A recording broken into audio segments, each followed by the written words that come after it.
up. So, there are other things in this game as well than TFT2.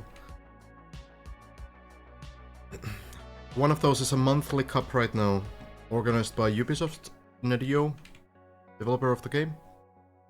And I believe it is still ongoing. It's on a Sunday every month, and yeah. So I think a bunch of people like Grenadi and Bren and Massa, maybe some others, probably playing that one. Still scam? What scam?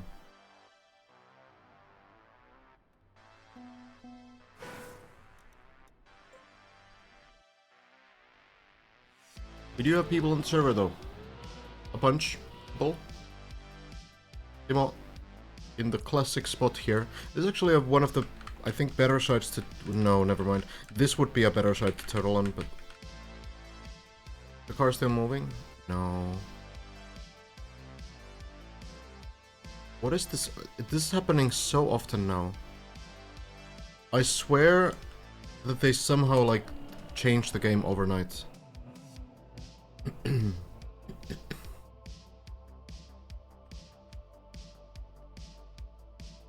Oh, sorry. I can play it soon, I guess, when we get into this a little bit more.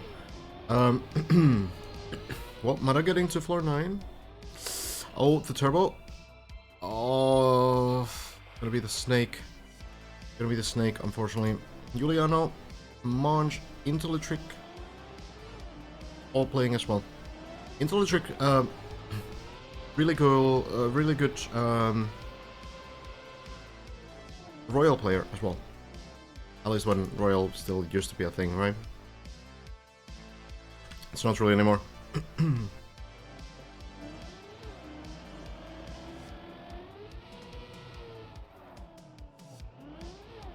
No world record updates unless I haven't heard of something.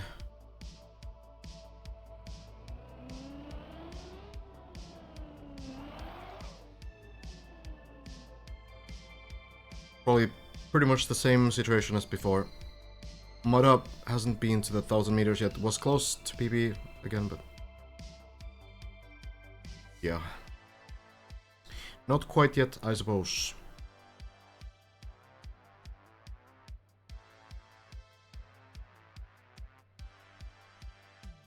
The caster drama. So I actually reached out to players and organizers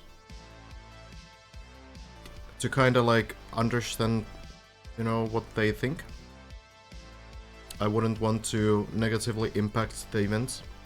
And from what I heard is that they don't really have an issue with what I'm doing.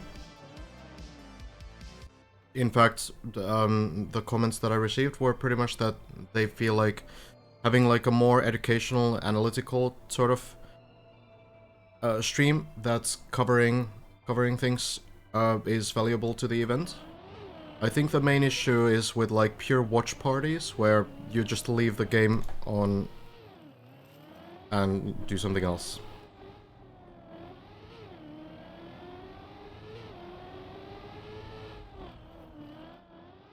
That is my understanding. So I will keep doing this. I will keep doing this since, you know, it seems like people don't really have a problem with it. Hello, Sean. Yeah, but like it's an obvious question. Like, you know, it's a big event. The players are putting in a lot of effort. They're really trying to climb this all the time. I don't need to climb. I just try to make it more accessible. It's a lot easier to do what I do than to play the map. So I think it's a valid concern about about like, okay, well, is there some like unfair sort of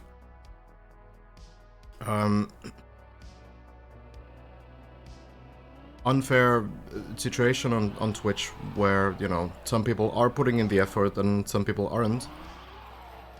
But yeah, from what I, you know, talked with people, because I also wouldn't want to, you know, wouldn't want to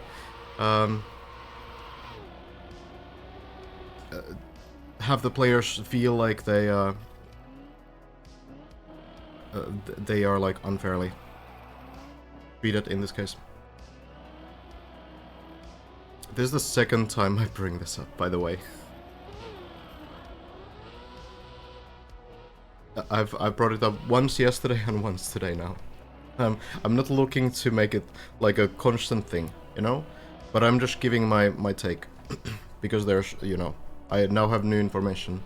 So yeah, like, from what I've heard from different players and, you know, organizers, they feel like what I'm doing is valuable. And they feel like, you know, I'm putting in the effort, and I feel like I'm putting in the effort as well. So, yeah. I do think that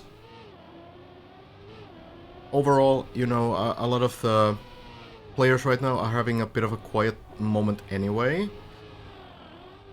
Because we are kind of in the point where we're not quite ready to finish the map.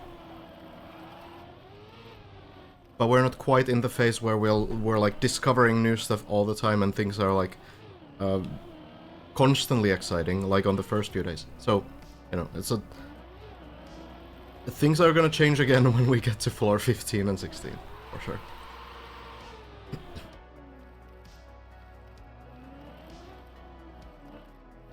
Thank you, Checo. Someone only doing AFK watching? I don't really know, because I'm streaming all the time, so I don't look at the streams. This is kind of like, I was a bit out of the loop, and I wasn't really sure what the context was behind, you know, the criticism, so I just made sure that it wasn't about me, and it didn't seem to be about me, so... What I know. Oh, yeah, there's actually a huge thing. Okay. Zenatep is right. There's a huge development that's completely unrelated to anyone's personal progression or any Wildegard progression or anything else. So, thank you guys, by the way, for the kind comments. So, big thing. Deeply to practice. Not only have they added floor 6 today, but they've added floor 7. This is huge, because we have floor 12 players struggling on this floor. This is an absolute massive, massive change. Oh, and we have the dev route as well. God damn. So, I wouldn't be surprised if someone like Lars, who has been struggling with the turbo tunnel, for example, will go onto this floor and just grind it a little bit, try to get more consistent, try to figure out what strat works, because this is less of an investment. This is a 2-minute segment, right? It's much less of an investment than getting to floor 7 from 0 and then trying something new, right? Oh, I saw Sami is practicing 7 now. Yeah, for sure. Like, for a lot of these players... Wow, Techie, okay. For a lot of these players, it's gonna be so useful. Here's the mapper playing it. You're not allowed to edit or practice, no. But you can start from the beginning of the 7 floor. So, you know, that's already pretty good. These are password protected, just like everything else. Even a GPS. Wow, what is he doing? Is this some setup? That's your setup, Techie? Okay. This could be interesting with Techie's run here as well. We have the mapper strats. Let's see. I'm curious. What's it gonna be, guys? Is it gonna be the ice slide strategy? Or is it gonna be the fast strategy? You think ice slide? Ice player here thinks ice slide. So there's 2 ways to do this next part. Either you go forward fast, you turn the car sideways, and then you just don't press anything. Or you set up the ice slide next to the wall. Oh, it is the fast strat, not the ice slide. I mean, Teki is kind of speedrunning this segment, I suppose. I don't know how Teki would do it on the full map.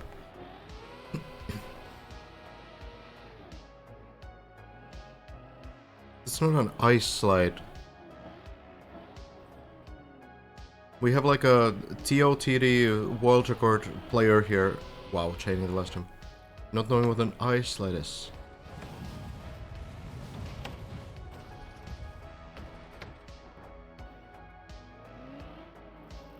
Are these the ice slide inputs?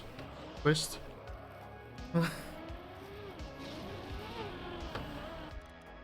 Yes, okay. We can check the floor 6 as well. But that's gonna help a lot.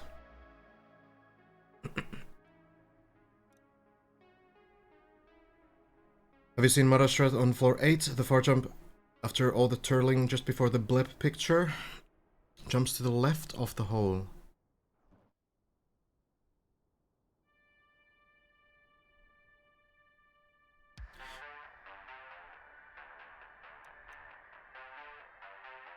Far jump? So... Wait, hold on. Do you mean that jump onto the reset block? Or... Wait, no. Far jump after all the turling. I think you mean after. I think you mean after the blip picture, right? Yeah, okay. That's at the very end. The very final section, right?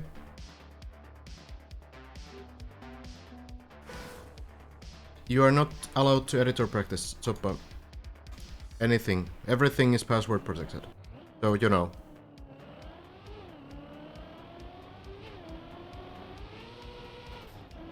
Yeah, I know the strat. It's actually probably the, like, intended safe way that no one ever used.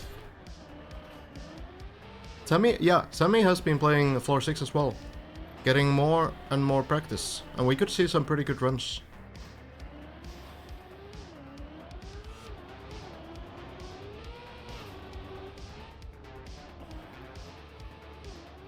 Chaining it.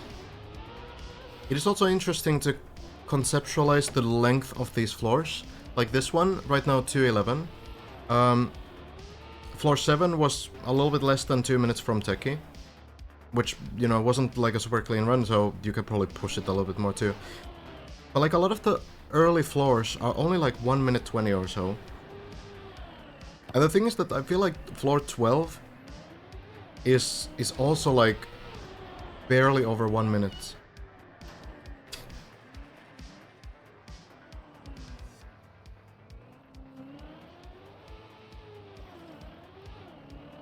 Hello Voltus.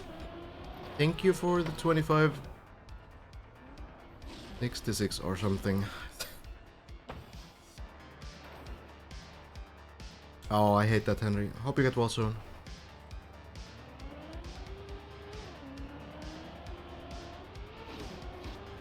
Well, the strats are staying pretty much the same here. But no, floor 6 and 7 are already pretty difficult, so it does feel like we're ramping up the pace. Is this allowed?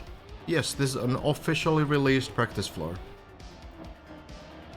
Released by the organizers of the event.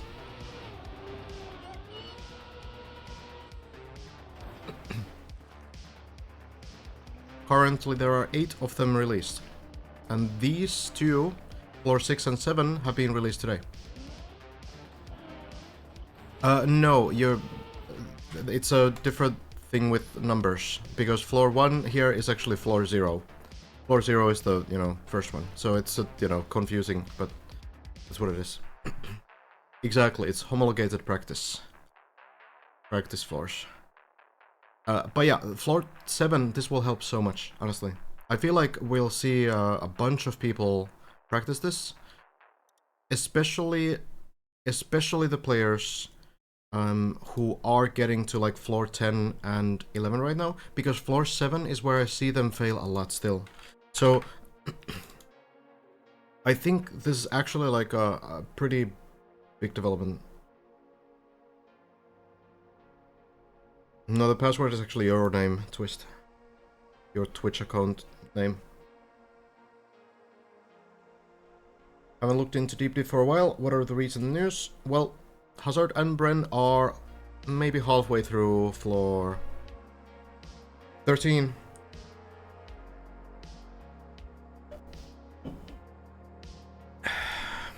My game crashed.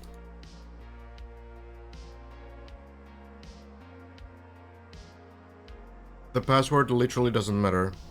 That's why it hasn't been leaked.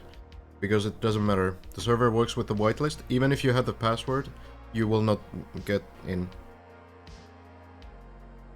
And I can type whatever I want and it will let me in because I'm the whitelist. The only reason why there is a password is not to protect the server, but to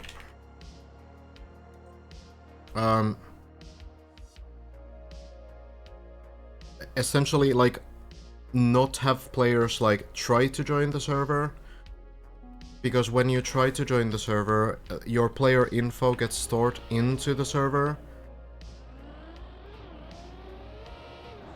By now it's in my muscle memory, Soppa. I feel like it's more effort to try to type like a random password than, you know.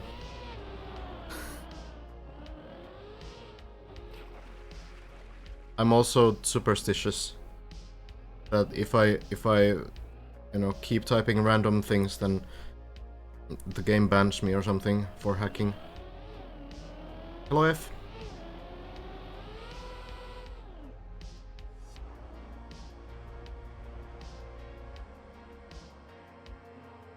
So yeah, 13 is much harder to figure out at the very least. Like, the benefit of floor 12 is still that when we go all the way up here, it is that it's so traditional.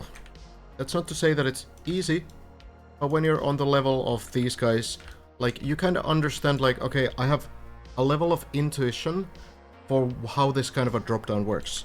Because I know this block, it's placed on the grid, so it's not like in a weird angle or anything. It's not tilted sideways. You don't need to account for any like weird sudden acceleration or any like airtime that would come unexpectedly. You know how this block works because you've done this a million times before. This is how it is on like almost every other map as well. These ramps, they're also placed on grid, so all of this is very intuitive. You know that this transition, you don't need to discover how this works, because this is traditionalized. We have like a standard sort of way of using these kinds of things in Trackmania that players are used to. So they know, okay, this ramp combined with this platform is always going to be a smooth landing. I don't need to worry about clipping here, I can just drive up, it's gonna be fine. This landing, not so traditional. It's actually a very cool find, this kind of a landing. But this is again like when you have this kind of a ramp, you don't need to really worry about anything but the line, the speed, and the landing. And then we go to, you know, floor 11, where everything is kind of sideways and everything is kind of weird. Like, if we compare, for example, this acceleration, which is a, you know, it's a flat circle, right? So you go around, you know how the car is gonna behave. There's nothing that really affects your acceleration other than the car itself. But then when you go to this kind of a downhill, well now, okay, now we have a slight downhill. How does this work? I don't have like a, you know, my brain doesn't have the intuition for this kind of thing. And this kind of a circle. So compared to this circle is so much harder to understand, because suddenly, when you start getting speed, you accelerate downhill, and then you decelerate uphill, right? So how are you gonna pick this kind of a thing up? And then there's this weird, like, quarter pipe shape, and there's a weird, like, sideways movement to it as well. So these kind of things are much harder to, like, get than floor 12. And that's why Hazard and Bren have already made it past floor 12. It's also shorter, only 6 sections, but at the end of the day, like, it's just like when you slightly tilt a block sideways, that makes it like a nightmare for the players. It's kind of incredible. Simply because they have the thousands of hours of experience on the more standardized stuff. Let's also remember, a lot of these players come from the older games, where they have like, you know, 10,000 hours or whatever. And in the older games, they don't even have any chance to like turn blocks like this, right? They don't even have the option to rotate these blocks. So all of your old school experience that Simo, for example, has, that's gonna be purely on the default positions of blocks, right? And that's important. That's important because then we go to floor 13. And floor 13 starts here, and the very first thing here is a weirdly angled ring, right? So like this affects everything so much. Like, you know, this kind of a thing, then this weird steep uphill, this is not, you know, something you will encounter anywhere. So you kind of need to learn all of this one by one. You need to understand, like, okay, what is this ramp? No one's ever built this ramp before. How do I know how it works? Should I jump from here on the right side of the lamp? Should I jump here? Can I make this jump into the window? Like, all of this stuff takes so much more practice to actually understand how it works. This is the issue with floor 13 and 11, and that's why floor 12 is easier. So I think it is entirely possible that there's some higher floors that are placed on grid, are placed, you know, normally, but are just so insanely speed checked that they will end up being extremely difficult as well. But yeah, the floors where the pathfinding aspect is super critical, those I think we're seeing take the longest.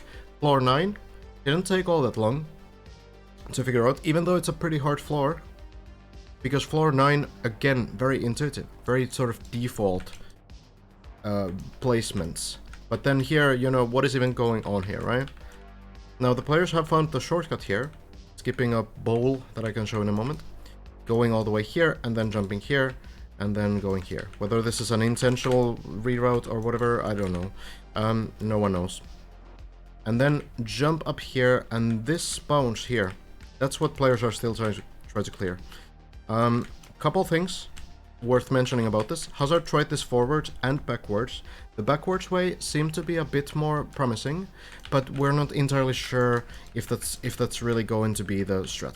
So there's two main challenges here. One is that you need to bounce in a specific way to gain enough speed from this plastic bounce. So you only bounce on plastic if you're like upside down or sideways or something. Essentially the back of the car should hit the ground in some form for you to bounce. If you land with 4 wheels, just like normally, then you will just land. That will just happen. So you have to somehow like land on your back, and you need to find a way to get like the best position, whether it's with the back wheels or whether it's with the like fully upside down. And then the other thing that makes it difficult is that this wall here has the wooden grip. Wood has, since November last year, has an extremely high grip, which essentially makes it so that the moment you touch this, the car will just stop. It's really goofy, it's like very cartoonish, but the car, once it hits this wall, dead stop. No chance of really getting up here. This is where you want to go, it seems. So you would need to find a bounce where you somehow bounce here, get enough height, don't touch this wall, and land here. And that seems to be a difficult task. The good news is that if you fail this and you land fully, like, you know, the upright, that's the word I think, you can go back to the beginning of the floor and you can try all of this again. The stuff that you're skipping with the shortcut is normally from here. You don't go down there, I suppose. We don't really know what the real intended path is, but there's another path here. To the window, to the beam, then you go up here, and then you go into this bowl where you hug the plastic wall, and it kind of turns into a wall ride. You plastic bounce here, and slide on this ice wall all the way through here. And now you're basically in the same place, right? So now you land into the plastic, and now you're on the turbos again, just before the big jump, before the hole over here. So that's the shortcut. It skips like this ball thing that looks pretty like significant, looks pretty difficult. Hard to say exactly, I guess.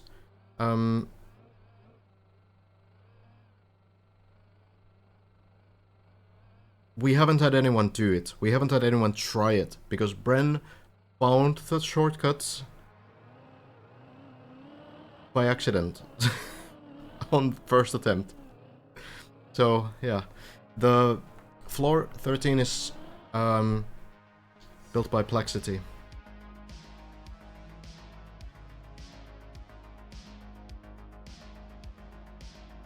Thanks for explaining that all. No problem. That's why I'm here. No wildcard improvements. Bren and Hazard are still tight on that plastic bounce there. What is that blue ramp to the right of the drop? Yeah, we can talk about that too. It's a good question. It could be a full bait, or it could be something interesting. So when you go here, the bobsleigh loop in the beginning, right here, you notice there's a gap. That's a bit suspicious, yeah? Now, it might be pretty atrocious trying to squeeze the car through this, but there is a gap. And maybe there's something else too, somewhere, I don't know. You could technically, I guess, you know, jump in here from somewhere, I don't really know. But the interesting part is that this leads in here.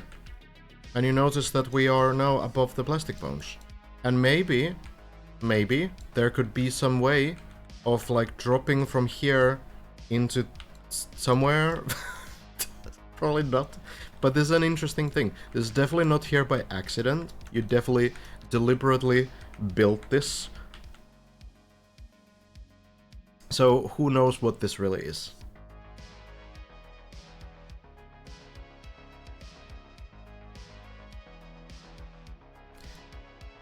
There's really like nothing else here though. I'm sure the players have looked at this as well. Like, you're gonna check every single pixel on this map. It's...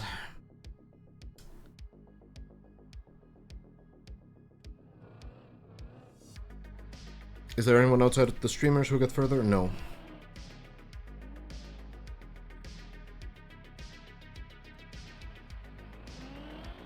Any comments on the caster beef? I already briefly talked about it in the beginning of the stream.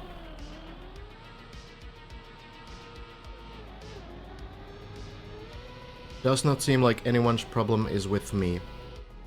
I try to provide additional commentary that most players sound like, from what I've talked, feel like brings value to the event. Hello, Bato. Oh, Sigfoson again with the guess. Feels like it's every week. Are we 100% sure that it's a plastic bounce? I don't really think there's anything else. One thing worth mentioning again is that the glass on the side also is plastic. That is still like the same material. So you could technically also bounce on the wall there. Not only the floor, also the wall.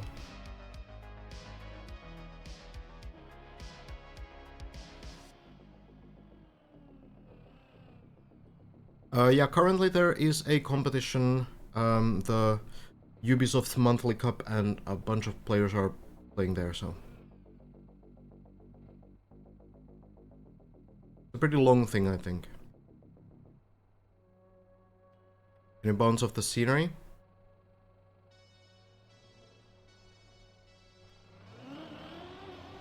Not...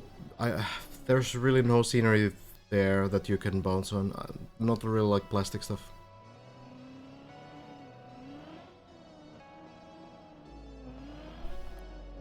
The end of floor 13, we can take a look in a moment. We can follow Simo here for a while.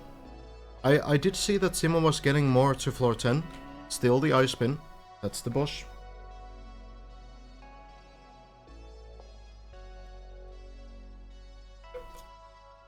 Finally gave the map and Trackmania a try myself. Just got a new PB I'm super proud of. 58 meters. That's better than me.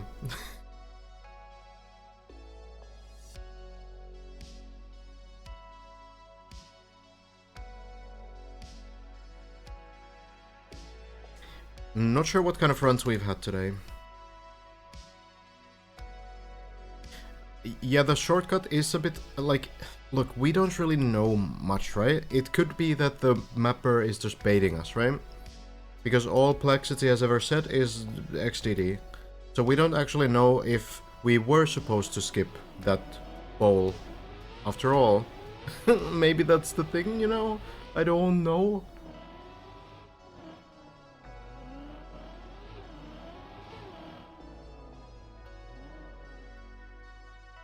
I do believe that, you know, at least we were supposed to at some point go to the bowl. I'm not sure. But yeah, it could be that we're doing the entire floor entirely.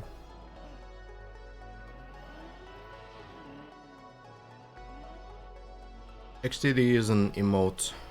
It's either a rat or it's the frog, depending on what channel you're on.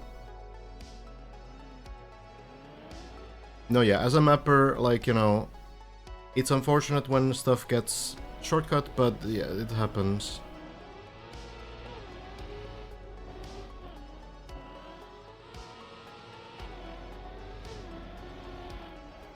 Alright, we can check in floor 13 in a little bit.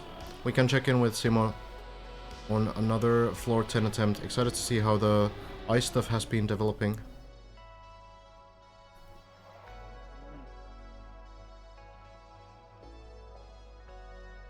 Only played the map for 3 hours today, got to floor 2 4 times and always missed the first jump of the floor. Floor 2 looks pretty pretty rough already. I am from Finland. Hello Yumi. Enzio.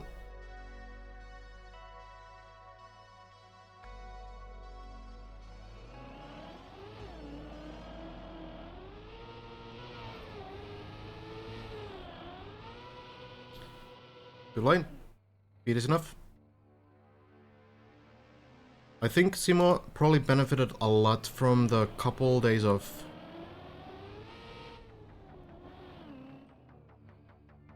Seems to you that Plexity knew the cut was there? We'll see. We'll see. One thing I will say is that I'm actually really glad that Plexity is as vague as they are. It really adds to the mystery and to the pathfinding. I do like that they are not giving anything away.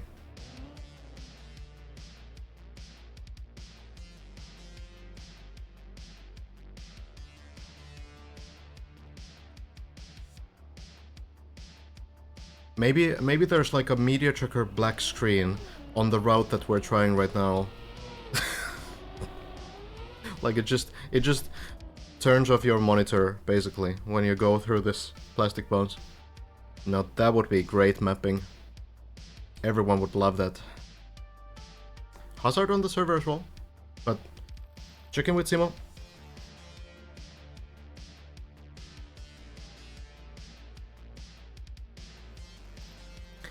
Back to the ice floor, taking it pretty carefully. The one thing I really like about Simo is that there is like a method to every single section. There's never really like a you know, just doing this kind of a way, but it's always like a series of inputs that he seems to try to do the same way. So it's like very practiced. This line should work as well, yeah.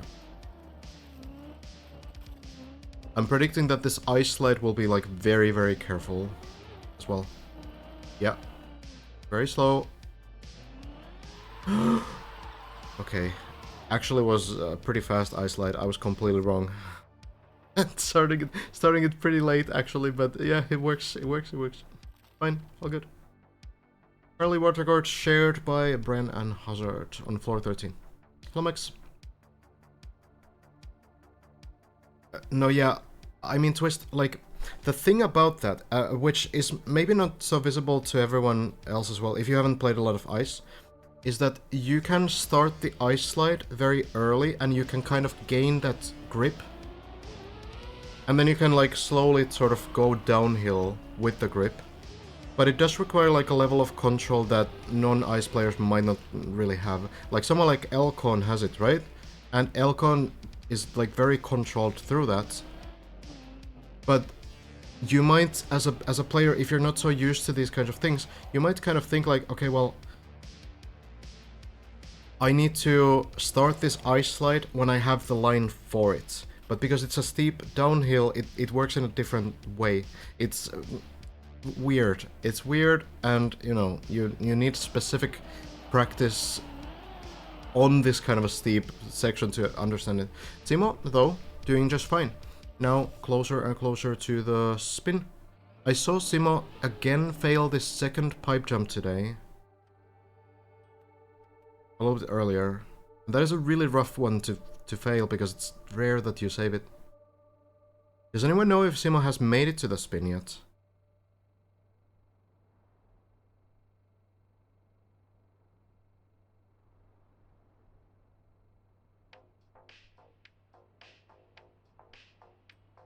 Second pipe is PB. So, okay, so Simo has failed it at least twice. First one works. Come on, Simo. Low line. Jump. Oh, it's off to the side. Floor 8. Floor 8.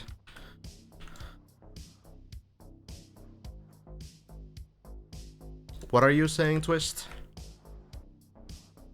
Is that a typo, or are you insinuating something in Finnish?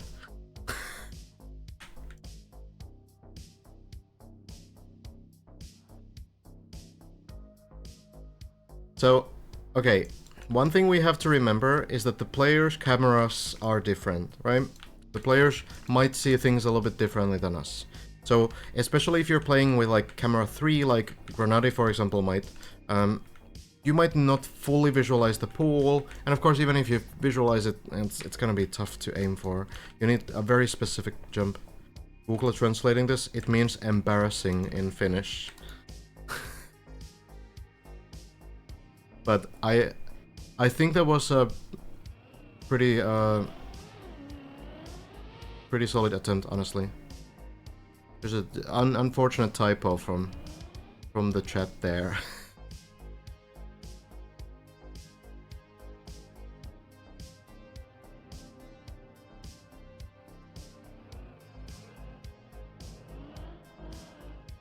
Trying the map is fun. You can launch it even on the free version, and there's a ton of neat stuff to explore on the ground. Yeah, for sure. There's like penguins and stuff, right?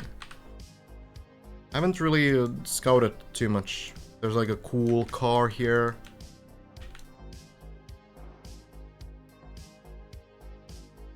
An igloo. Like fully decorated as well. Dude, what are these sounds?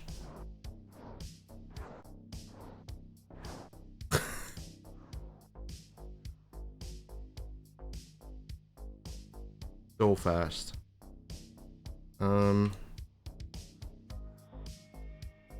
This guy cheering everyone on.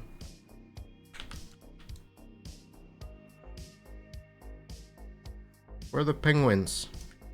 I know there's penguins somewhere.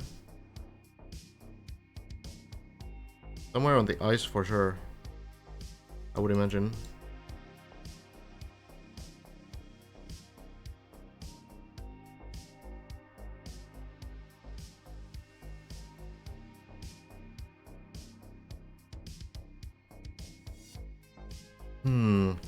Not that far, I guess. Oh, here! There we go.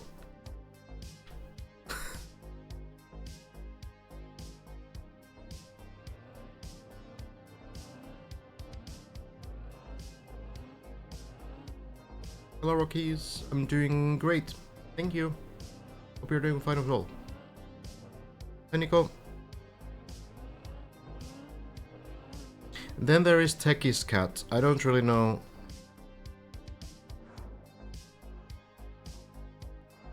Yeah. Well, at least it's original.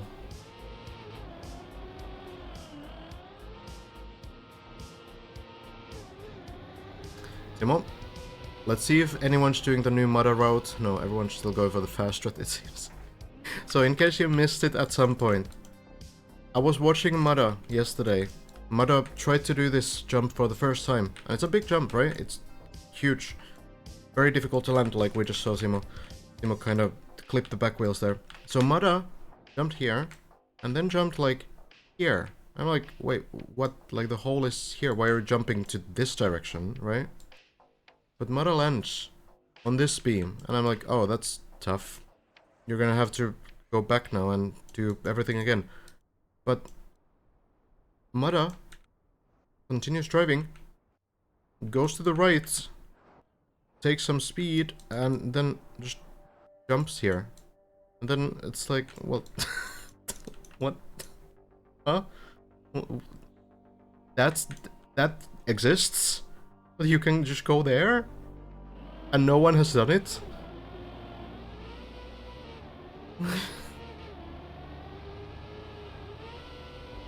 It's definitely an intended route. You know, a little bit far.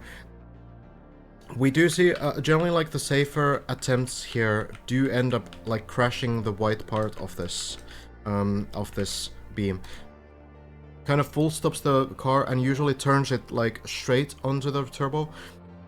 When you crash the side part, usually it turns the car to the other side, so then the back wheels might go off the turbo. It's pretty rough. But Simo gets it clean this time. No, yeah, I think there's definitely a lot of benefit in having some of the players still kind of like avoid clips and bots. Kind of try to find their own ways, and it results in these kind of things happening, right? It kind of reminds me of like the idea when you make like an AI or like a machine to play a game. So there was like the big difference between like AlphaGo and then what's the Deep Blue, right? So Deep Blue in chess was kind of programmed by like best chess players, right? So it had like input given by humans about what was like a good play, what was a bad play. And it ended up doing really well, right? But then you had AlphaGo a bit later, which played the Go Chinese board game. And Go was different. Go learned by analyzing like 100,000 pro games of Go. Barely making it. And then it trained by playing against itself. And the difference between something like the Deep Blue and AlphaGo is that AlphaGo found strategies that no one else actually thought about. Humans didn't think about those strats. And I think like we see kind of a similar thing with the players who look at VODs and copy the strats, and then the players that look at the routes and try to figure things out.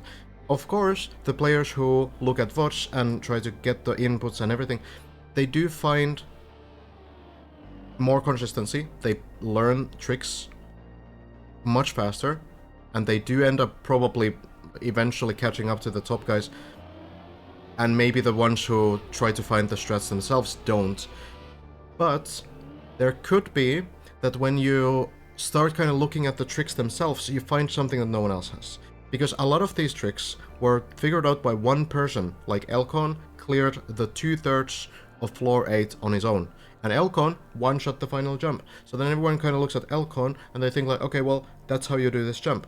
But then when you have someone kind of like think like, okay, is this the only way? Then they find something new, right? Something that in hindsight feels obvious, right? That kind of a reroute. But yeah, it's kind of, it's super interesting how this map like develops in such a different way from any other Trackmania map. It's very fascinating.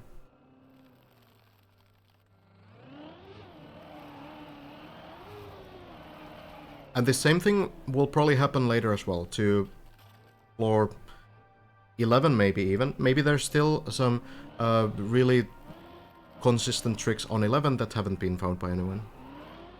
Simo a little bit late to the ice slide there, and yeah, or wow, the bounces.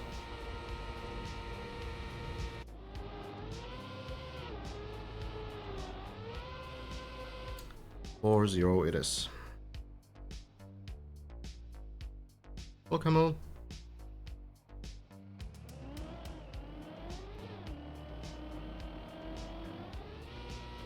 Also the Lars cut. Let's check the Lars cut. I don't know what this is.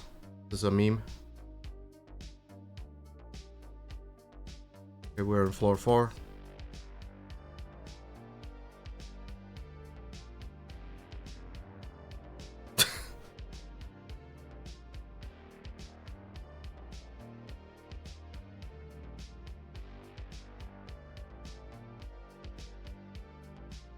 I will say that this doesn't look very easy. But it is a shortcut. It probably saves time if you do that very well. That is pretty great though. That is impressive. But probably not something that we'll see players go for. I would be surprised.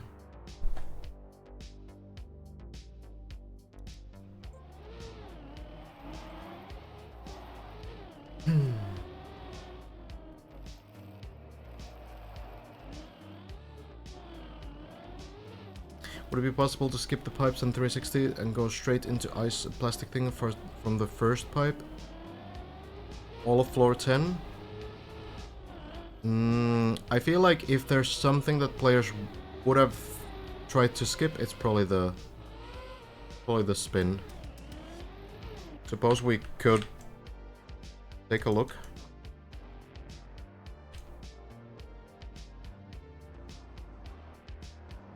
Like going over here somehow early.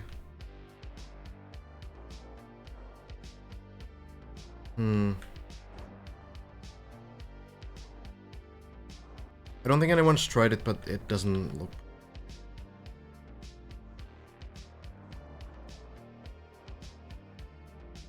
From the other pipes. Here? Oh, this is too far as well.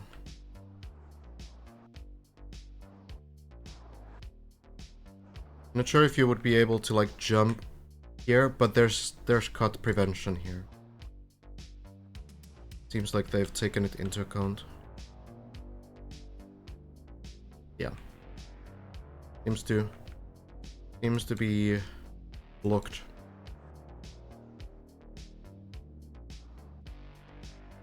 Maybe if you landed upside down over here and you flip the car on this. And then somehow got enough speed from here to land onto the plastic. But now we're talking about a much harder thing than doing the in-service level. And I don't know if you can actually do much from the plastic either. I don't think you can like recover anywhere from here. Maybe you could jump here on the plastic. Looks kind of rough though. I don't really think. I feel like people have probably looked into this though. Oh, where's Simo's personal business? Okay, so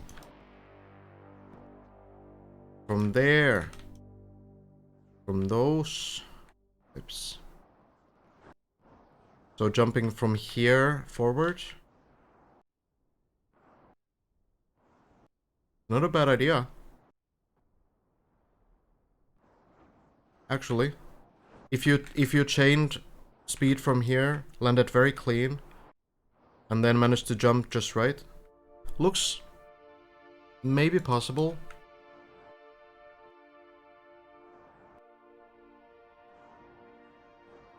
Yeah, I'm not sure. Hard to tell.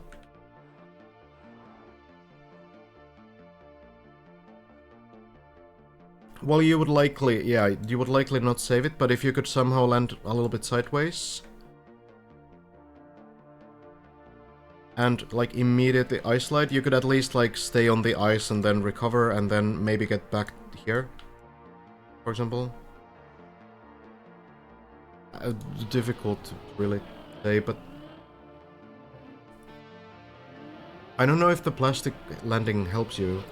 You can't really recover from the plastic halfpipe the same way as you can from the ice.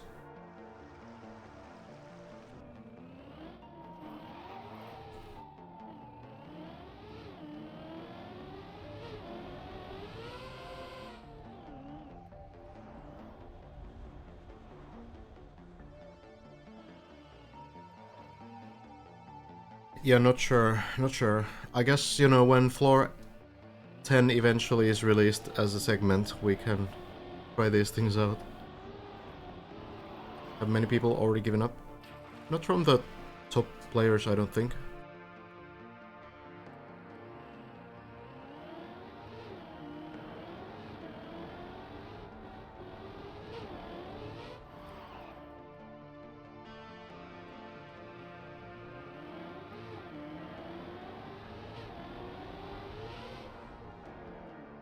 Like, realistically, yeah, if you can't do the ice spin, then you probably also will struggle with that shortcut. Especially if you need to land on the ice.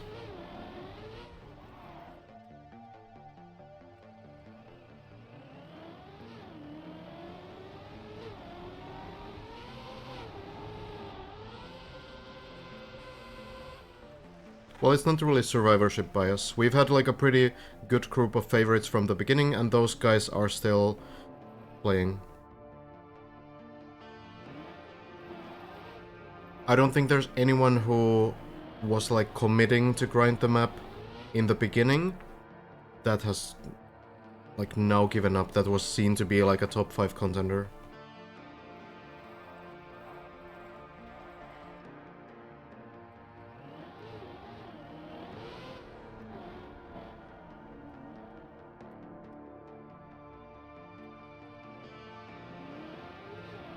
You don't think people have actively looked for shortcuts?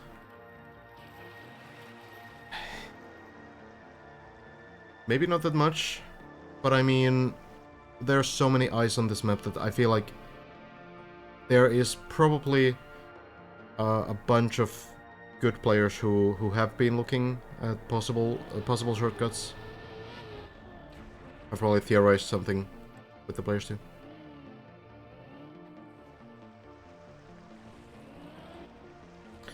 What's up now? Floor 7, plastic. Upside down.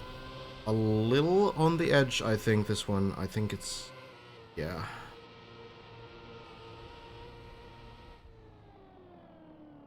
But recovers. A lot of the time, how you can sort of tell what the line is if it goes, like, past the middle point at the very end, usually it's going to work. Usually it's gonna be at least very close.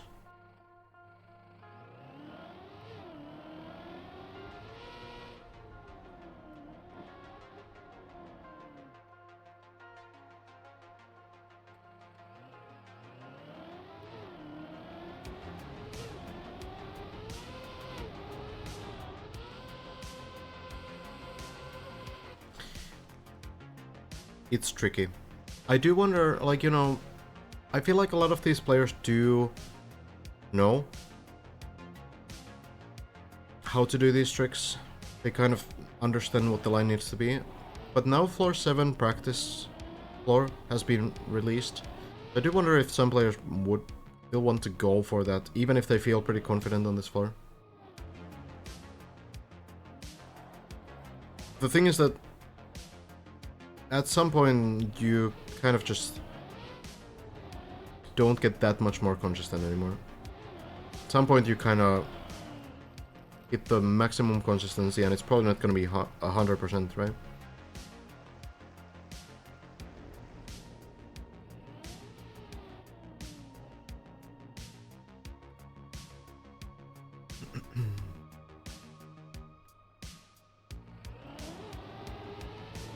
No, yeah, like, at the moment shortcuts are only useful if they skip something that's more difficult.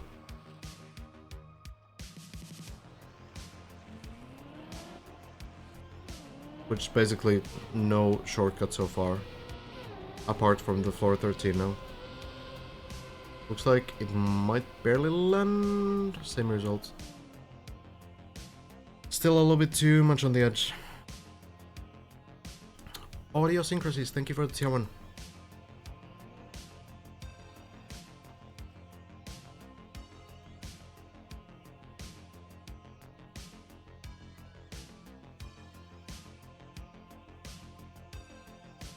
Thank you, Pepsi.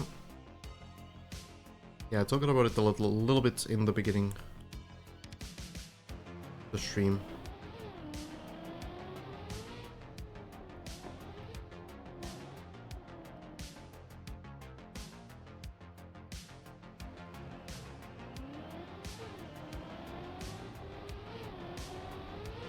Why is Virtual struggling so hard? Is he? Virtual is still like top 5 on the map.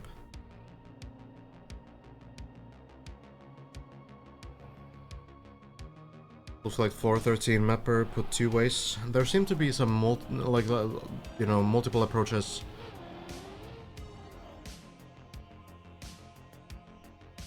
Some alternative paths at least. I don't really know what's going on there. It's a mystery. I think we might not even find out what the intended path was until the end of the event. But we'll see.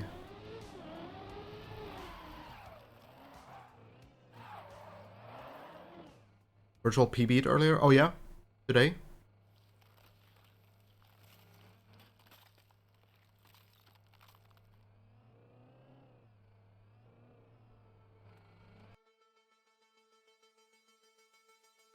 Okay, I think this guy's constantly trolling. Maybe this is better.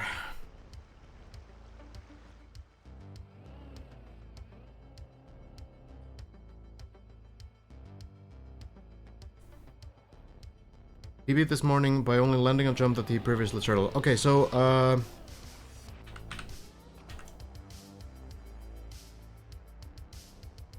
Virtual has landed here. So Virtual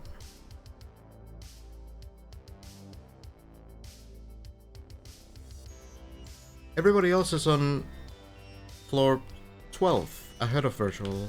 Like from the top 5. So Elcon is somewhere here, I don't know where exactly, but Elcon apparently is somewhere here, from what I've heard. Lars has made it to the second part here, and then Hazard and Bren are all the way on floor 30 on the plastic bones. Over here. So that's our top 5 then, and then Scrappy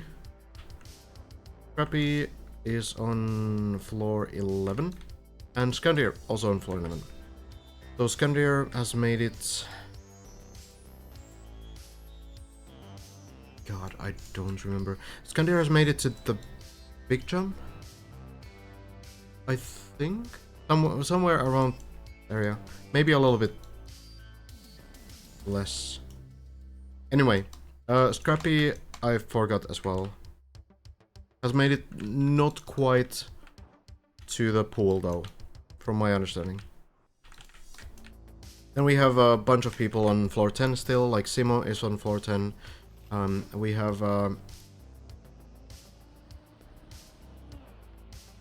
Granati almost on floor 10. Shmaniol is on floor 10, but we don't know exactly about Shmaniol's progress.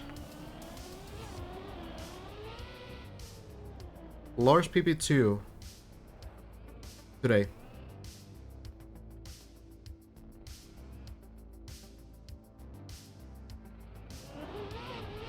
Looks like you could make the triangle gap from the hole in that floor 13 bones.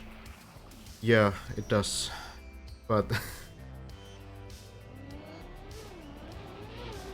Virtual failed at the weird little turnaround landing. So the half loop spin landing, yeah?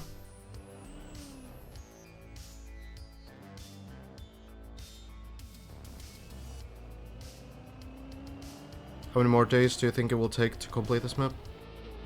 I don't know. From what we know of the last few floors, we haven't really looked at them. because we're discovering everything with the players, but from what I've heard from Bren, for example, they look pretty rough.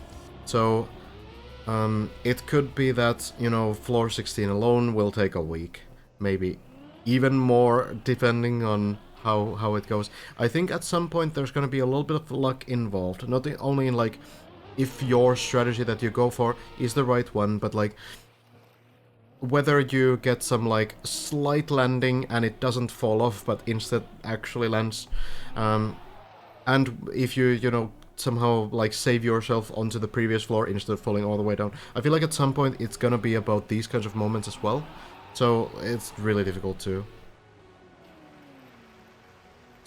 tell.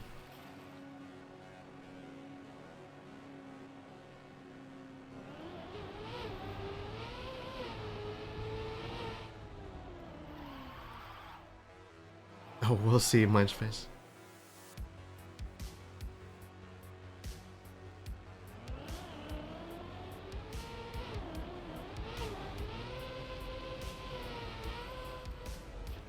Well, there's, like, for sure, like, not everyone is playing the map anymore, right? But that's kind of understandable, right? The question is, like, were those players looking to win this competition anyway? Were they really going to finish this map anyway? And I think the answer is almost always no. I feel like everyone was expecting like a very difficult challenge. And you know, some players were just kind of going in and checking out what the map is about and trying to reach like some floors, you know? Not really maybe looking to win anything.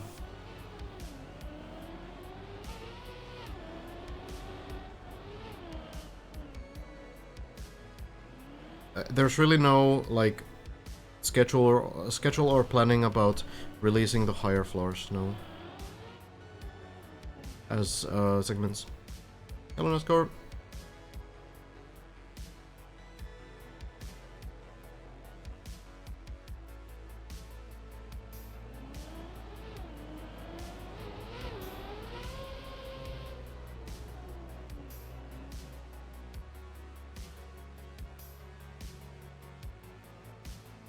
And yeah, it's always the fact that, you know, let's say that floor 15 is really difficult. That doesn't end when someone reaches floor 16, right? You need to take the run through floor 15 every single time. So it's, yeah, it's only getting harder. Hazard, on the turtles. If you haven't seen this before, you might be wondering why on earth are they turtling? And the reason is this. You flip the car onto the platform that is usually not reachable. It's a little bit too high. If you drive into it, you just crash. Nothing will happen. So the only way to climb it is to flip the car like this. It's a good way to force this kind of a upside down driving section. Hazard, still going for the hard jump as well. Seems to be fine, to be fair.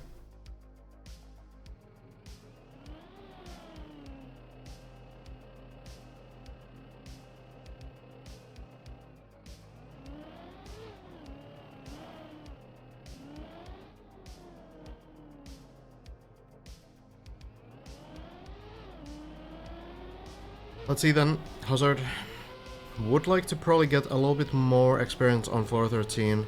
It's pretty rough right now. The plastic bounce there. Everything else is looking pretty good already. But yeah, the plastic bounce just hasn't been figured out. That's currently the goal, to try to get there as often as possible and then somehow understand what to do there.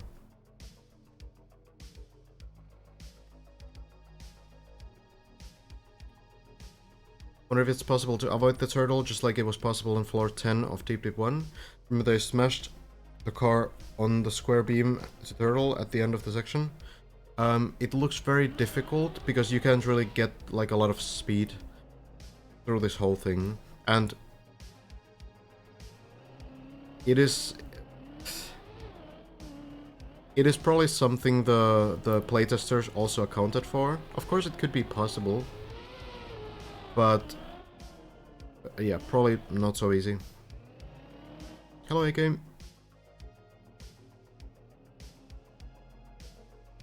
Are there any clubs for getting into RPG and trail maps? I think there's like a RPG beginner club or club campaign. If I remember right. I don't really play the style too much myself, so I'm not sure what the go-to maps are.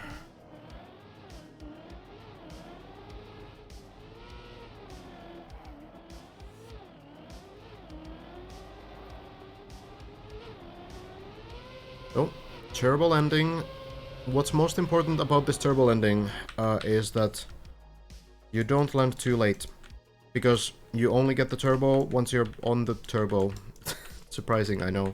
So a lot of the time these players will release a little bit and then land to the beginning of the turbo so that they can get the most speed from it.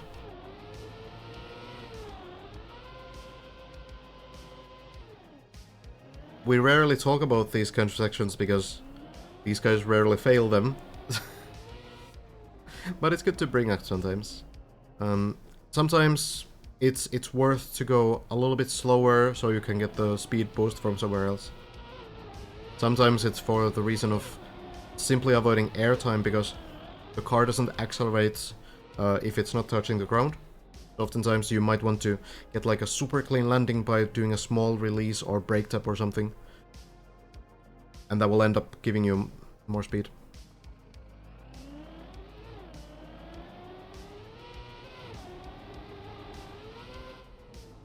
I know, Diffinar. How does turbo work on reverse driving? It's very weak. It does boost you, but very little.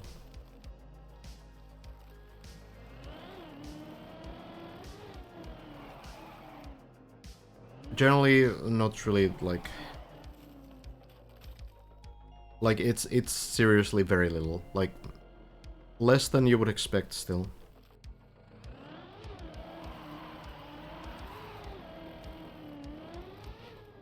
Hazard, on to floor 10 now. So it boosts you the same way, to the same direction. So for example, like here, if you go backwards through this turbo, which is pointing downwards, it will boost you to that direction. Now, the one interesting thing which you might have seen is that sometimes you can go over backwards turbos by driving in reverse. I can show that in a moment. We can follow Hazard a little bit here. Getting through the ice part. It is something that's happening on floor 6, for example.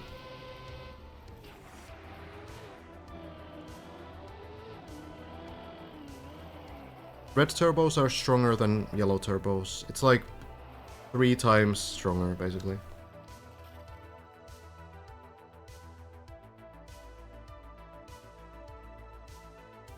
Would a prize pool for top 5 and not top 3 be more fair in this competition? The problem that you'll face eventually, you know, it would be nice to get like the top 10 in some prizes, but are there gonna be 10 people finishing this map in a reasonable amount of time?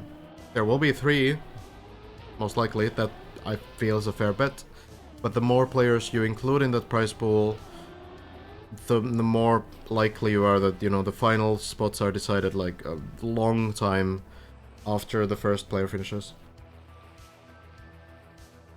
Well, to the spin then. Second gear needs to happen. There it is. Spin timing. Looks decent. Is it enough?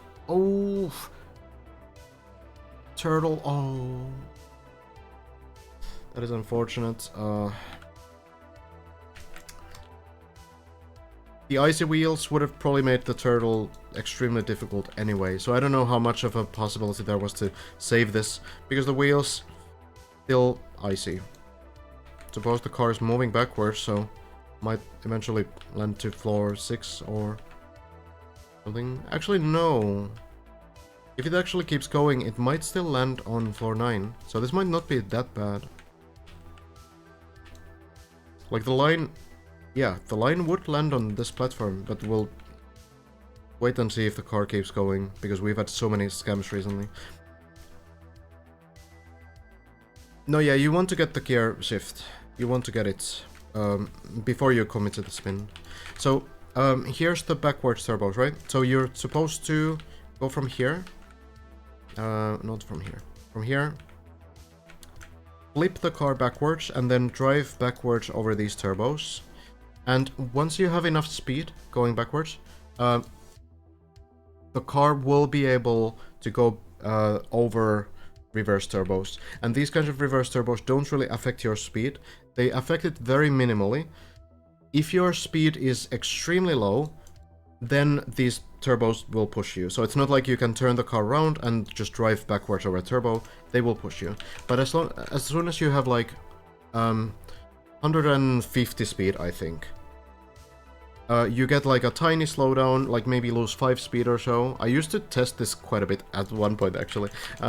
You lose a very little bit of speed, but you do get over it like fairly nicely. So a common way to force backward sections is to simply place turbos backwards so that you can't drive over them forwards. Because no matter how much speed you have forwards, these will substantially affect your speed. So over backwards, you can get it pretty nicely. Forwards, they will slow you down a lot. So, yeah, that's like one interesting thing about turbos. I think overall turbos just work in really strange ways. One thing I needed to do, the Sigfusson quote thing, right? One moment.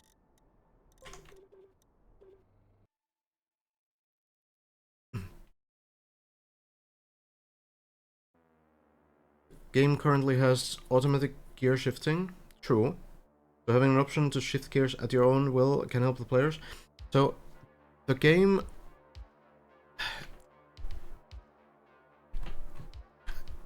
This is a difficult topic to break down because gears are so important. And it's hard to imagine Trackmania with manual gears. Like, it's almost like incomprehensible what it would be. Because the game is built around like specific speeds, just shifting your gear. But then there's also some like tricks where you can keep the gear a bit better, or you can, you know, get it a little bit earlier. So there are ways that Trackmania is built around these kind of like gear changes and keeping specific gears to not get slowdowns that are really important. So for example, you can get 4th gear when your speed hits 235, right? And that seems, you know, that's pretty simple, right? But it's not that simple. Because gears are not only speed related. Like, if you drive straight on road, yes, it will be the 235 speed, you hit the 4th gear.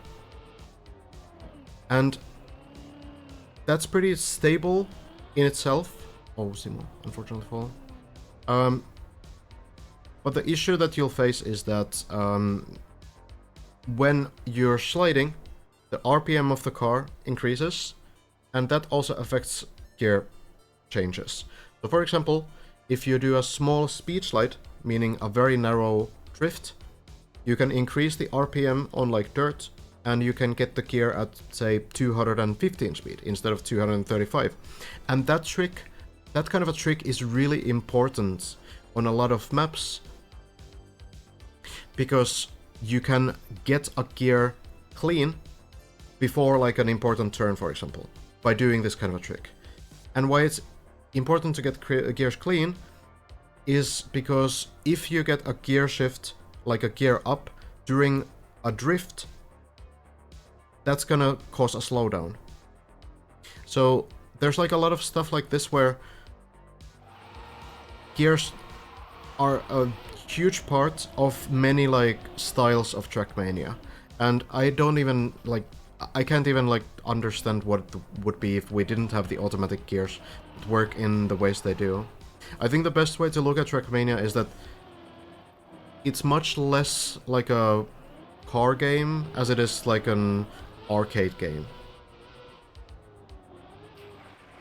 So it's, you know, it's a different thing. And yeah, ice gears are also kind of wild.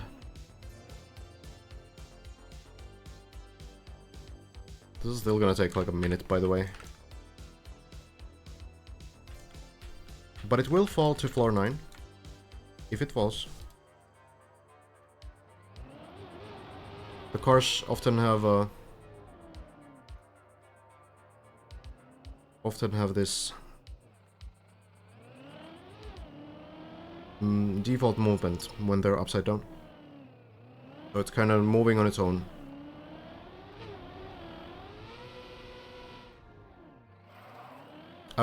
Below is tarmac.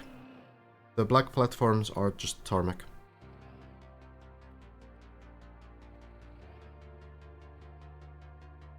Bren was arguing it would be less skillful manually. So I think like the reason why it's so difficult to like even think about it is because Trackmania is only what the maps in Trackmania are, meaning that you have these mechanics in the game like gear changes, but it's the mapper's job to make those a part, like an important mechanic within a map.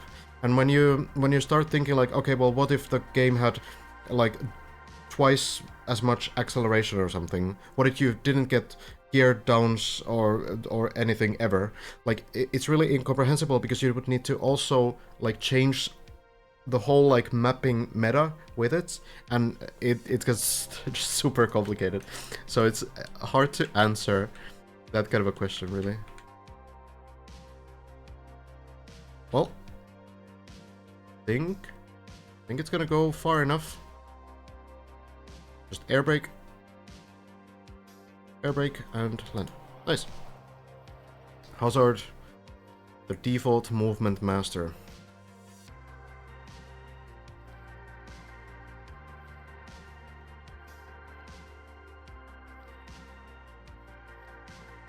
Now, there are parts of the game where gears I don't think really matter. I'm not an expert on the other cars that we have, like rally car and snow car. In a couple days we're gonna have the desert car as well. I don't think gears really matter on any of them. They do have gears, but I don't really think you need to think about slowdowns during gear shifts and such. That's my understanding. But with this car, it's unbelievably important. Like, if there's one thing that you should maybe, like, the one advanced mechanic that you should start with as a new player if you want to kind of increase your skill in this game, that would be, like, trying to understand gears, how they work on different surfaces.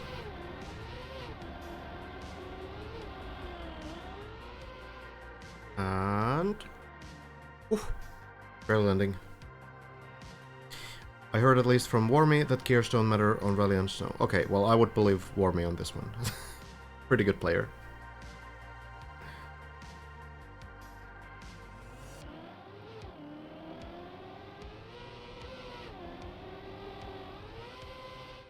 A virtual still putting in the hours. It's pretty great. Yeah, learning to listen to the gears especially. A lot of the players don't really look at their speed, they just listen to the car.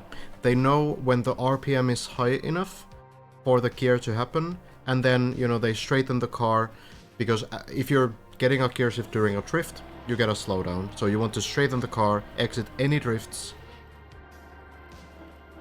to get the next gear.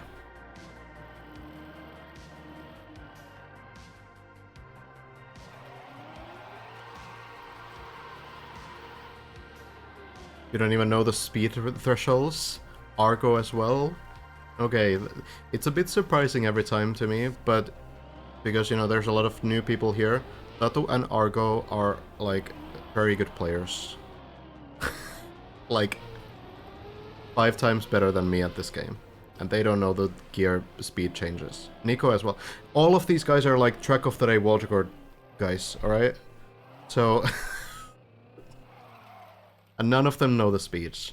So it's a lot about feel and, like listening to the car.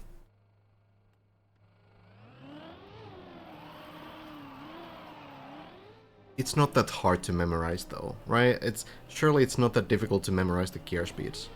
100, 160, 235, 341.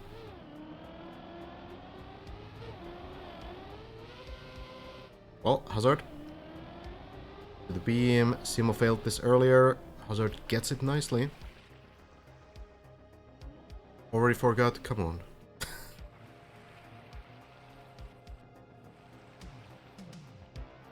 I remember many more numbers. Oof. Okay, Hazard. Recovery. Is it gonna land? Into the hole. Well, back to floor 9. That's something. The icy wheel's a little bit scary here.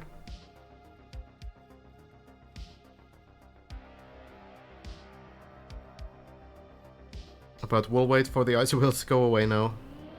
It's always so scary to fail on floor 10, because you almost always have like 100% icy wheels, so any kind of a landing will be very slippery.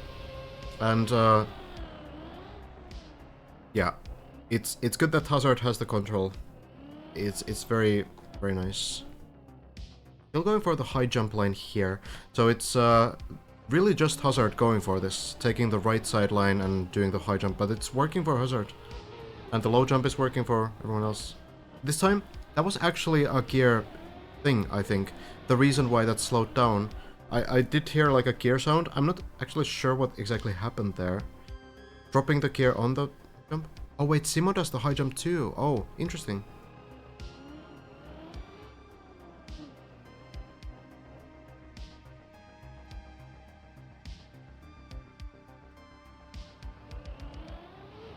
So there's the second. And then there's the third. But, you know, that's already a bailout.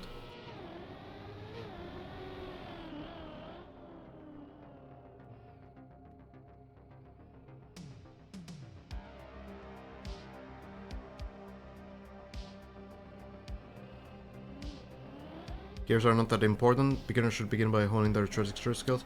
Yeah, for sure. But what I said is that the first advanced skill that you want to try to learn when you try to like start improving, gears is a very good idea. Of course, it's not like a day one thing. That's not what I'm saying. What I'm saying is that when you start like when you get to a point where you want to improve as a player, when you want to kind of like develop the sort of next set of skills, gears are probably pretty early on that list. Well, here we go again. I jump.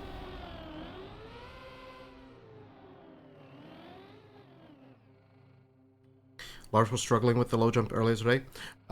Yeah, Lars does like a pretty interesting line with the low jump as well. It's not really the same as Elcon, for example, who kind of just jumps like very low. Lars still like angles the car kind of upwards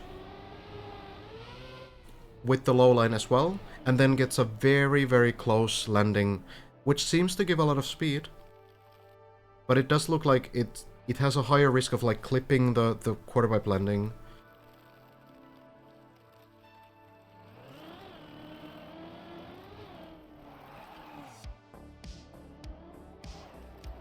Water guard belongs to Hazard and Bren.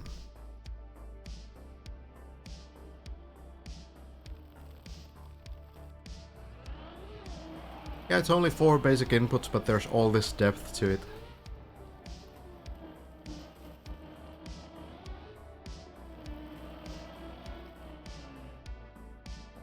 There are, to be fair, many styles where you don't need to worry about gears. But, for example, myself, as a mapper, I do need to.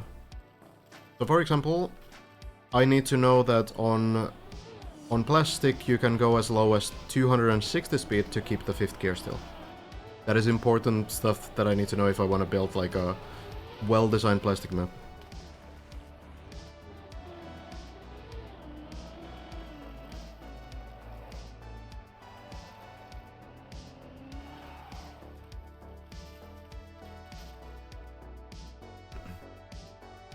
Unlike TM and F Dirt, you probably learn gears pretty well. But if you just play like road-based stuff, I suppose it's possible that you don't really need to know too much about them. There is the horn button as well, so I guess 5. Hazard. Back to the spin. Low line on this pipe and to the water. There we go.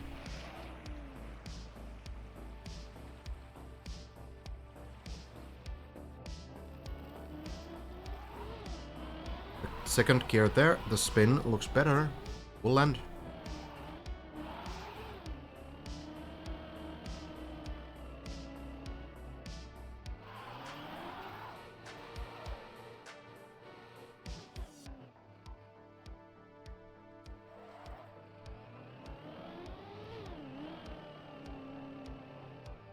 And there we are.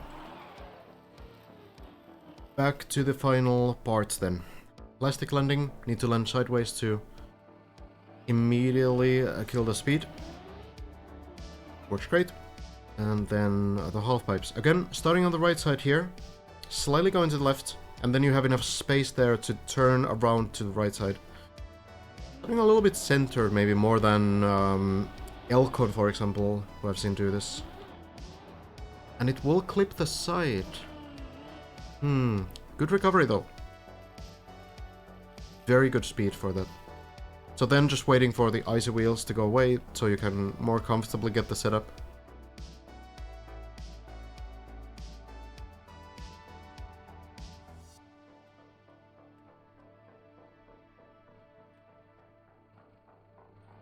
So this time a little bit more to the right side.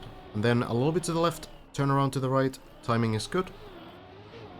And then landing here. This is great. More than enough speed. Probably doesn't need to do wiggles.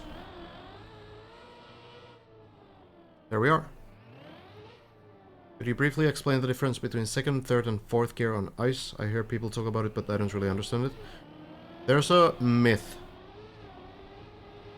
that fourth gear on ice is like a safe gear. Like you don't slide out, you don't lose control as easily compared to third gear. This is not true.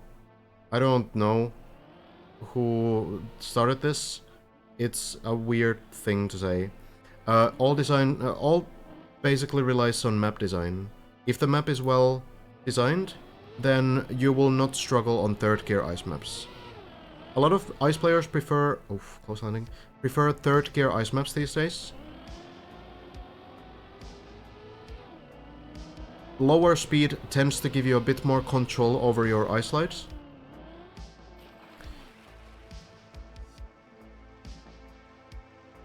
Fourth gear, fourth gear is very popular as well, of course, and a little bit more beginner friendly because you can have wider lines essentially. On third gear, you have to kind of build in a way where you have tight lines because otherwise you have too much speed and you get fourth gear and yeah, then.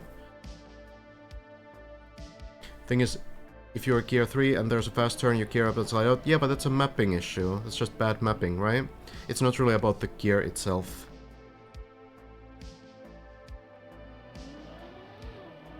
Well, Hazard now. Not on ice right now. Jumping up, wants to clip the left back wheel. Perfect. Perfect execution there. The main strat that we see people do here now is to... Well, okay. Well, let's see the pool first. Perfect landing. Seems to be going so much better.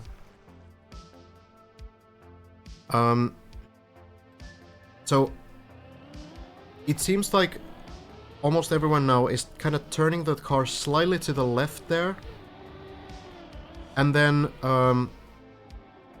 like clipping the back left wheel on the landing. That seems to be the most consistent way now.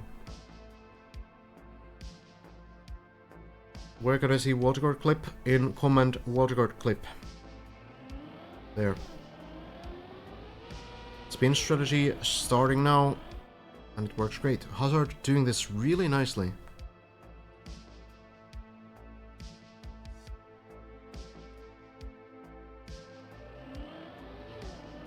And we keep going. Good landing. And jumps a little bit far to the right side, it feels, but works fine.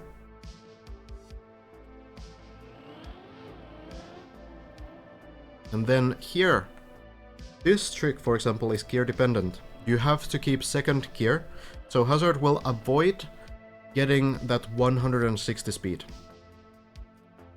The reason for that is that if you get the third gear, because there's an uphill jump, you will lose so much speed on that uphill landing that you would drop the third gear. Hazard keeps the second one all the way through, no problem. So This is what players found, that if you have the third gear, you lose the third gear, and when you drop a gear, you also get a slowdown. So you, counterintuitively, if you build more speed in the circle, you're going to lose more speed because you drop that gear on the final uphill. So it's a bit, you know, bit of unusual strategy. But Hazard makes it through floor 12 again, makes it through the first jump already as well. Looking to do pretty well.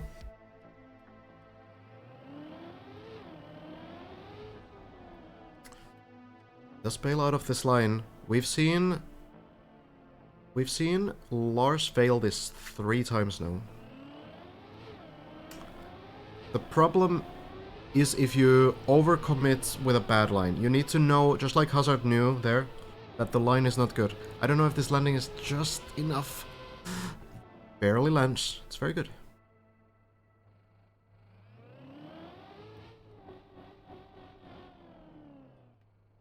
Checking the lines here. No, we were talking about the manual shifting. It would just change the game entirely. It's hard to imagine. Here. Early grip into this downhill. So important. Hazard doesn't get it. This will not work. It's not gonna land on floor 12 either. Anything at all below. Oh, bounces around. It might be floor 8 again. Floor 8, floor 8, floor 8. Any landing? Plastic. There we are. So.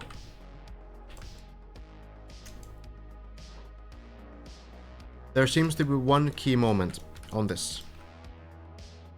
As I've mentioned, you don't accelerate in the air, you only accelerate on ground. So the key moment on this third section of the floor 12 is that you get that clean landing here. Because if you jump over this and land somewhere here like Hazard did, you will lose out on so much acceleration. It will almost never go far enough. So your goal is to get super clean landing, get the speed, and then you barely land here. Now, why Hazard didn't really, you know, break there or, you know, do anything, there's a simple reason. Because usually, when you crash into this, even if you know that it's not gonna work, you crash into this, and below, there's floor 12. The first part. You can recover from here. So, I think what the problem was that Hazard jumped a little bit too far left. Because when you jump too far left, then, you know, there's a risk, right? It was a pretty weird landing anyway. But I think if you notice that you jump too far, your goal should be to jump like very far to the right side so that you secure the landing more often. I do wonder if there's anything else you can do. Like maybe crash this thing? No. Yeah, I don't think so. I think this is designed in a way where you have to go for this landing and then drop down here. That seems to be probably the best way. Thank you, Tomak.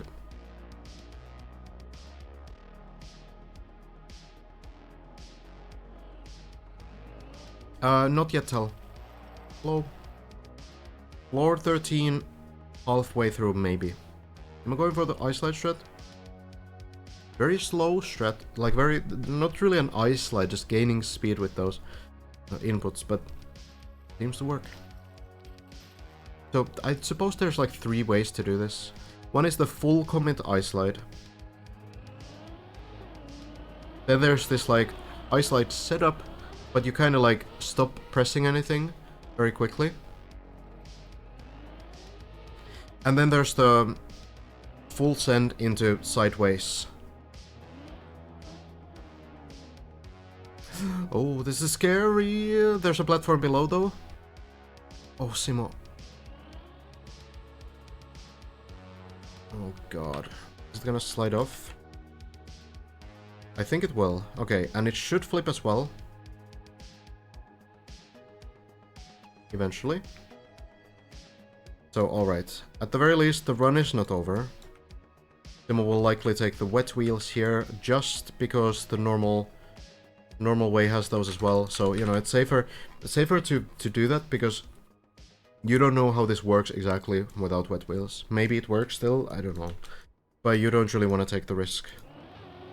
Oh, that's not a good setup. Is it still enough speed? Oof, it will be. That was close. Techie did a speedrun on this floor. This separate, like, official practice floor has been released now for floor 7. It's a replay on the map, Techie's run. So, we watched the Techie run. Nothing too crazy there, honestly. Techie is kind of full sending everything, so not really using any setups for anything. I don't think that's gonna help too much. One interesting thing we know about the turbo tunnel from that run is that Techie is doing the high speed into sideways into no inputs strategy. So Techie is not setting up like an isolate next to the wall here. So the author strategy, mapper strategy, is to go with high speed, turn sideways, and then just wait. So that, whether that's important or not, that's, you know, not really important, I suppose, because everyone kind of knows that it's a strat. It's not like a new revelation. I feel like everyone knows the strats here. It's just, you know, people are trying to find the best way. Timo makes it again though. Yeah, there's a couple players that do the same, and then there's a couple players who kind of switch it around a bunch. Like, I've seen some players, like, try the ice slide setup on a run, and then it looks kind of shaky, and then they're like, okay, maybe I'm not gonna do it, actually. And then they switch to the high-speed strategy. It really feels like no one's really, like, fully confident in that part. Not 100%. Simo's strat looks pretty good. But I imagine if it goes wrong, it also looks as wonky as the others. That's kind of always the problem.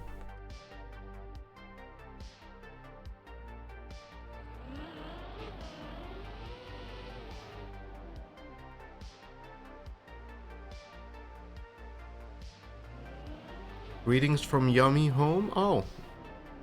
Greetings to Yummy as well.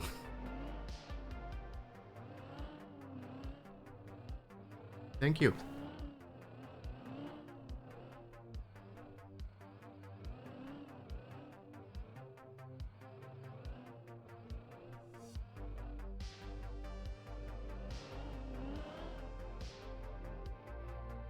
I feel like everyone has tried more than one strategy on the turbo tunnel. Here we see two strats as well. Simo, I think, goes for the backway landing, but you can also land kind of sideways onto it. Yeah, Simo turns the car like upwards, but some players like Elcon... Where am I? Some players like Elcon still do like drive like kind of straight onto the beam and then turn the car around. It looks a lot scarier to me, honestly. But Elcon is pretty consistent on that. Oof. Right into the pole, but it works out still. Simo is extremely good at turtling. Like, you wouldn't believe the saves Simo has had on this map. I will give an example now that Simo is doing like the easy part. Like, we don't need to talk about floor 8. Simo has turtled twice here. On this slope. And like everybody else, 99.9% of players, if not more, would fail the run here. Simo has managed to unflip the car on this wall. This triangle. Twice.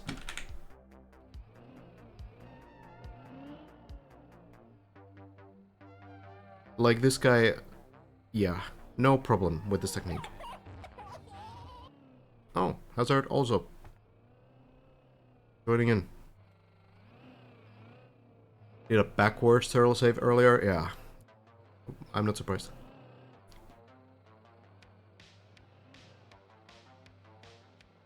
Thank you, Jabba.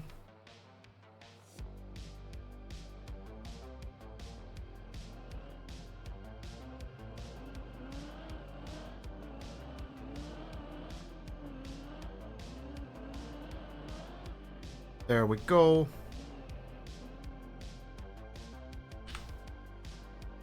Hazard, I imagine, will follow. Oh, there he is.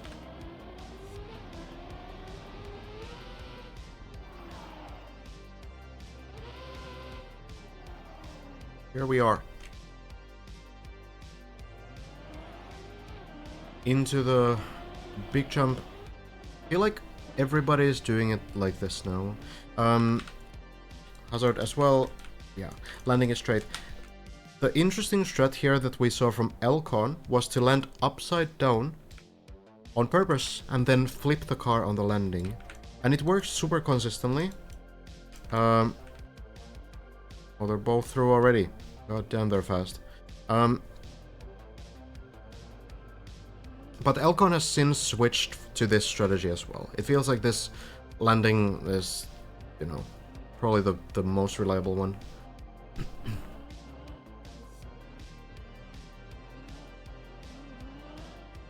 Simo is a top contender, in my opinion, still.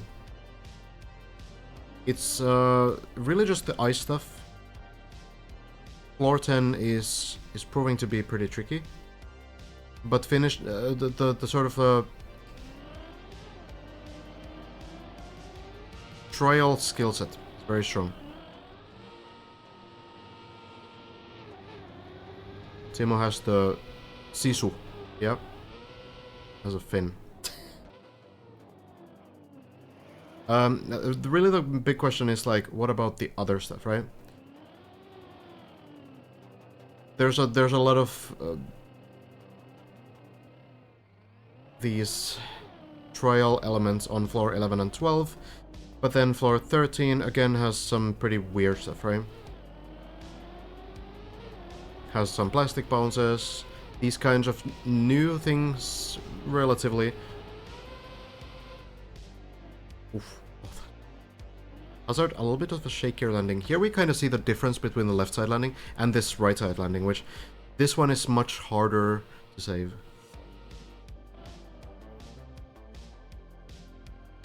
There are many very good Finnish ice players, but the problem is that Simo is not really like that active in this game. Simo plays a lot of the older game, Trackmania Nations Forever, and of course like has played a bunch of this game as well. So Simo is still like way better at everything in this game than me, for example, for sure. But compared to these guys, still lacking some experience on the surfaces and tricks specific to this game, Trackmania 2020. There's a bunch of Trackmania games. It's a 20-year-old series, so, you know, depending on what game you play, you might have like a different skill set as well. I was already still trying to save this turbo. It is kind of tricky to get the back wheels in there, but like, as long as you're patient, yeah, Hazard will do it as well.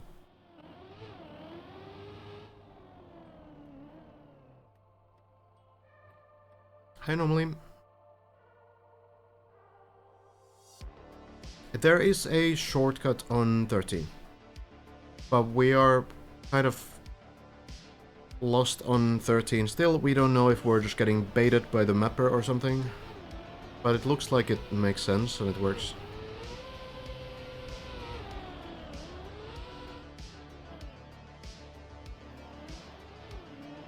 Bob Parker is good at everything, yeah. Of course. Well, the low line, and this is a little bit of difference to the Lars line. So what Lars does here, what Simo doesn't do here, is essentially jump pretty high. So Lars goes all the way to the wood, even with the low line. So goes kind of angles the car very upwards and then lands super clean very early into the quarter pipe. Simo, just like many others, is kind of jumping early from the quarter pipe, right? So jumping from here as opposed to jumping from like here. So there's like a couple different strats. Also, someone said earlier that Simo is doing the high jump. That's not true. I remember everything, alright? Be accurate, guys.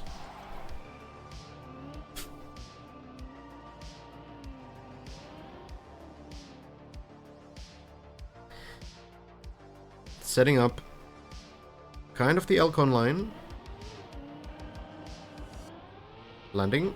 Needs 230 speed or so, 229, that's gonna be enough. Good landing. Hazard. Doing the high jump line, it doesn't work this time. Back to floor 8, but I do think this will get into the pool. There's enough momentum. Is there?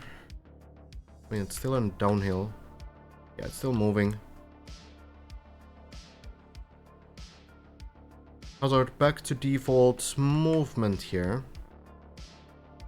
Unsurprising. Let's hope it goes through.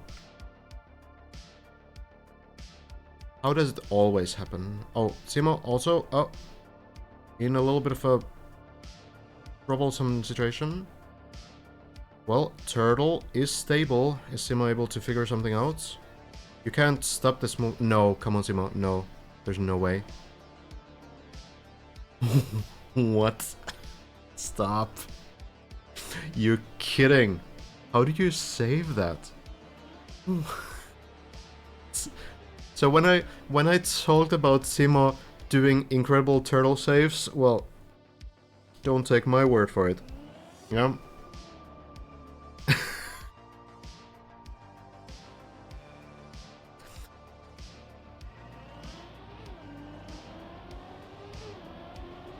And then we go back to the beginning.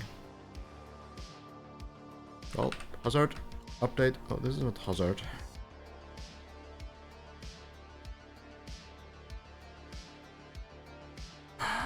Looks like the car is stuck.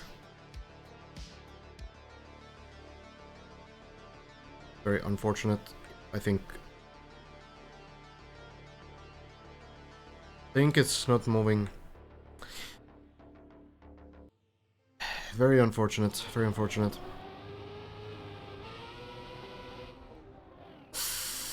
Oh, this is the better turbo to fail. This is fine.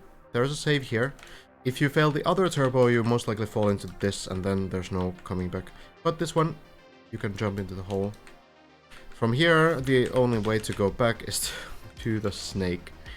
Back to the end of floor 7. So you don't really want to do that, right?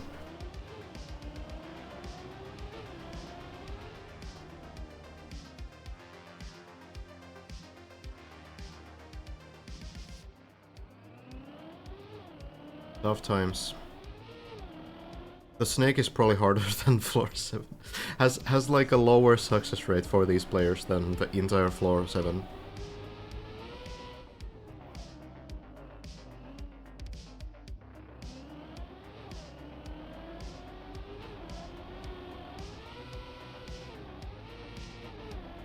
Yeah, you can also go back to the beginning of floor 7 as well. You don't have to do the snake, but usually these guys do.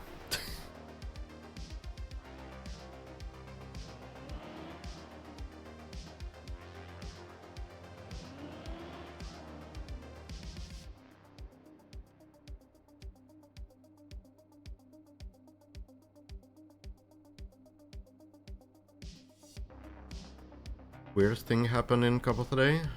Oh yeah? Hello, Red.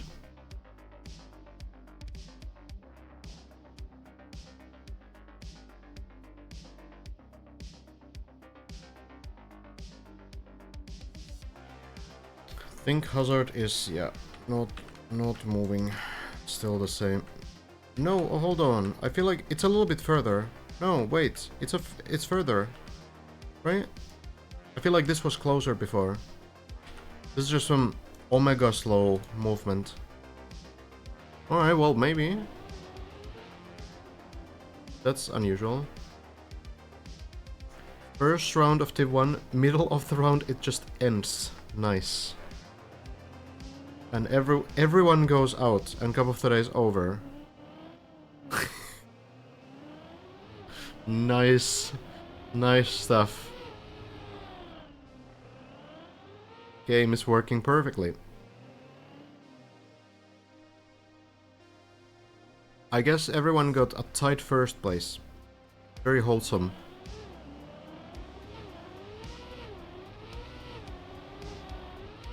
Back we go.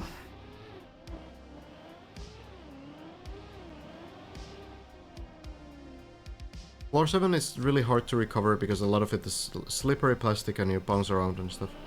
I feel like it's mostly about the recovery point on floor 7 just being really weak.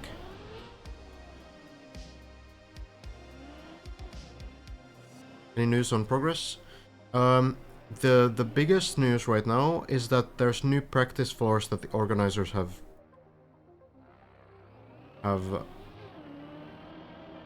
released.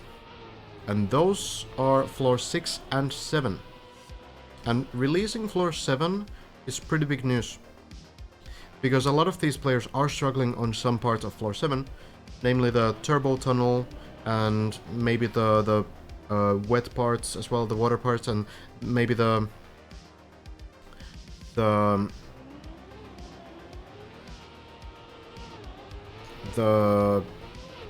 plastic loop thing as well.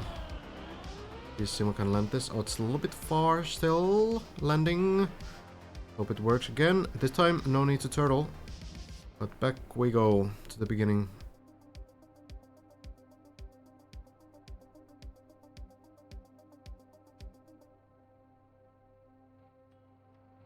Are pros now allowed practicing? So you can practice on the officially released practice floors. Those are not all released yet. Right now we have from floor 0 to floor 7. So the organizers release them kind of, you know, when they feel like it, when they feel like it's time to release the next floor.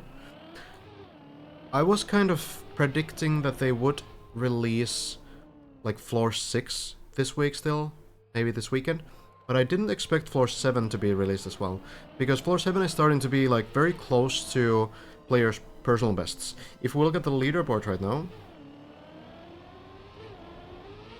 we can see that right now only about 30 people have made it to floor 7. That should be the cutoff around. So yeah, around 30 people on floor 7, and they've released that practice floor.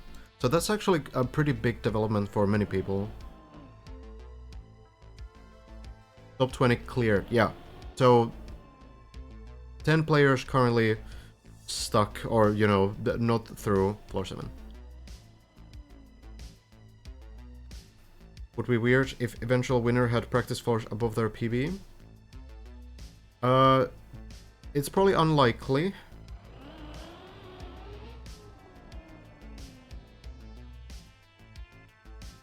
Yeah, Twist Argo mentioned that. I think at this point we probably have the winner, you know. We've already seen the winner on these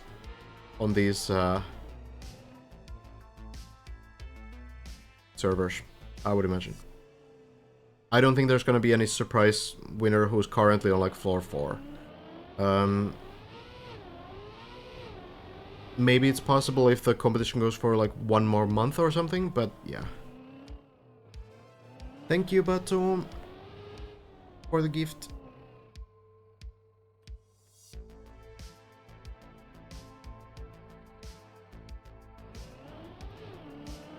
Timo, turbo landing, not going for the drift strategy here. Some players are doing something called a neo slide, doing like a low speed drift. It's a little bit tricky. If you're not used to it, you probably shouldn't go for it. It's not so essential to know, usually. It's useful, but you don't need it on like 99% of maps, so... Well, it's landing. So currently there's 8 practice floors, meaning from 0 to 7. So floor 7 is the final practice floor right now. Yeah, I've heard Bren say that someone could start right now and still win. I'm not sure if I'm in the same boat, but I haven't scouted the last floor, so I wouldn't know. Simon maybe barely landing. Yeah, got it. Gets it.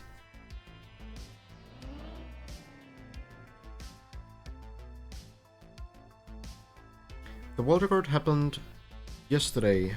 Bren first, and then later on Hazard in the afternoon. Both are stuck on the same plastic bounce on floor 13. Bren might have been able to start now and still win, that's true, Zercho. But like who, like what kind of a player is missing right now? Maybe Gwen?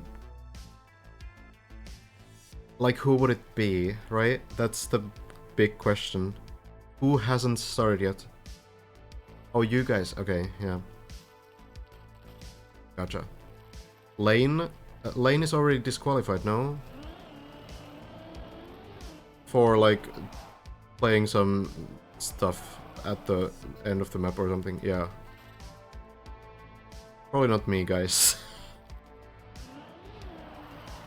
It's probably not Bob Parker either. Yeah, so Lane is like a very good trial player from TMNF. I don't think Lane was interested in competing at all, so went ahead and played some like further sections. There's no like cheating at all. It's just that as a participant, to be eligible for the prize pool, you are not allowed to practice undiscovered areas. From what I understand, Lane did that while knowing that it would not be allowed, and you know, Lane wasn't going to participate in the competition either. So there's no like a big scandal here. It's just that there are really good players that aren't looking to grind this map but still wanted to check something out on the map, you know? So just for the full context. No, it's not a huge scandal, no.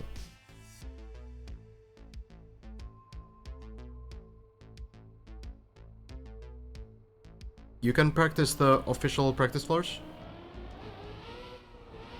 And that's it. And play this one.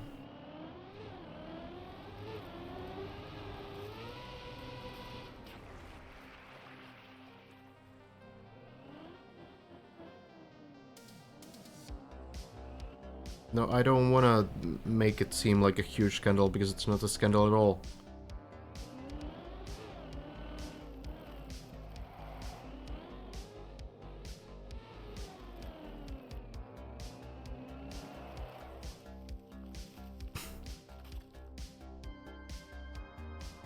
Well, Simo close to a personal best.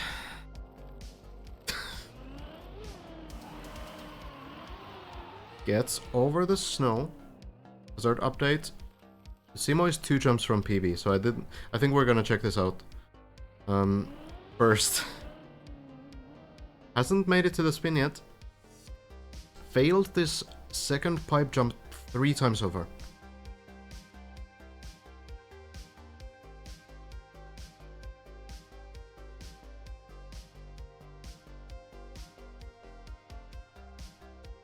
Virtual and floor 10 as well? Okay, okay.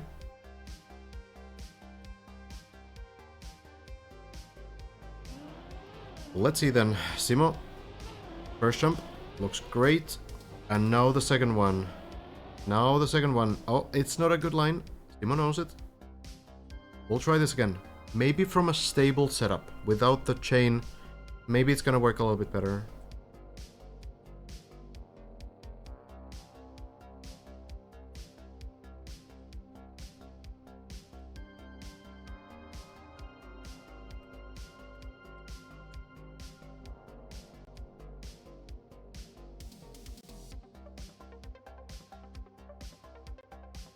Oh. Hazard moving? I don't want to switch yet. We'll check in. Oh, okay. Well, there we go. Eventually worked. Hazard default movement master. Now Simo needs to be the pipe master. 4th attempt on this jump. Maybe checking some clips. Needs a low line here and then a high jump. Oh, this will work. And Simo has gotten a personal best. Well, not much to celebrate here because now it's to the ice spin and I don't know if Simo has done a single ice spin in his life. Starting here, getting the second gear, timing the ice spin, getting the speed, landing here.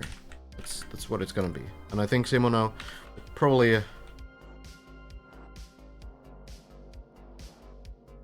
get some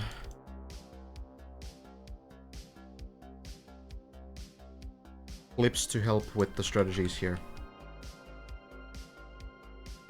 Simo has tried this once. Oh, my previous information was that Simo did fail this one. So I'm not okay. It could be that my information is outdated. Either way, hasn't cleared this. One of the toughest sections on this entire floor for some players on the entire map. Thanks, Red. It's not gonna help much, but it's something.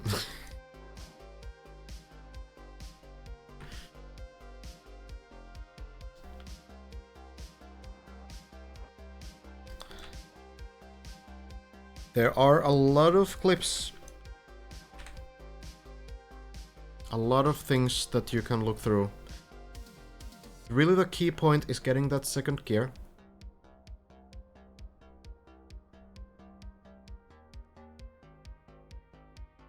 And then you also just want to be sure that the timing of the spin is correct. Here's the thing about this. You go over water, which gives you wet wheels, and then you go over ice. And when you go from water to ice, you get wet, icy wheels. You have both at the same time. Plastic retains wet wheels, which means that they will also retain icy wheels. Which means that you will have permanent wet, icy wheels as long as you're on ice or on plastic. And that's gonna mean that these plastic blocks behave basically as ice. So it doesn't really matter too much. You have a slightly better acceleration, I suppose, but the main thing is that this is ice. But there's another thing to it. You still bounce off of plastic. No matter how it behaves when you're on it, when you, for example, mistime this and you hit this plastic side, it's gonna bounce you through. So if you mistime the spin, you're most likely going to fly somewhere pretty far.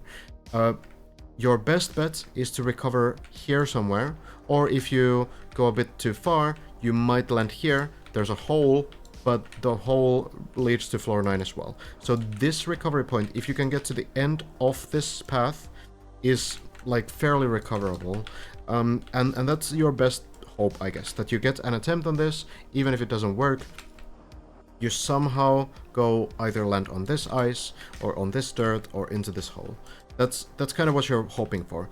I don't know if Simo is expecting to get it through this, probably studying the inputs and trying to replicate them, and really like looking to, you know, just get this down very quickly, because it's a really big part of the run, obviously.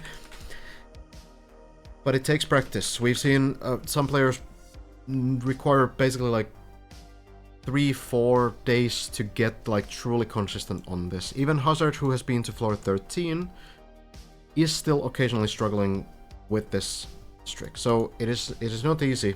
We'll see how Simo does it.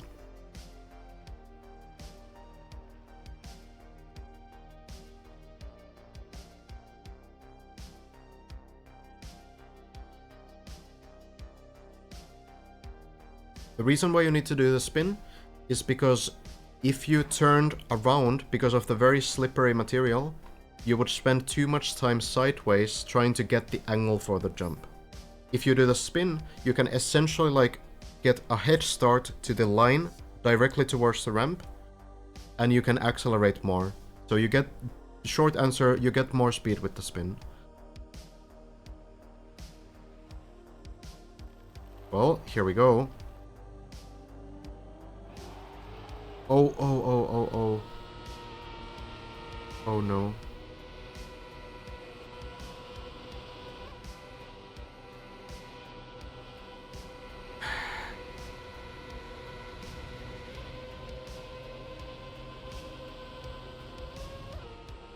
That is so unfortunate.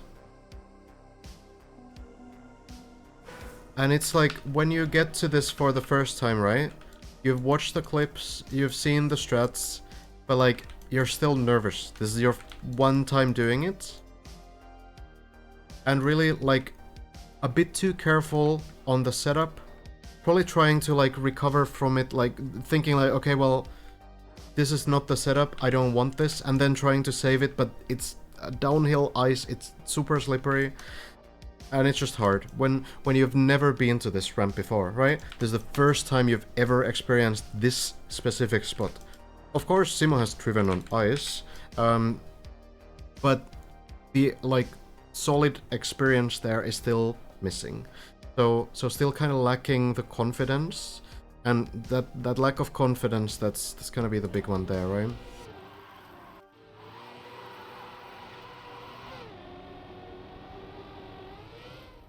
But well, there's probably something learned there. Not a whole lot about the spin itself, but there's still something.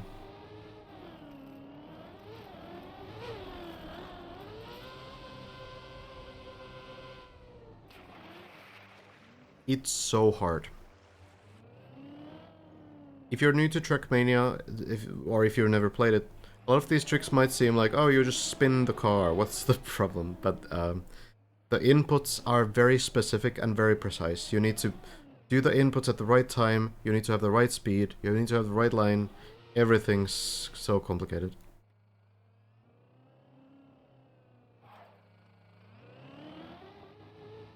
If you have the game, and you're wondering like, wow, okay, well, that's an interesting strat from Yami. Kind of a cool bounce. If you have the game, and you're wondering what the ice spins are like, there are some very good maps. You can try out some Burley Pog maps, for example. Burley was on the server earlier as well, right?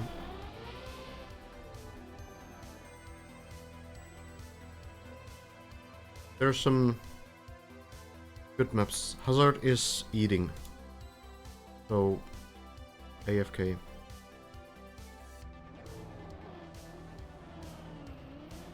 For a player like you, how many tries to nail down the 360? I mean, I don't know. I have like pretty substantial experience on ice. Like, you know, I've been to Division 1 in Cup of the Day on ice maps multiple times. My best performance is top 9 on an ice map on Cup of the Day. So I would consider myself like a pretty good ice player. The difference between myself and the top ice players is huge. I know how to do spins in general. Like, I know what the inputs are and what I need to look out for and what can go wrong. But like, I would probably need like 10 attempts to actually get like a confident attempt at that. I could maybe clear it before the 10th attempt, but I feel like to get like a confident line through it, probably like 10 attempts on it. Mika, best ice player?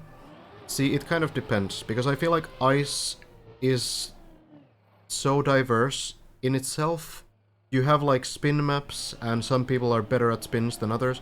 Then you have like the icy campaign maps, which are like kind of like RPG ice maps almost pretty often.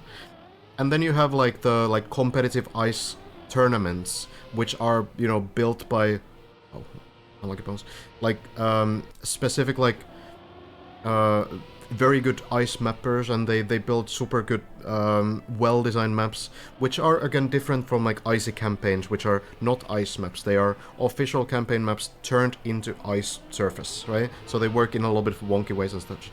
But there's so much stuff within like a single surface as well that I wouldn't really be confident about saying who's the best in that surface. Toyflum is, yeah, super good as well.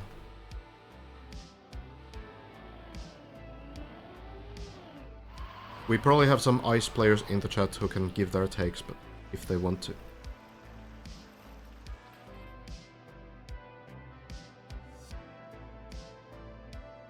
Can you give me your perspective as a caster about who's gonna win? Candidates for top 3, overall what do you think of the event, and most important, who you're rooting for? I'm neutral here, so I'm not really rooting for anyone. I'm rooting for the players as opposed to the map. That's kind of my perspective here. So I hope that the players win the map.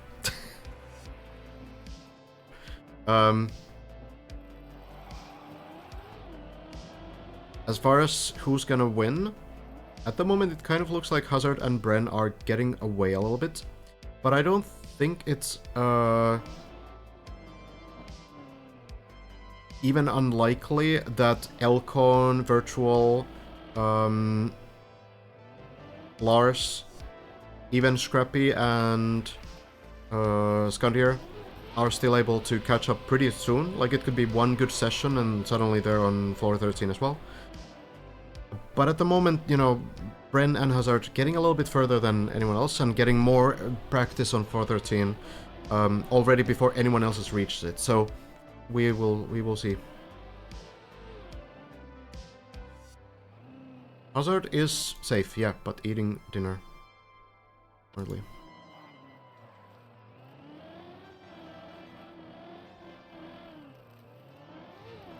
Don't know if Nadio has any involvement, not like a main involvement at least.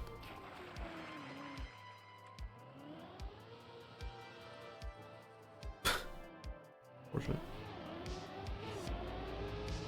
The event is great though. It's really awesome seeing all these players kind of work together to solve things, and the mappers have done a really good job. The plugin is amazing. Everything's great.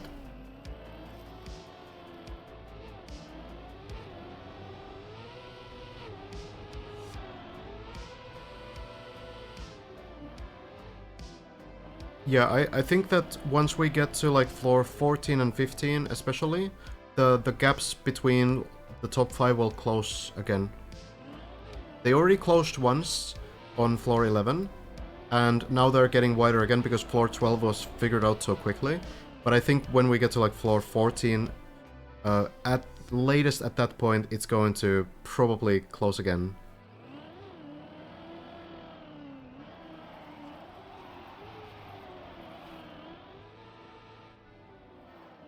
The Ville is properly hydrated. I'm actually not. I should probably take it a little bit more seriously. I will get myself something to drink. I will be back in just a minute.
Here we are then.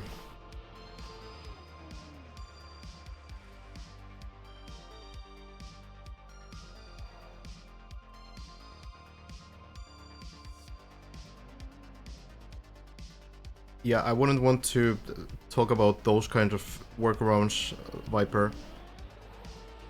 If you want to, you know, try the practice floors, there's been floor 6 and 7 released today though. Oh, Simo, not working this time, this strategy. Oh, beam landing? No. Maybe floor 2.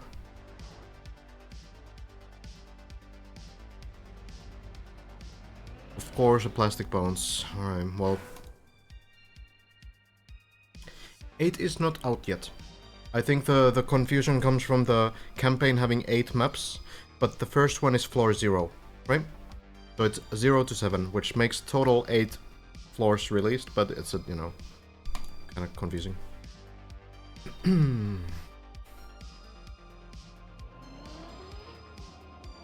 Do you think this game will run on my potato of a laptop? Depends.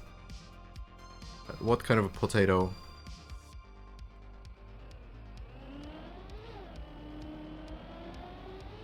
Hi Nuzalia. I'm great. Hope you're great too. Hazard, back from the dinner. Getting this run going again. Hasn't made it to floor 13. But we just saw a floor 10 attempt not long ago, so...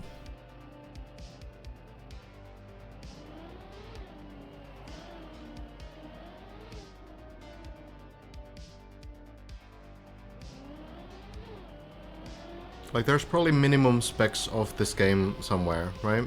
That you can check. Good landing. This left side landing on the turbo, always gonna be pretty good. Why am I getting, like, breezes? Trackmania seems to be struggling a little bit today. Ubisoft Connect had issues earlier. Took a few attempts for me to even look into the game. And apparently Cup of the Day today, the daily competition, which is one of the sort of main parts of the game, has a few thousand people playing at the same time, basically, every day. That one apparently didn't work at all. As in, Division 1, the best division, ended after one round, and everyone got eliminated, when it's usually 4 players eliminated per round. So, yeah, not sure what happened there. I'm new to Trackmania. Welcome, Rolly. Is Bren like the best player in the world, or only in this discipline? Well, Bren is quite literally a world champion, but best player in the world is a bit of a hard topic again. Because there's so many styles and so many ways to play Trackmania that usually, like, different styles will have their different best players. Bren is definitely, like, overall one of the best players, like the overall skill set. And this is very much Bren's area of expertise as well. These kinds of tricks like quarter pipe jumps and such, definitely something that Bren has experience on. We call it the RPG style. Essentially maps with pathfinding and tricky sections and jumps and transitions and all kinds of, you know, all kinds of things that we have on this game.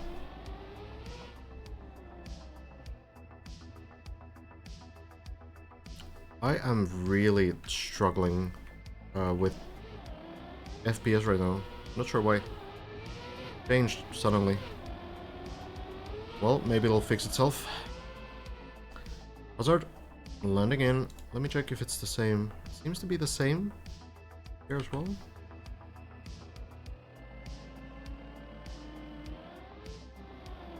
That is weird. When there's a good point, I might just restart the game. Seems like Trackmania might have some issues today.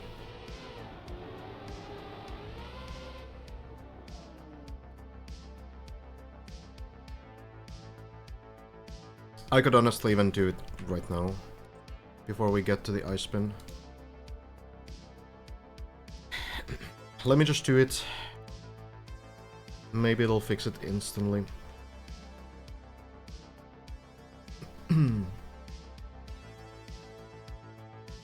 Shmaniel, a very good player as well. Has done some pretty great wall records in the older games. Has done some great shortcut wall records in this game as well. In official maps. Hopefully that works now.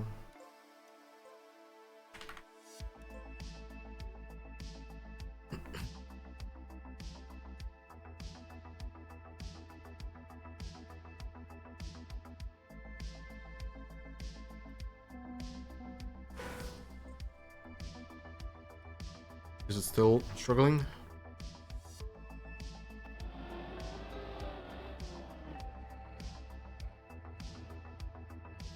Maybe. I don't know. Maybe it's better. Oh, it looks better right now.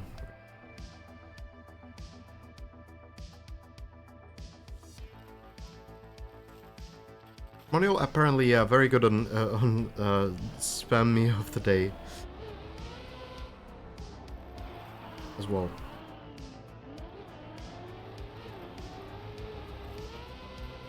But I don't know much about Shmanil on this map, because Shmanil hasn't been playing much on the server, and I'm mostly focusing on the server, so... But I know that Shmanil has been streaming, so you guys definitely also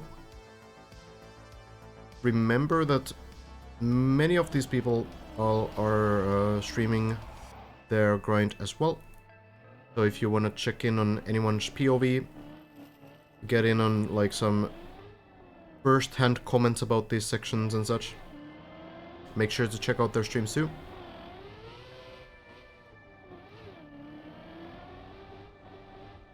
Oh, that's too late. Oh, ice. Oh, not able to recover.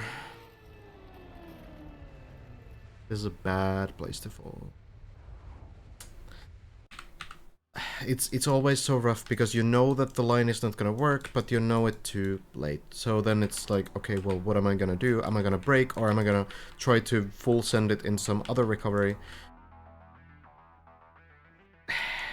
It's such a difficult call to make, because the car really doesn't slow down that quickly. On these slow maps, I'm always so surprised about how bad the brakes on the car really are. It's kind of incredible.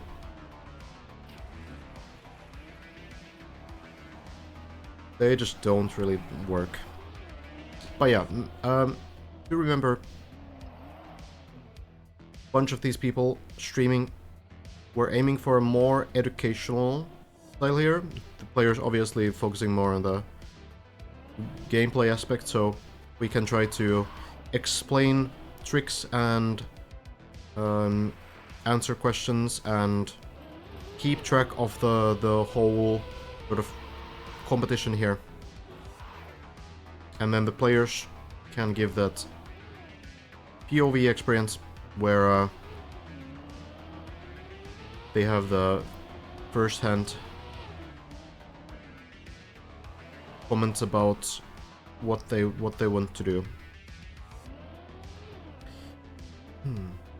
Leaderboard right now. Hazard and Brent tied for first place on 413. And then we have Lars on the lead height. Lars on the second part of floor 12 right now. Has tried it 3 times so far, but has failed the recovery after failing the entry 3 times as well.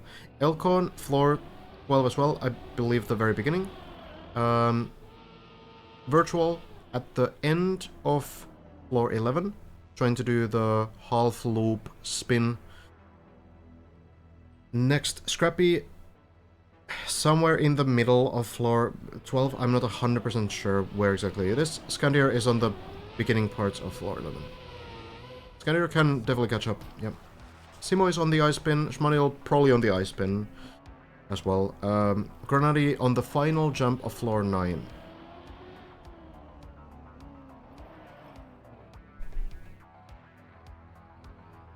Hello, Shoxy.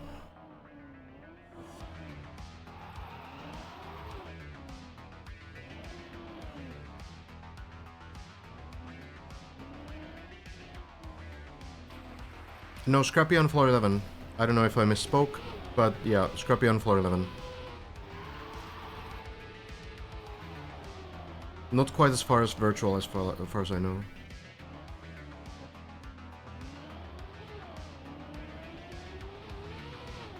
What is the difference between a dirt wall and a wood wall, or like a wall ride type thing?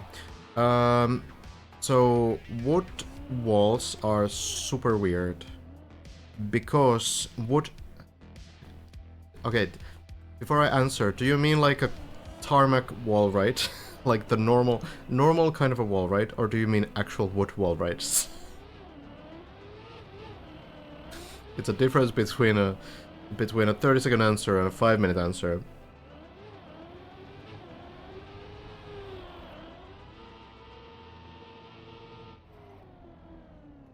Lars made it one jump further this morning. Oh, so Lars on the third part now. Oh, good to know.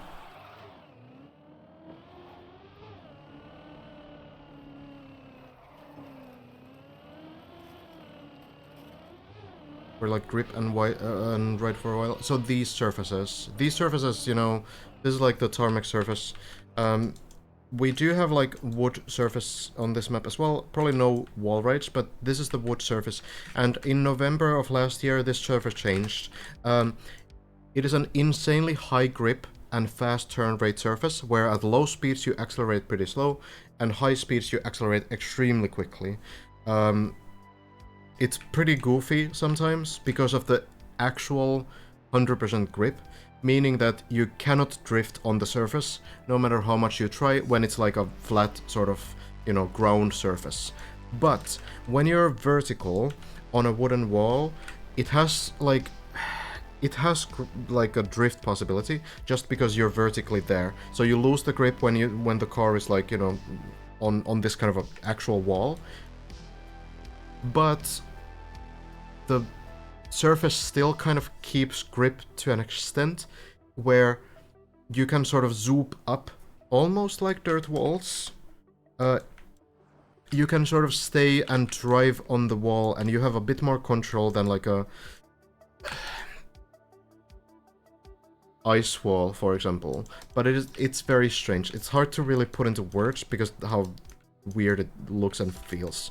Dirt wall has the interaction of going in a 45-degree angle and being able to like go upwards. So you can essentially, if you have dirt on a wall ride formation, you can basically like climb it as much as you want. So this is how this trick works here. The players will set up for the wall ride, and then have the 45-degree angle, and you notice that they're kind of driving up the wall. Pretty weird, right? I'm a beginner and I've been playing your 23 campaign. It's sick. Do you have a tutorial somewhere to the other medals? Thank you. I don't remember. But there are videos. For example, Virtual has a video of the entire campaign. If you want to get some, you know, lines.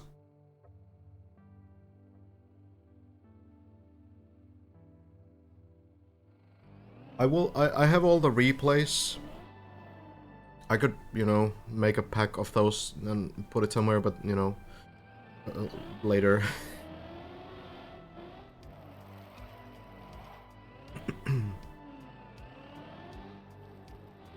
Our fastest way, only looking at this map for shortcuts? I don't know. We have multiple FWO members playing the map though. For example, Virtual and Schmanuel, right? I would imagine that if there were any obvious shortcuts, they would have found them so far.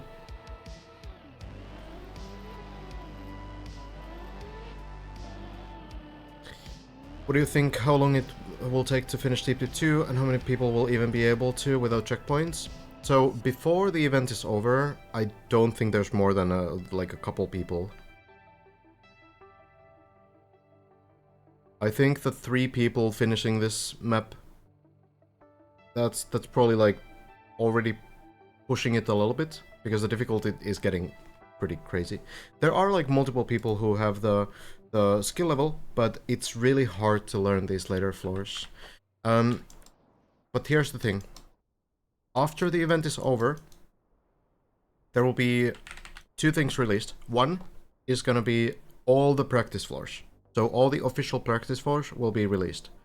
And then, 2, there's gonna be a checkpoint version of the entire map released. So when people are able to get more practice with the checkpoint version and with the practice floors, then more people will finish this version. Well,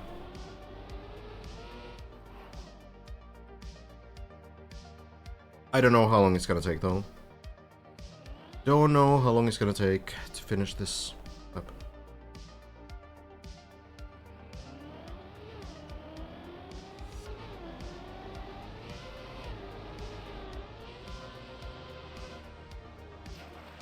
There is one shortcut on this map that seems unintentional, but could be intentional. We don't know. It is on floor 13, and the reason why it's meaningful is because it skips something more difficult than the shortcut. So, on floor 13, there is the bowl thing, this thing here, where you go into this plastic wall hug, then you go into a wall ride, you go down, bounce on this, and then slide up all the way on the ice and land here. You can skip this with the shortcut that was found by Bren on accident. Simply drop down from here, and then you go here, then you go here, and then you're essentially on the point where you would get with this one. Sorry, Hazard.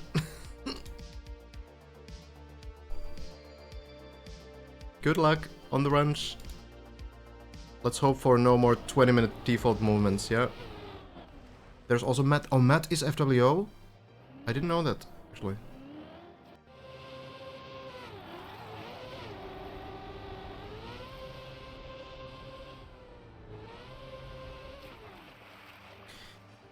The plastic bounce is... yeah. We'll see.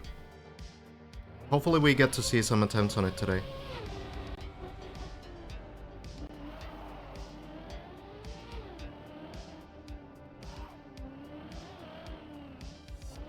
It's so difficult, especially because we just have so many options there. Not only the, you know, obvious ways to do the bounce, but because there's so much stuff around this area. Like, first of all, everything's so cluttered. Who even knows what the hell is going on here, really? But then when you look at the plastic bounce that these two players are trying to figure out right now. Bren and Hazard. So they try to drop down from here. Somehow, you can go forwards, you can go backwards, you can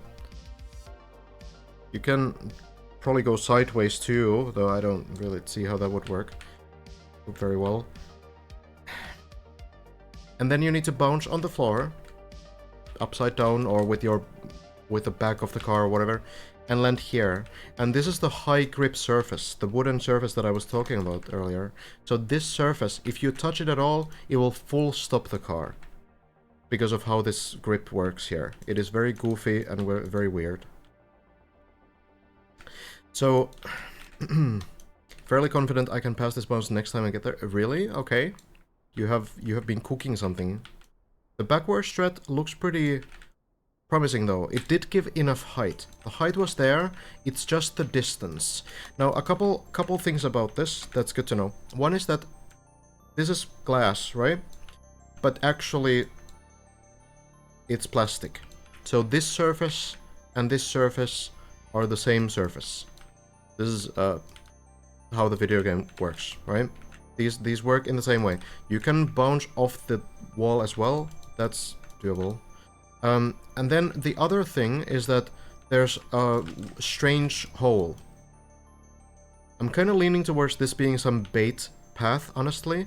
But if we follow this hole, you notice that there's a gap here.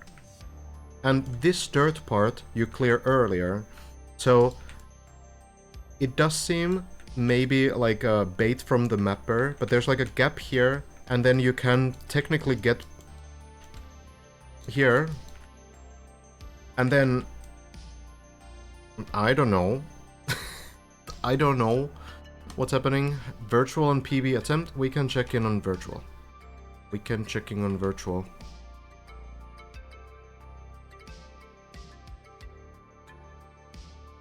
Yeah, there's a lot happening.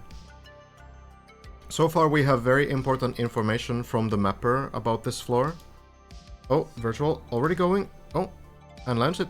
Okay, well, alright, well, kind of missed it, but virtual on a PB now. This is already a personal best for virtual. Tuned in just at the right time. So we'll check in on this attempt. Maybe could be the 5th player to reach floor 12. Clean landing, but jumps very far to the right, still lands though. And that is an important jump to land. Now, the next one. Next one is going to be a little bit easier. And then we hope that Virtual knows the strat for the final difficult part. Lens. A little bit close to the edge, but works still. So here, it's very important that you keep the second gear.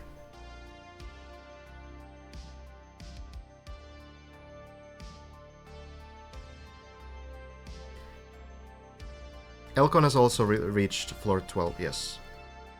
So here you take speed, and you don't want to get 160 speed on the build-up, because that gives you the third gear. And why that seems to be bad is because you drop that gear later, and that causes a slowdown to happen. So you want to keep the second gear, even though it's less speed from the acceleration, because then you don't get the slowdown, and it ends up being more speed at the end. I feel like this is pretty well known at this point. And this was an important discovery from the players. Let's see. Virtual just trying out the line. Can check the speed on the bottom right here. It goes all the way. A little bit too fast there. I would have probably gotten the gear.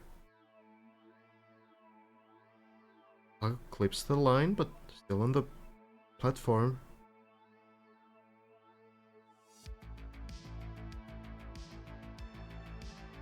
It's so difficult getting this acceleration as well, because these are the weird angles that you're not used to. If it was a flat plane to accelerate on, it would be so much more intuitive, but because you need to do a downhill into an uphill, it adds so much complexity. Still just trying out.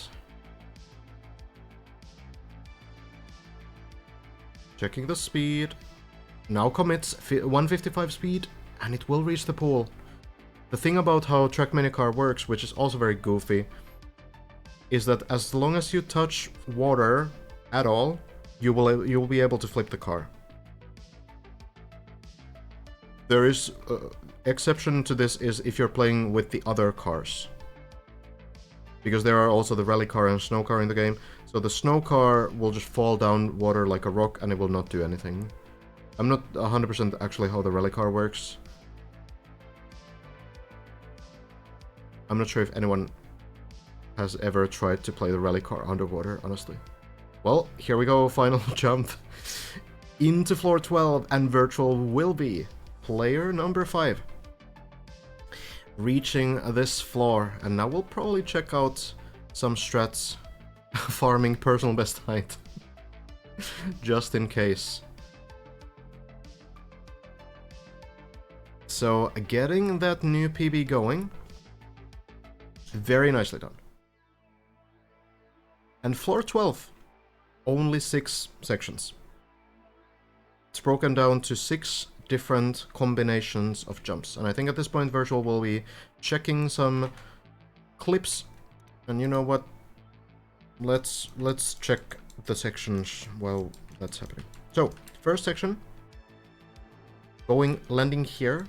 Jumping here, clean landing onto ramp, getting enough speed. I forgot the speed already. I think it was 190 speed or something, and then you jump through the hole. There's been a couple upside down landings into this part here, but for the most part, it's been looking pretty good. Now that Hazard, Lars, and Bren have got more comfortable with this. So then you accelerate, you start acceleration from this Trackmania sign, back wheel next to the line here. You get a no airtime line. This is the second section now. Jump here, and quarter pipe jump. Then go into this platform and use this decoration block as visual cue for the jump line. So jump right towards it and you will land here.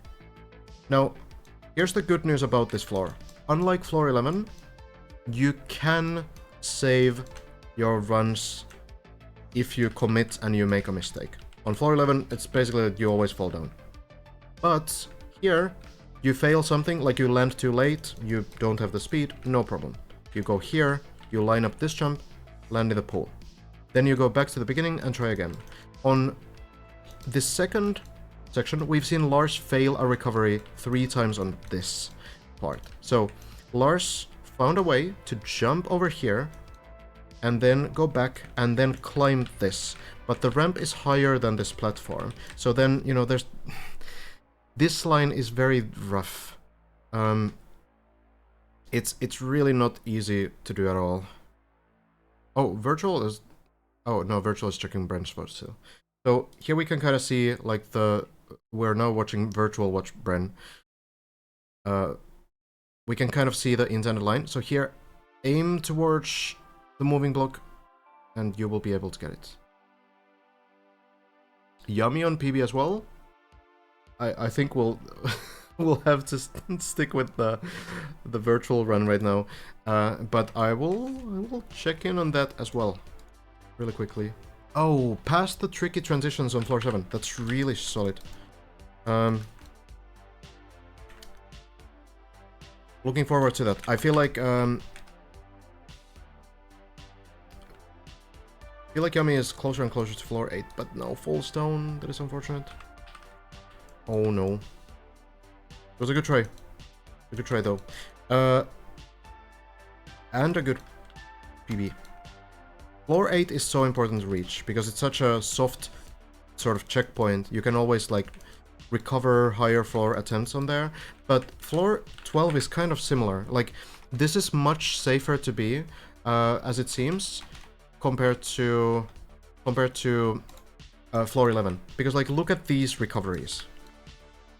They're non-existent, right? It's always going to be floor 8. But then you look at how much ground floor 12 actually covers. And it's so much more, right? Which means that once you get past floor 12, you are pretty likely, when you get to these higher floors that we haven't really looked at yet, to also be able to somehow recover on this. So I think getting a runge past floor 12 is an important step up on the run. But yeah, first things first, trying to farm a good landing onto this ramp and get the 190 speed or so for this jump. So then, if you fail, you jump to the pool, you try again. And you just farm this. Really, the most likely way you are to fail this is if you turtle. If you land upside down, which has unfortunately happened multiple times to people on this landing, right? The other way you can fail is if you don't have the speed and you crash this instead of making it through and you fall all the way down, right?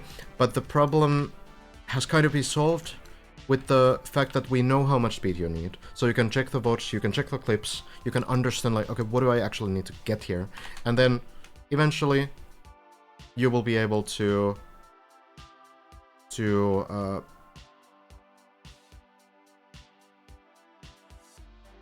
get everything down. Okay, so Virtual is still watching Bren.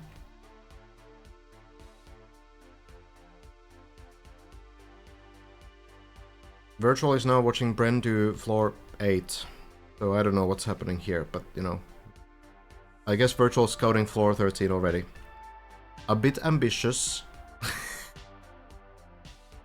A bit ambitious, you know? I feel like you would initially want to probably clear these floor 12 sections, but... hey, it's not a bad idea to kind of look forward and check in what's ahead of you, right? Honestly, every time you clear a new section, if you're not scouting the very final jump of the map... Are you even trying? Okay, now we're getting ads. That's fine. We will check in a moment. It's alright. I'll keep it running, supporting the streamer. So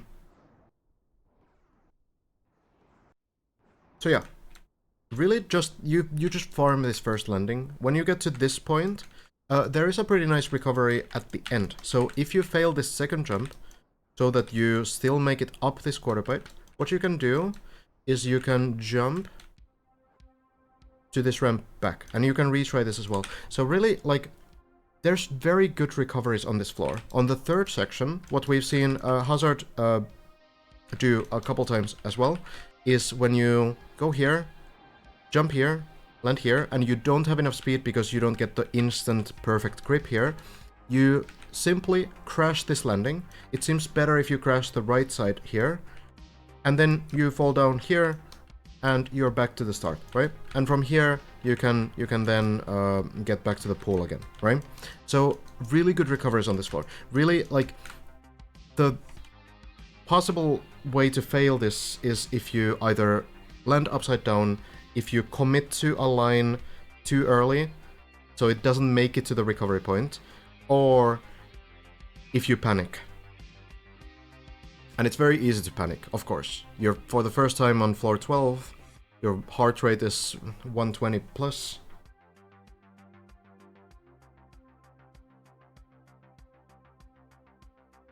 It's part of this. Big part.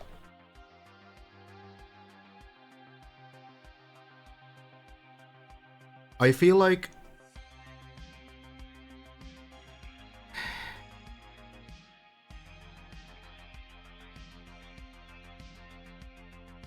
I don't Voltus. This is Virtual's stream. It's Virtual's notifications.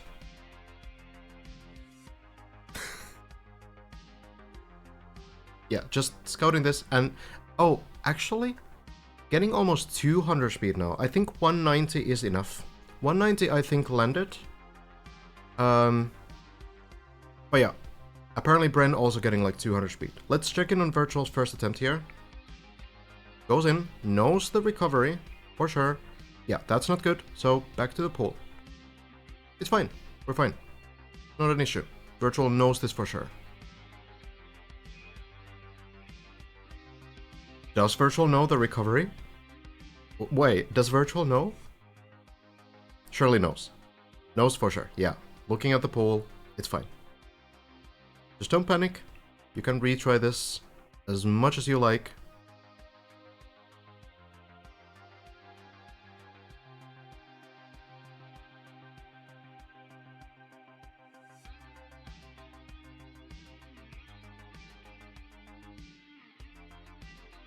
It is a really forgiving floor compared to floor 11 for sure. A bit on the edge, but lands, that's the main thing. It is a very blind jump, but it's also like there's a lot of ground there, and it's not a super long jump. So I feel like once you've done it once, it gets a lot sort of less stressful to do. And then you're back. This is where you need to start the section anyway, so it's a very short recovery. And then you try again. Landing. Flips. Back we go. Back into the pool.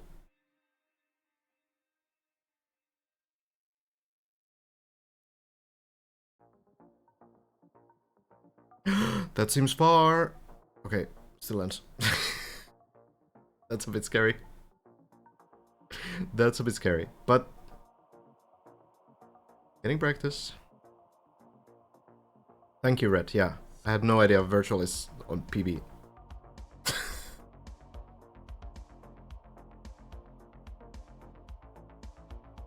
Third attempt. Good practice. Landing. That's better, but crashes. Back we go. So like this is the benefit of this floor. Oh, that's far. Oh. Kind of pushing it, I feel. I'm scared. I'm scared about these jumps. They feel like they're a bit fast. But getting more and more practice on that recovery too. And the good thing is that once you clear this one, the second part has a similar recovery. Back we go.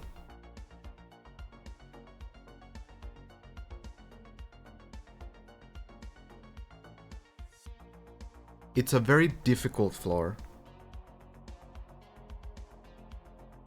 It is very, like... Oh. Okay. Alright, it's consistent for him. Alright, he's fine, he's fine. He's fine.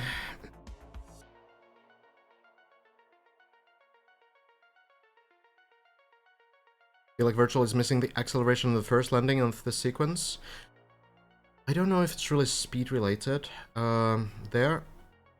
I guess, yeah, Virtual kind of tried that too. Now needs to go for the other save. Go to the pool from the first ramp here. Feel like Controller has advantage on this floor. I mean, maybe, but Hazard is a keyboard player, right? I don't really know like how much you will truly struggle with these kinds of things if you're just consistent and experienced. Generally speaking, these kinds of precision things, as long as they're not like pixel precision, they will be fairly doable with keyboard. For experienced players.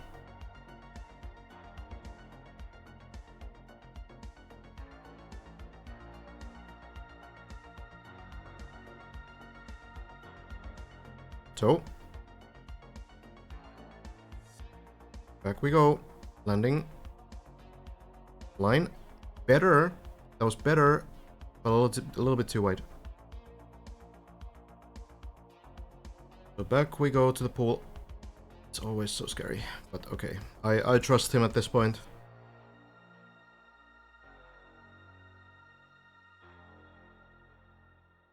So yeah.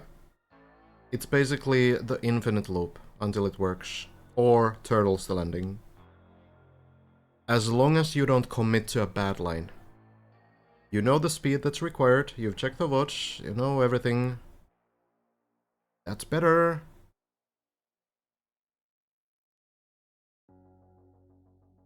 XDD? Not yet XDD, Plexity. Where the 6 jumps away. Or sections.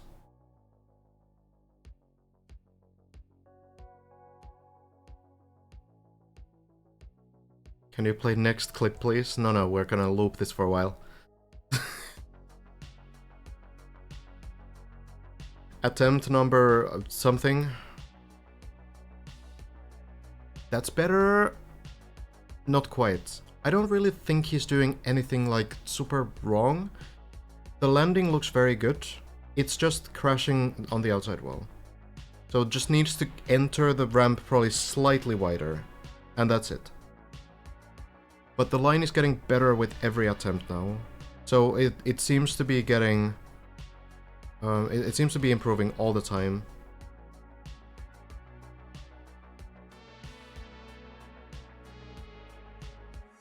Down we go. Wider line, but this time it's too wide. I suppose one way to like end this loop is to land too far to the left, like completely miss that ramp. That was a better like line attempt though, trying to get that more like wider entry into it. But it's not quite there.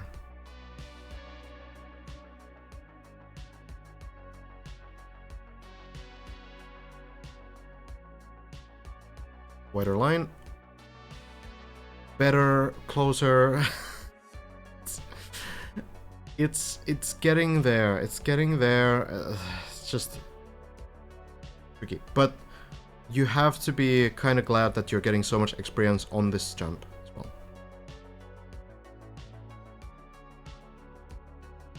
There could be a slight release that still keeps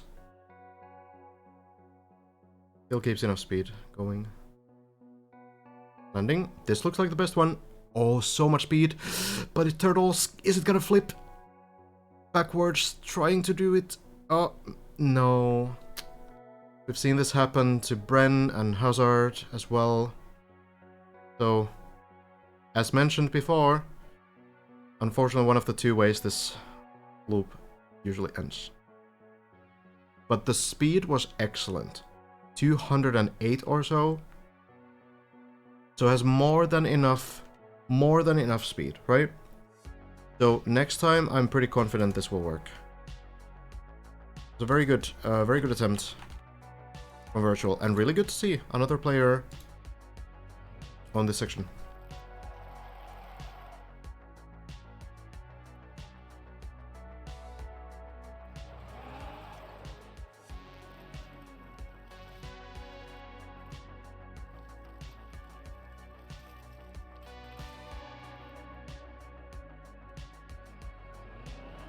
Have I said that it was unlikely to turtle? Oh, I suppose I said. On the very first try. I guess I was wrong, yeah. I suppose when you hit the specific point in the middle, you are likely to turtle. I guess that's true.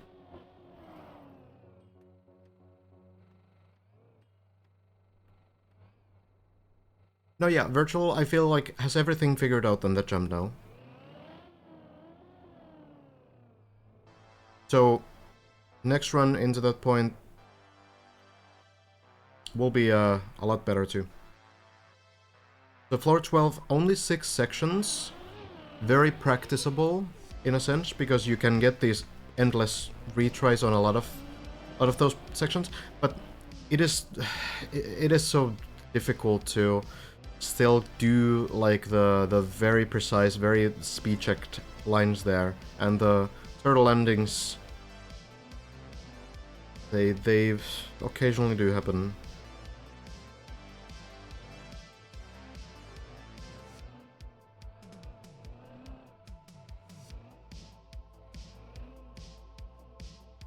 I'm gonna guess that Elcon and Virtual are tied. Or Elcon might still be like at the very beginning or something. Lars is still third. Hazard and Bren are on floor 13.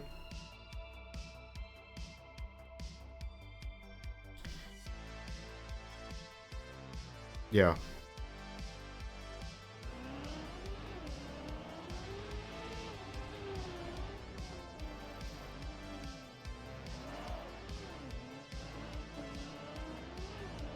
I don't think anyone's taking a break from the game. Bren was playing tournaments earlier today. Hazard is literally on the server right now, and Elcon has been playing, I think today morning.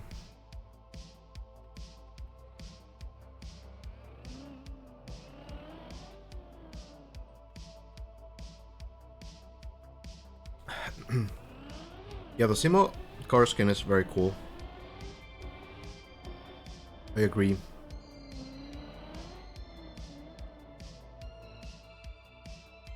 You know all the floors by name?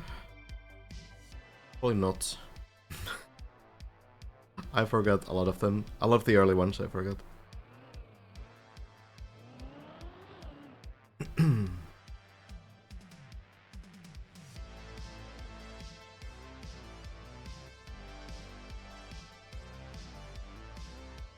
Back to the turtles. This weird thing, it's working. And often. We've seen some weird things there. Visual description of the floors? Oh, for sure. Like, I do recognize every single floor, of course. Apart from the ones that we haven't seen, because I haven't looked at them. I feel like it's really easy to tell the floors apart, which is really cool. They're very thematic, both visually and stylistically.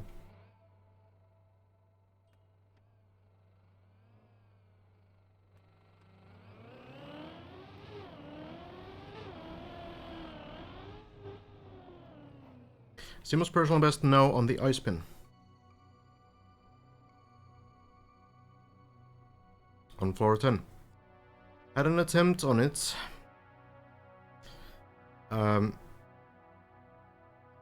It wasn't that good, unfortunately. It didn't really get to the ice spin. Kind of fell off from the downhill. But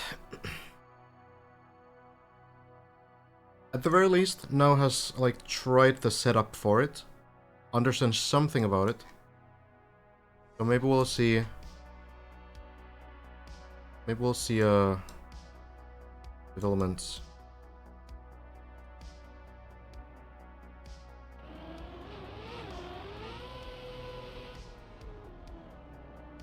Okay, that's an interesting way to land this, actually. Well, it works. Can just go back. Besides the jump on 13, are there any difficult sections that could hold Bren or Hazard back? I mean, there are still all the floor 11 things and all the floor 12 things that are not trivial at all. Even, like, going back to floor 7, there are still some things that the players occasionally fail, like the plastic loop, for example. So, you know, the problem is that no matter how much practice you get on some of these sections, they will still, like, retain a level of difficulty always, right? And you will never gain, like, 100% consistency on anything. You will occasionally miss some trick sometimes, no matter how good you are, right? Maybe it's a 1% chance of failing, maybe it's less than 1%, but there's still a chance. And when you play this map for hundreds of times, then eventually you will fail every trick, right? So, I don't know if there's, like, too many, like, big choke points right now. Floor 13 seemed pretty good. Hazard did it a few times, because when you fail the plastic bounce, you can often recover from it as well. It looked very good for Hazard already. So I don't think the first few sections of 13 are looking like major choke points right now. Everything's failable, I suppose, but they don't seem to be as major as the bounce. But yeah, the ice spin is difficult for many still. That's a very, like, it's a thing that depends so much on your skill set. Like, if you've played ice a lot, if you've done these spins a lot, then you might be very confident on it, very consistent on it. Like, someone like Elcon has failed it once or twice ever, has cleared it probably like 30 times or something. So, like, that's the kind of dream consistency for a lot of these players, right? A lot of the time, for some others, it's gonna be like 50% consistency, maybe. Or maybe a little bit better, 60, 70% consistency. But it is difficult. And then, you know, some things like turtle saves, for example, Simo, super good at them. Like, we've seen it today as well, like, doing like a drop down in a turtle and flipping it that way. Like, Simo does crazy turtle saves, right? But then the ice stuff is more difficult than for many. So, players have different skill set and different choke points as well. I don't think Bren really has like a major choke point right now. But at the same time, Hazard, I suppose, has like a very similar situation where both are getting really good attempts very often now. So it could be kind of a battle between the two. I feel like Elcon also was struggling a little bit on the turtle stuff at one point on floor 8, but has since become so much more confident on it. This might be too slow. No, still makes it. So I feel like Elcon also has a very sort of wide, very diverse skill set now for the entire map.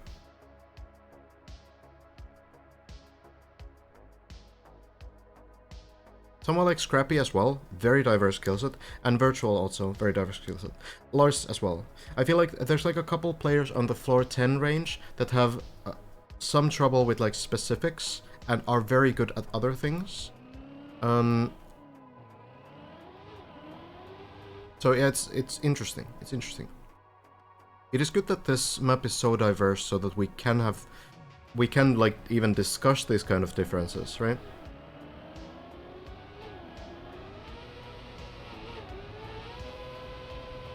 Yeah, I don't know anything about the final floor, but I don't think whatever it is, I don't think it's really going to necessarily decide much.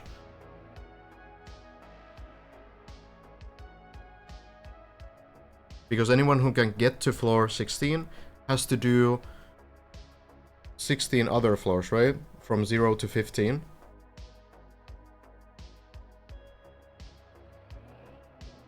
And I have a hard time imagining that you wouldn't have to do similar mechanics or techniques during those 15, 16 floors that you need to do on the final parts of the map. Timo will land this one. So, retry. When will the next map review be? Saturday.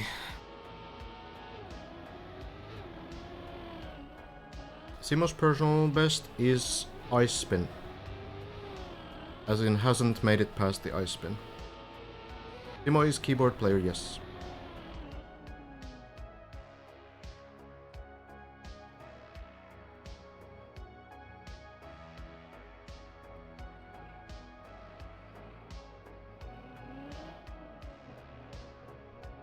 You can maybe tell kinda from the inputs, but don't trust this too much, because in spectating it's less accurate. Based on the wheel position, not really the inputs themselves. Okay, Timo gets the jump.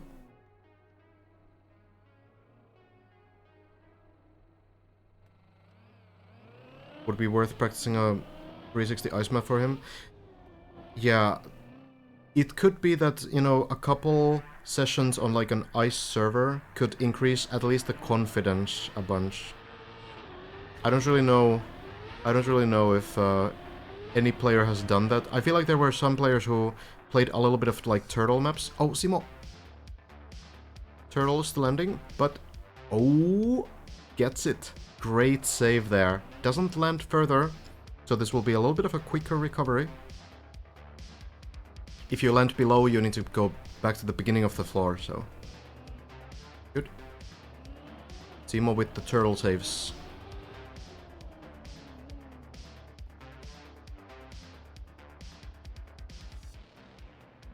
Scandier also. We can't really forget about Scandier. Floor 11 already, and very good skill set for this map. Hasn't really been to, you know, the top spots in a while. But it might still happen. Yeah, we haven't looked at any floor beyond 13. So we're kind of discovering them with the players. Maybe at the point where we're on floor 15, we can also check out... Oh, another turtle save. No problem, surely. Flip. So easy for this guy. Yeah, maybe at the point where we're on floor 15, we can kind of check out floor 16 as well, but not before.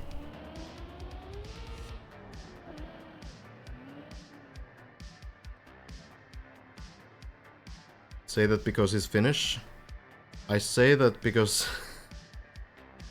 because Simo has shown on multiple occasions that he's just the turtle god. Alright? There's no contest, really.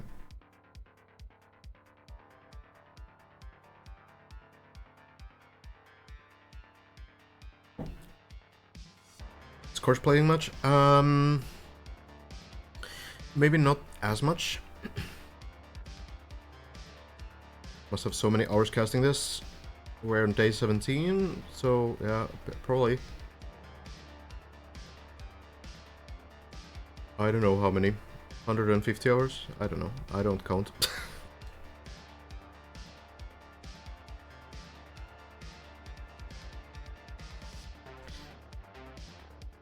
We'll see. We will see. Those are taking a bit of a break. Samifying. Floor 6 gets the inverted steering. Oh, just as we tune in. It's so unfortunate. It happens occasionally. Generally, you need to start pressing backwards at a specific point. You switch from forwards input to backwards input at a specific point. If you switch it too early, usually before the wheels are all touching the ground, Timberlands, then usually it's going to give you inverted steering, meaning that you try to turn to the left and it turns to the wrong direction. Sometimes this game is so good that you try to turn to the left and it turns to one direction, and then you react very quickly, so you turn to the right, but it turns to the same direction still.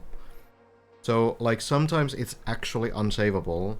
You can sometimes say, like, oh, well, this player should have reacted in time and they should have pressed the other key, so they would have turned to the other direction with the inverted steering, but that's not how it works sometimes. Sometimes, literally, both buttons, left and right, steer you to the same direction.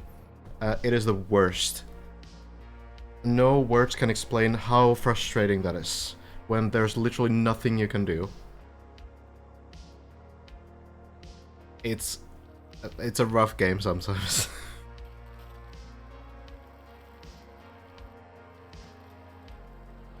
Well, Simo on the ice though. No backwards driving here. Well, there is actually. Right now. Set up here. Hello, Gadelia. I'm doing great. What about you? Watching some great runs. Dirt Zoop with ice wheels. Gets it nicely. Simo getting very confident on these first few sections on the ice floor.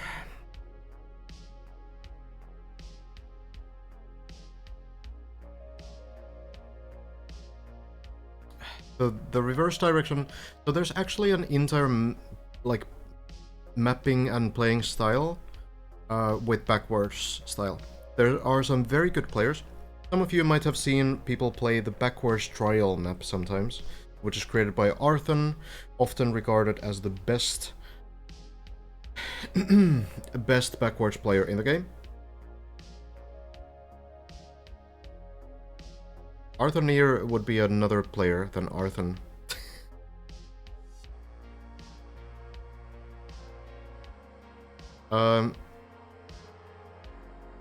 We have some newer backwards players as well.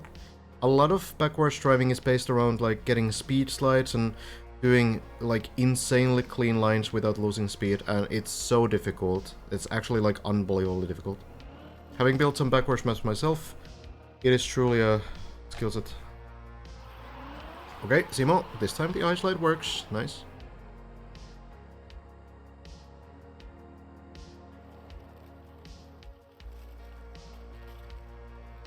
Also, the bot is slow sometimes, but Uhu said that he knows why and he will fix it on Tuesday.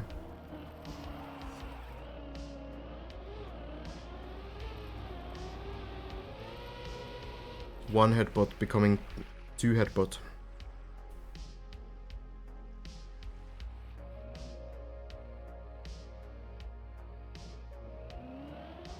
Let's see then.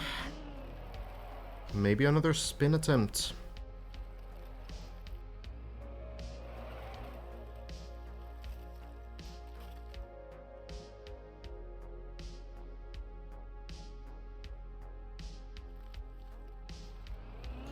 Looping through, sliding up, going over to the plastic now.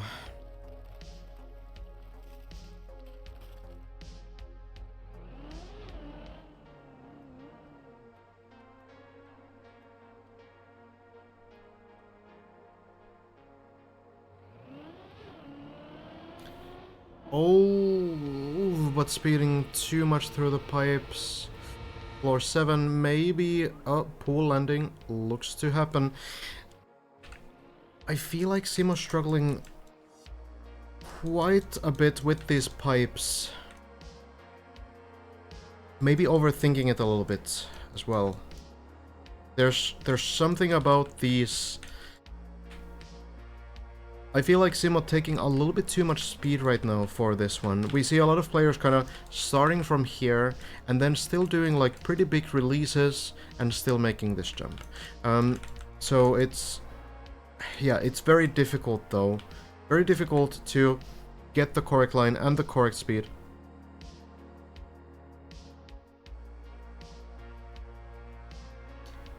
Where even are we? Are we on floor 6?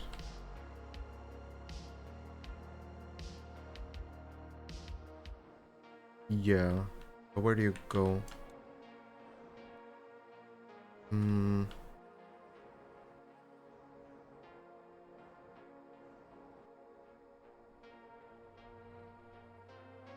Oh, back here. Okay. There are, like, pipes on Trackmania Nations Forever as well, but they're very different. You don't really go very fast on them. There are some, like, specific strategies on the TMNF pipes as well, but they're very thin compared to these. which basically means that you kind of like swing, sort of like the turtle strategy. You kind of keep the wheels kind of like going on it. It's very interesting, and it looks so much harder in some sense. But then when you have these speed checks, it's gonna be a very different sort of deal, right?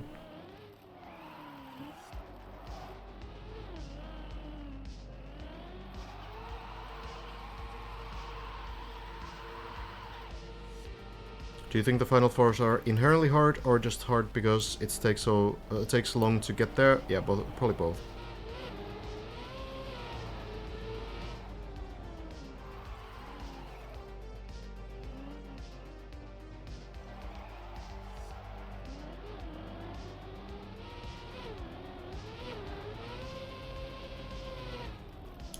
Bouncing through.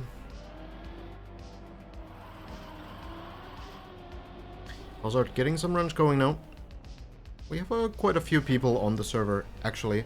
Mudda, looking to clear floor 9 for the first time, has had a couple unfortunate mistakes in the turbo part in the pretty beginning section of the floor.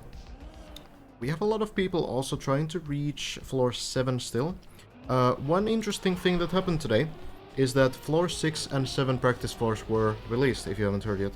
Which means that for a lot of these players who are currently trying to get, you know, the early parts of floor 7 or even the late parts of floor 6, can practice those official practice floors separately now. So that can be actually pretty important, pretty useful. Best overall Trackmania player? It's a difficult question to answer. Personally, I have a hard time giving like an absolute answer to that. I would rather look at like smaller parts of the game. Like you can probably say like who's the best like dirt player, or who's the best full speed player. You can argue like who's the best ice player, though ice in itself is also very diverse. Who's the best like bobsleigh player? There's some, you know, multiple players to pick from there as well. So all of these styles, you know, are very difficult. Because you can have like, you know, a super good player at this kind of a map, and then you throw them into like a bobsleigh tournament, and they're completely lost, right? So it's like hard to really define it. It depends so much about what's the meta and what's what people are playing and what the main competitions are in and stuff like this.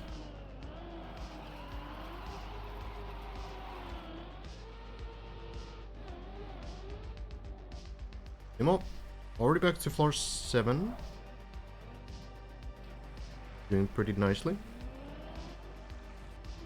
Best downhill left turn wetwood player. Don't really know about the wetwood scene too much. I know that Elcon had a really sick run on the campaign map. Gonna be a recovery. Oh. Recoverable.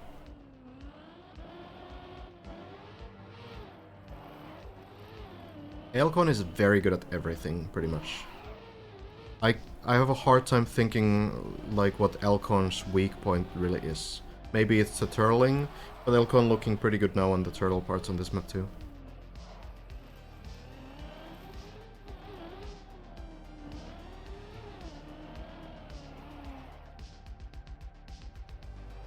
Even matters on the patch? Kinda, yeah. To an extent for sure.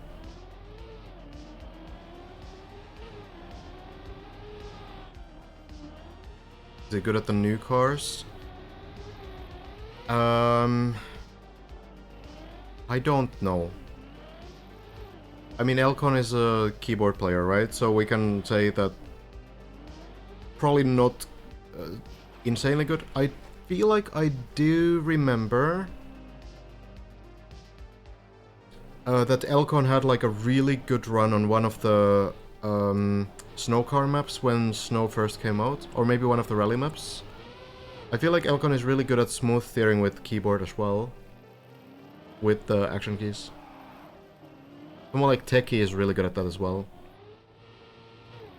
Action keys, if you don't know, they are ways to limit steering on keyboard, and you can use those on controller and wheel as well, but with keyboard they help a lot because you can, instead of pressing left and steering 100% to the left, you can use an action key and you can only steer 40% to the left.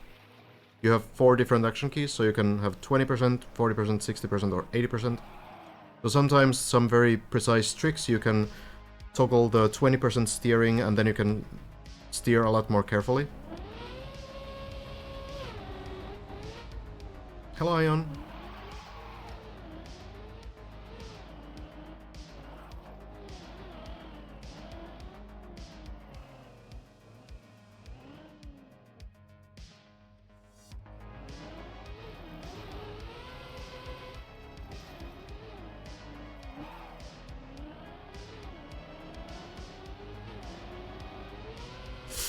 Oof, that's a bit close. Floor 5, bobsleigh? Yeah. Good landing, good landing. Simo, in the meantime, has failed something on floor 7 again. Down we go, unfortunately. Clever. Not looking too bad. Actually on a personal best height here. This is probably a PB. Jumping. And I think the height will be met on the next part. Seems to be doing these parts fairly confidently, so maybe still done these. Ooh, not quite the turnaround, but this is savable. Go back to the plastic punch. Looking pretty good. Only like 35 hours. Yeah, that's solid. Solid progress. I think Bren said he wanted to do something Trackmania unrelated today to clear his head. That's fair. I mean, the guy also played the tournament, right? Also, well, after the bobsleigh landing, Hazard back in his element. Well, the car is moving backwards.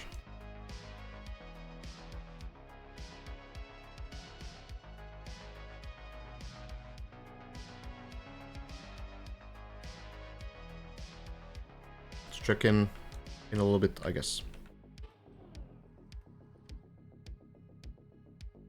Oh, I think this is a personal best. 4 clever.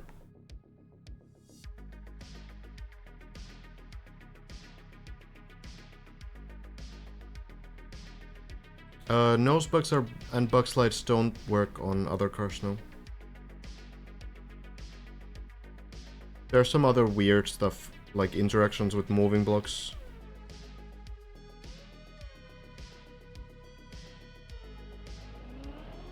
So the car just has like default motion when you're upside down. Like it just slowly, very slowly moves. That's pretty much the extent that I understand it. It's something about the maybe just gravity combined with the model of the car being in a weird position. Or something else. Oh, clever with the inverted steering. We see it so often. Was a good run though. That's a personal best. 700 meters reached. Back to the bottom as well.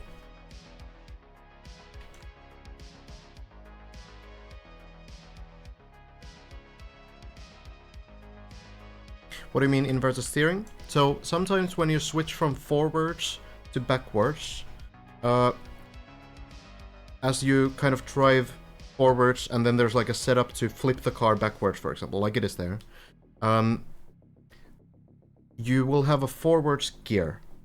And when you have a forwards gear, sometimes when you start pressing backwards at the wrong moment, the steering is inverted, which means that you don't steer to the direction that you expect to steer in. So you're trying to steer to the right when you're going backwards, but because of how the car behaves when it goes from forwards to backwards, and you maybe started pressing backwards too early before the car was on the wall,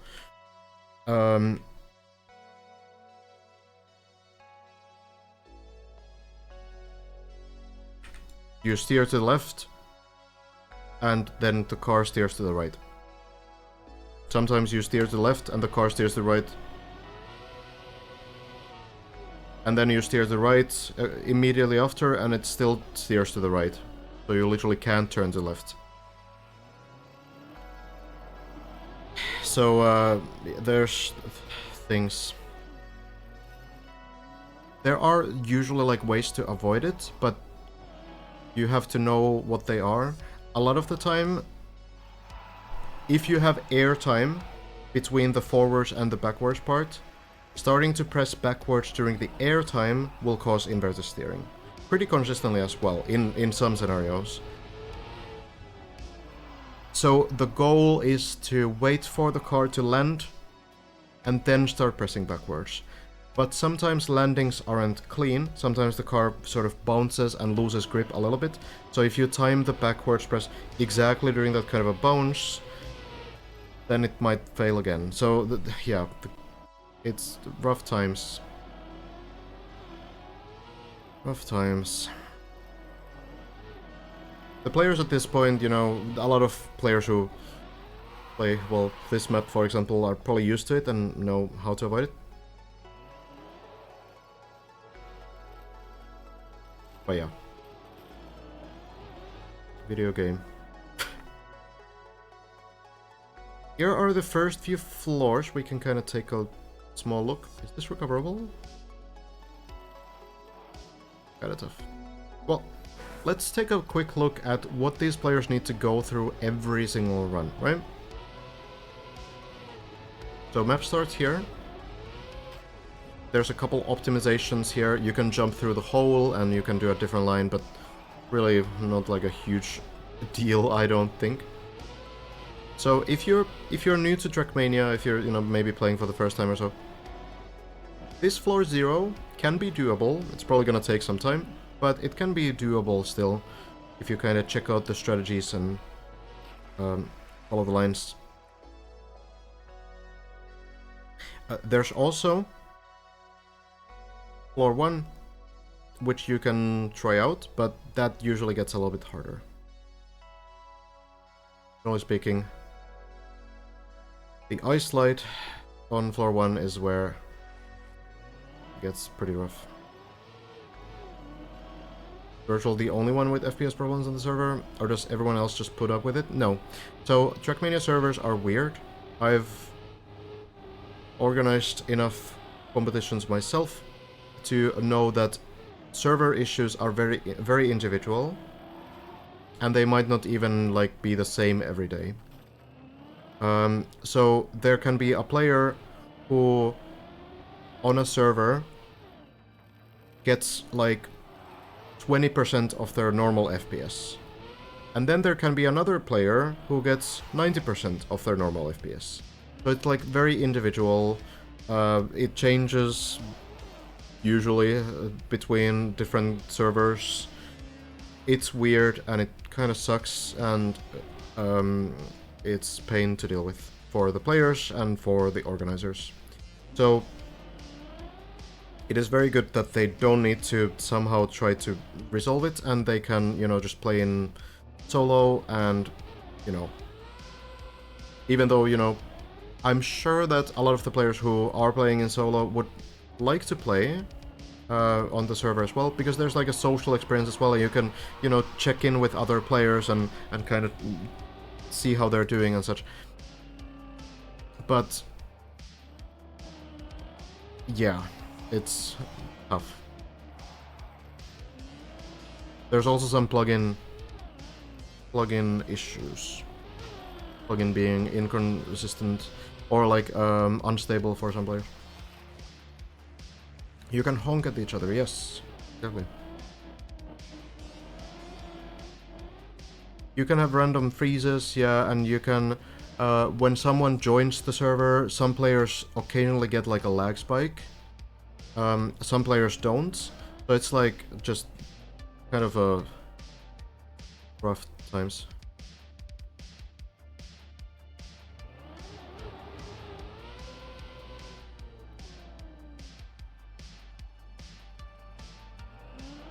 Not sure about the TMNF community, but I do know that there's still competitions in TMNF pretty often. Like the Kakiest Kaki competition just starting in June.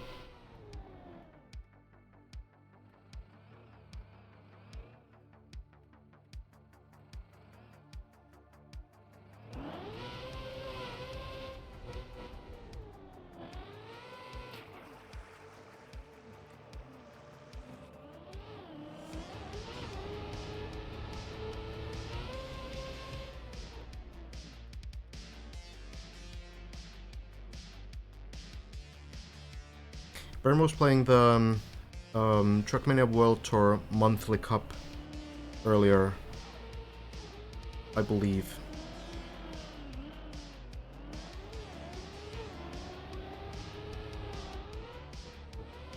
Part of the official annual competitive circuit cup every month. And then there's like community tournaments that you can play in.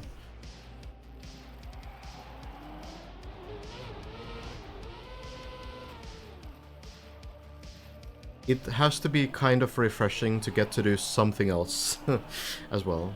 You have a good reason to play, you know, an official cup like that, so it's probably a nice change of pace to literally anything else than the same map for 2.5 weeks straight.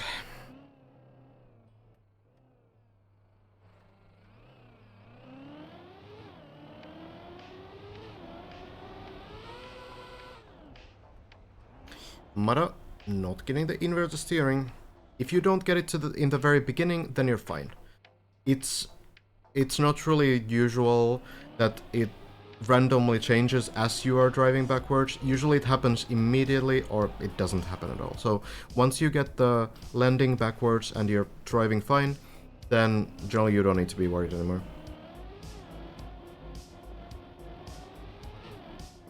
I'm not sure about the price pool for the World Tour. Up we go. 1k each monthly cup is not too bad at all.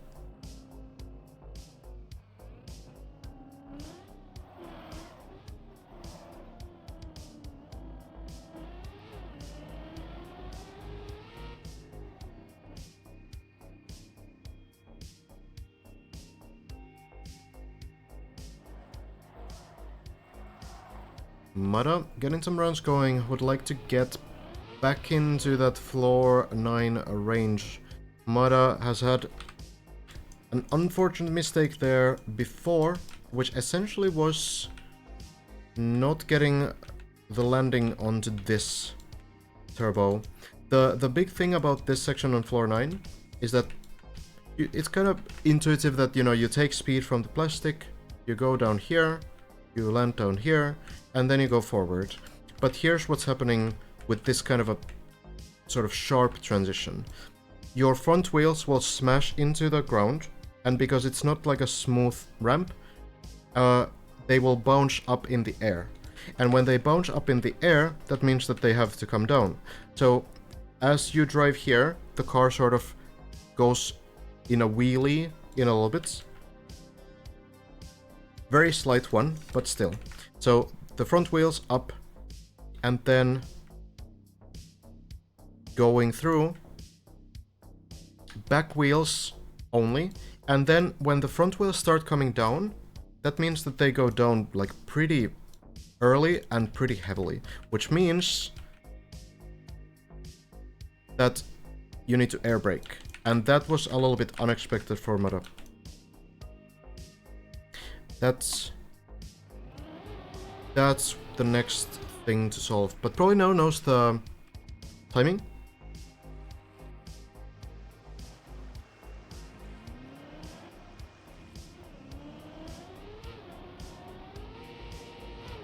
Just needs to get there again. Mara doing the turtle parts with the wheel, which is impressive.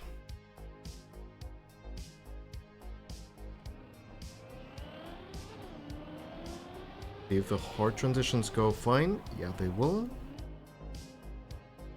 We are now to the easier parts of this floor, the bounces and the setups into the turbo tunnel. Hazard. Getting further as well. Yeah, not even Granadi is doing the turtles on wheel. Switches to the keyboard for that one. I don't know when someone's gonna finish this map. Oh, Hazard doing also the no slide strategy now.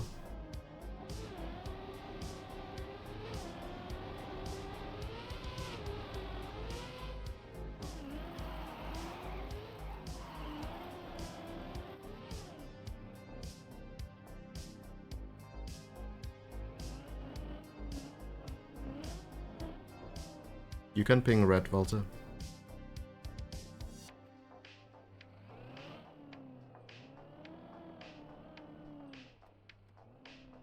Final jump, and then into the turtle. Here we are. Sterling all timing. Kind of. As in, like, you do need to press the direction key to the correct side at the right time. But it's a lot about stability. It's a lot about the fact that you don't need to always steer. You don't need to keep, like, doing the right, left all the time. You can press forward for a lot of the time, and the car will stay stable, and then just occasionally press the you know, tap to the side to keep the car, like, with that swinging motion. So I think a lot of it is kind of just understanding, like, how much do you need, how much you actually need to press for the car to keep that motion. I'm very bad at turtling, by the way, so not like a not an expert on the topic. I've done some turtle stuff. I know how to technically do it, but I wouldn't be able to, like, do these things. Not on my skill level, I don't think. You're a turtle IRL? Oh, nice.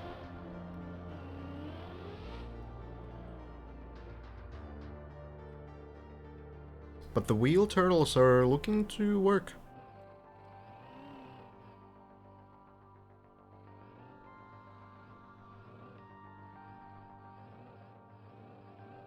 Into the gap, and then you just wait. Mada is doing the slight turn here. I think Lars was doing the same, where Lars kind of keeps the, like, 40% steering there. Oh, this goes very low. Keeps it alive, though. Going too far into the slope is bad. Yeah, the Ice 360 might also be kind of tricky. Oh, Mada. Missing the flip, but that's alright. All good. You just go back. Go back and start this again.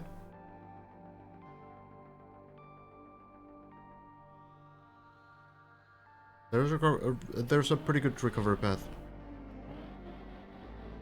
So just onto the pipe on the side.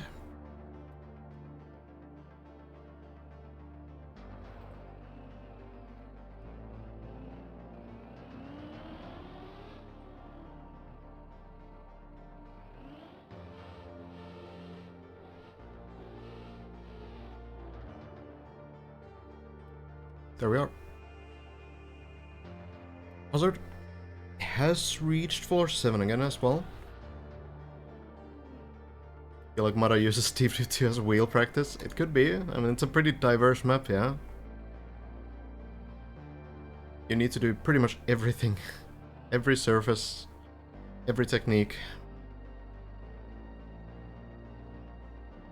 Koopa's revealing some tricks. I don't know. We've seen Koopas on, like, floor 10.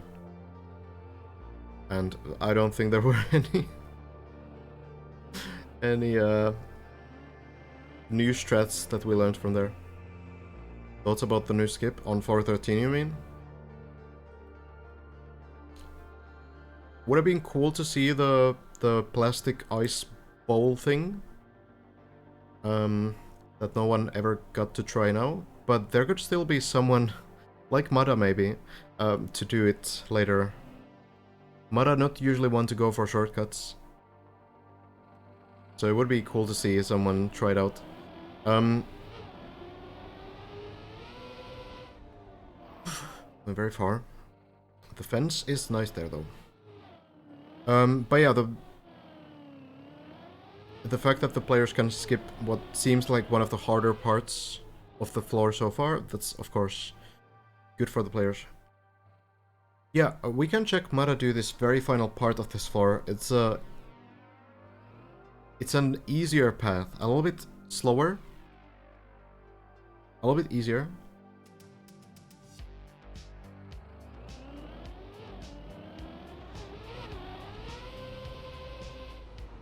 Deep Dip 1 was cleared in 6 days by Bren. So currently we're on day 17 of Deep Dip 2.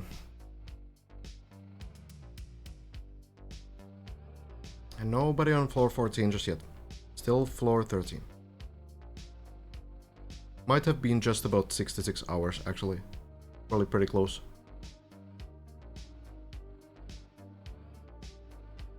Well, here's the hardest turtle part. Driven on wheel. Keep the car stable. Oh. Usually going on the walls is very dangerous, because it can stabilize the car at the wrong moment. A little bit shaky over the first narrow part, but it works out. Second one.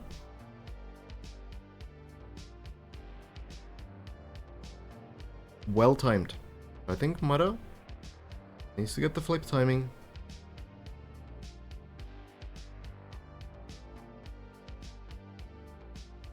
And looks to work. So yeah, we can check the Mada line here.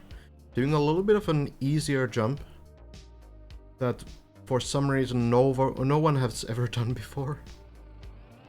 It's a little bit slower, but looks so much safer as well. So going here, turning around to the right, and then jumping a little bit less to the right, landing on this beam. And then just driving through here. There's apparently a path here. Everyone else is jumping into the window directly. But you can just do this. And now you're in the same spot. So most people just jumping directly here, but for some reason no one had figured this out. So you can do like a substantially easier path, it seems, to get into the same place. But at this point I feel like players are pretty well practiced on that trick, so I feel like they're mostly going for the old strat still. Hazard also getting a run together. Once again, Mada has to clear these turbo jumps now. The air brake, that's something to learn from the previous mistakes. Jumping a little bit to the right. Oh, it goes too far. Oh. Oh no, Mada is in the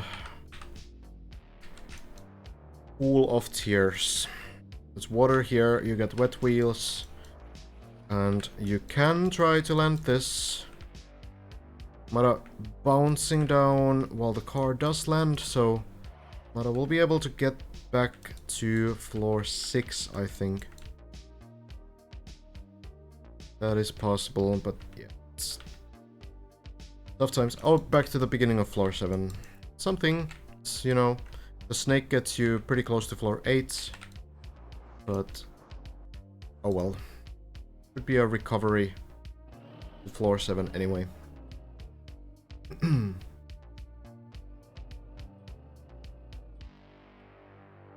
Virtual at 10 again. Virtual got to floor 12 for the first time. Hazard getting the boost of luck here.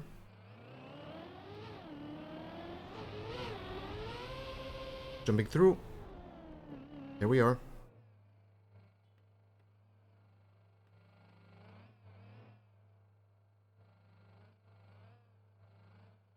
About the turbo landing on floor 9, I've already mentioned this a couple times, but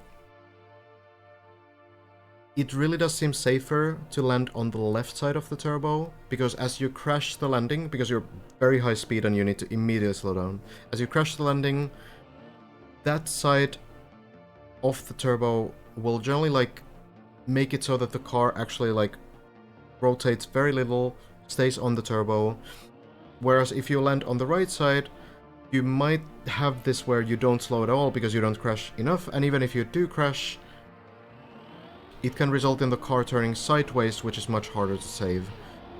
So yeah, generally I think aiming a little bit more to the left seems to be a bit more consistent. Hazard going for the fast strat here, no issue with it.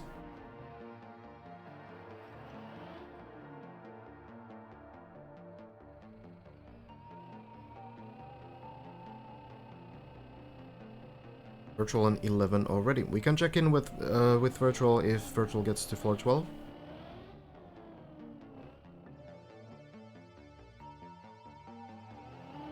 Virtual is not on the server, so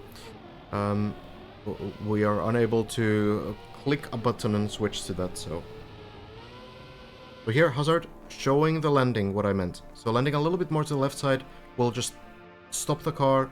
Seems to be very clean. Oh, a little bit of trouble with this jump. It's unusual, but makes it still. Virtual's heart rate is at 96. Thank you for the update. Was the shortcut intended? Who knows. Currently Plaxity's response is XDD. That's all the information we have.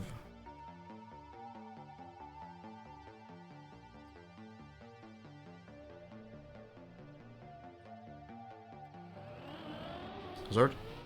Air brake on point. Makes it work.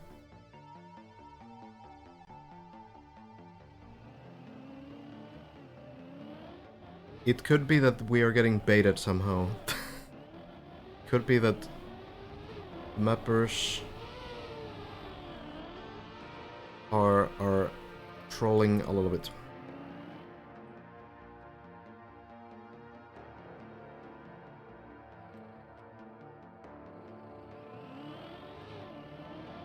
Made it to the pool. Where? Which pool? First one or the second one? The plastic one or the half-float pool?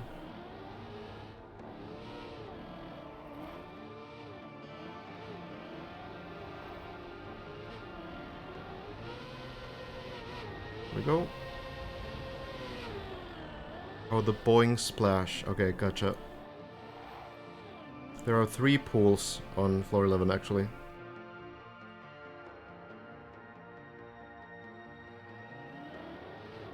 Well, Hazard still with the high jump. Not confident with that line. Here we go again.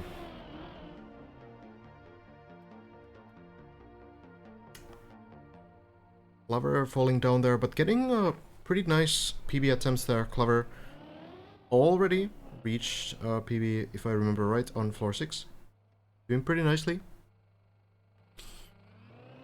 And as always, many of these players are probably streaming right now. If you want to check out POV perspective, so you can most likely find those on Twitch.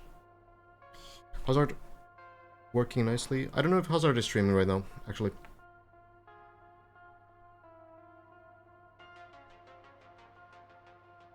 He is? Okay. Good to know. Wasn't a little bit earlier. Virtual just sneezed? Okay. Thank you for the update. Mada turtled on floor 8. It has to be pretty tricky doing these. Doing these turtles. Well, Hazard making a way towards this. We can check in with Virtual again.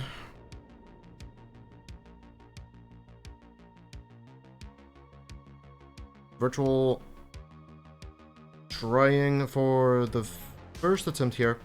So, a little bit earlier, Virtual managed to get to this point. Now getting back there again. Virtual looking really consistent today. Good progress. But turtled the first jump combination. Got a lot of attempts on it, because you can recover, just like Virtual just did. You can recover this back to the pool pretty much every single time, as long as you don't commit to like a bad line. So here, Virtual, no problem. It's like, okay, I did something wrong. It's fine. This is almost like a checkpoint. All you need to do is jump here, and now you get to try it again.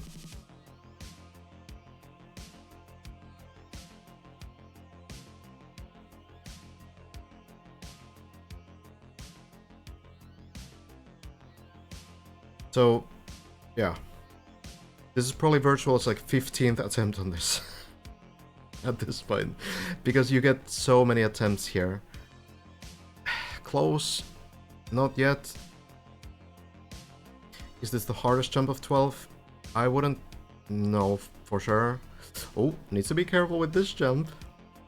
Going a little bit far every time. But lands it still. Hasn't failed it.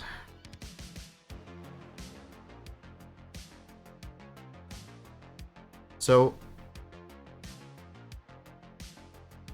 I feel like just the fact that you get so much practice on this makes it a little bit easier than maybe some of the other ones on floor 12. Because the last few jumps, while maybe a bit shorter sequences, I feel like they are less recoverable. So this might be like mechanically more difficult, but you get more practice on it, so that might make it easier in some sense, right? Waldegard is tied with Bren and Hazard on the middle sections of floor 13. This is very good. And Virtual lands it. Well done, well done. Second try there. And now we'll probably check some struts. We know the struts already. Back wheel next to the Trackmania sign. A little bit forward. So, what's important about this next section is that you do not commit too early. Because the recovery, while possible, is not... It's not 100%.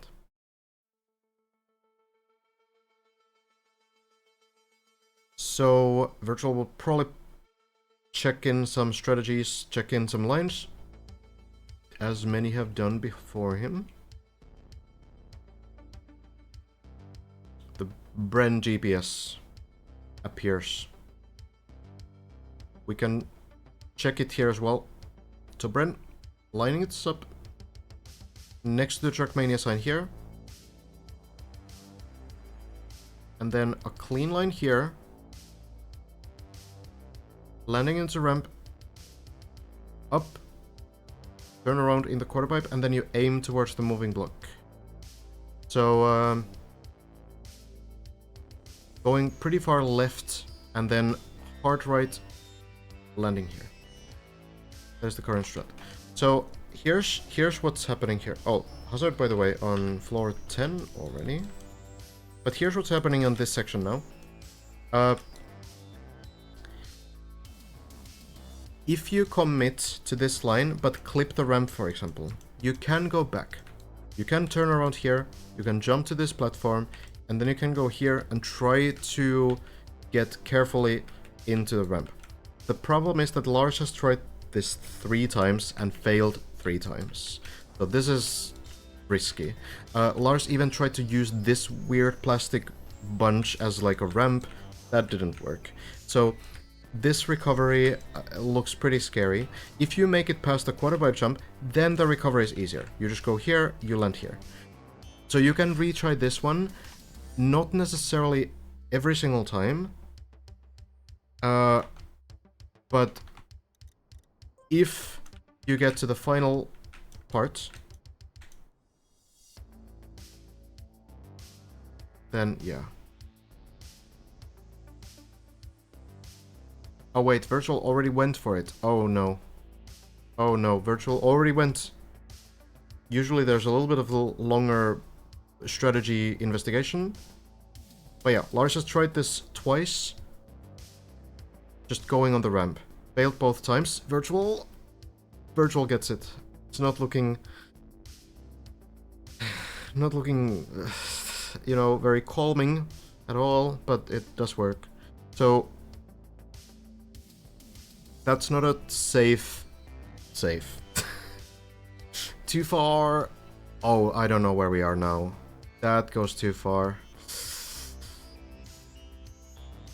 Floor 11 save, maybe. Oh god. Maybe somehow. Is it maybe possible? If Virtual goes... This is the best landing, right? This is the best landing. I can't imagine there being anything better. I think you have to drop down here, try to land with front wheels so you don't flip upside down. That has to be it, right?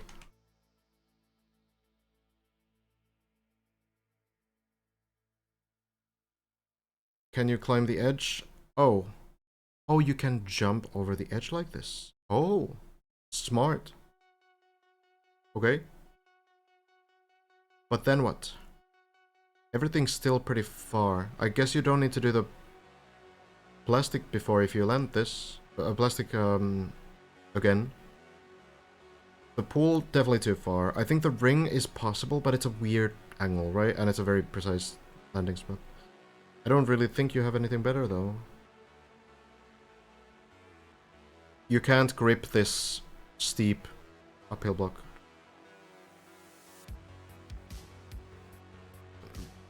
It has to be the ring, right? What you need to look out for here is the landing angle. The problem is that you're landing into an uphill, so it's very likely that as you land into an uphill, the car will get pushed back down. Oh, tries the pool. Oh my lord. Okay. Brave, but it works. Well, that was well calculated.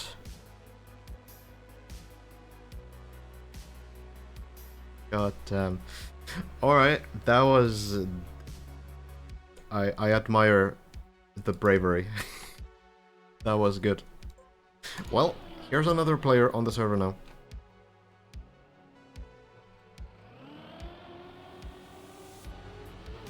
I wouldn't have taken that gamble, I think, but that's why Virtual is on floor 12 and I'm not. Hazard. Launched to the same point.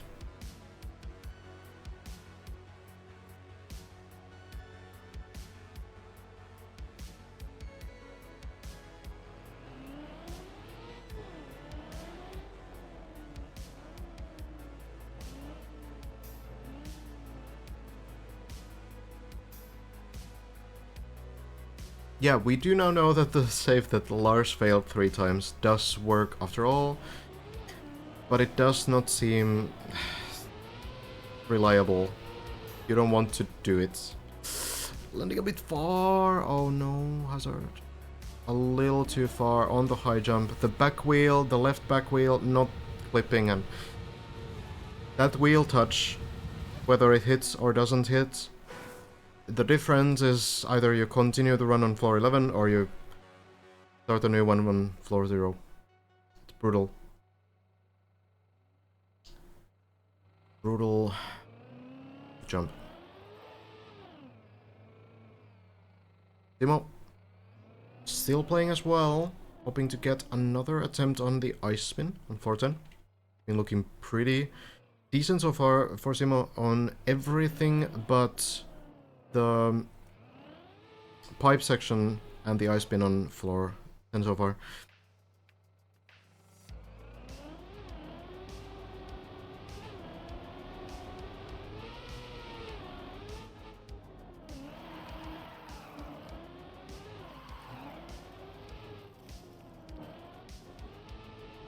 Simo landing, jumping.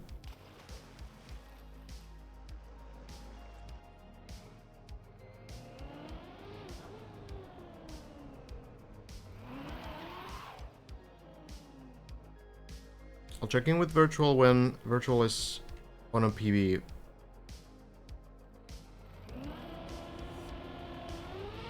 Because I feel weird about taking his stream here already.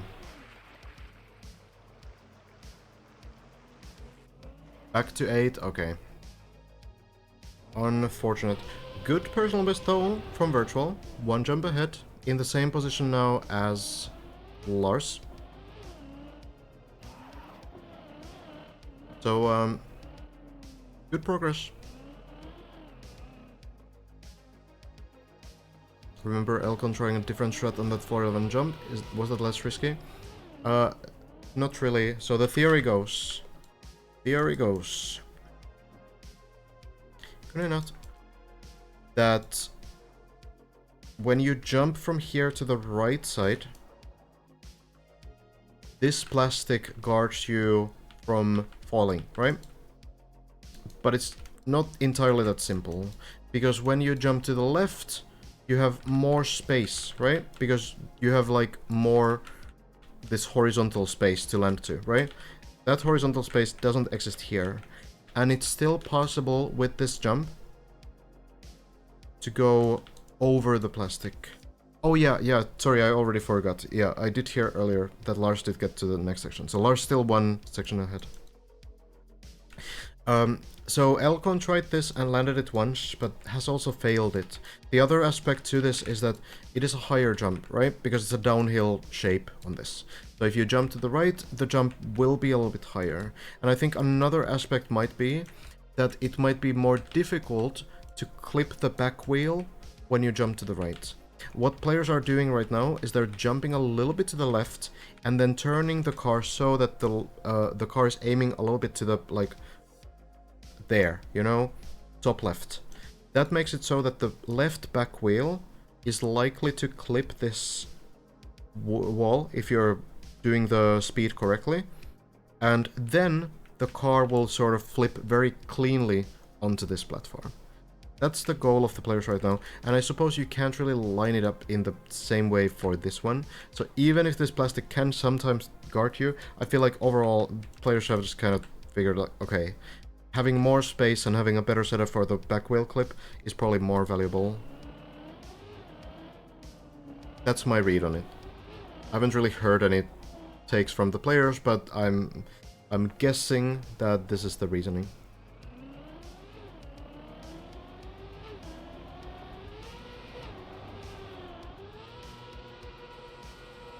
Simo a little bit off with this. Oh, well, that's a landing. Wood wall grip strikes again. It is a little bit goofy with how this wall works, but hey, you'll take it. It's possible to get back here from there. Just needs to line up the jump.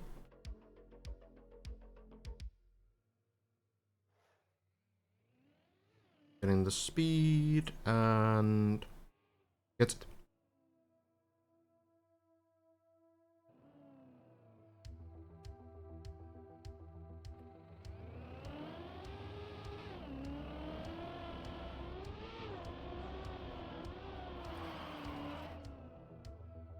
Bouncing through into the water.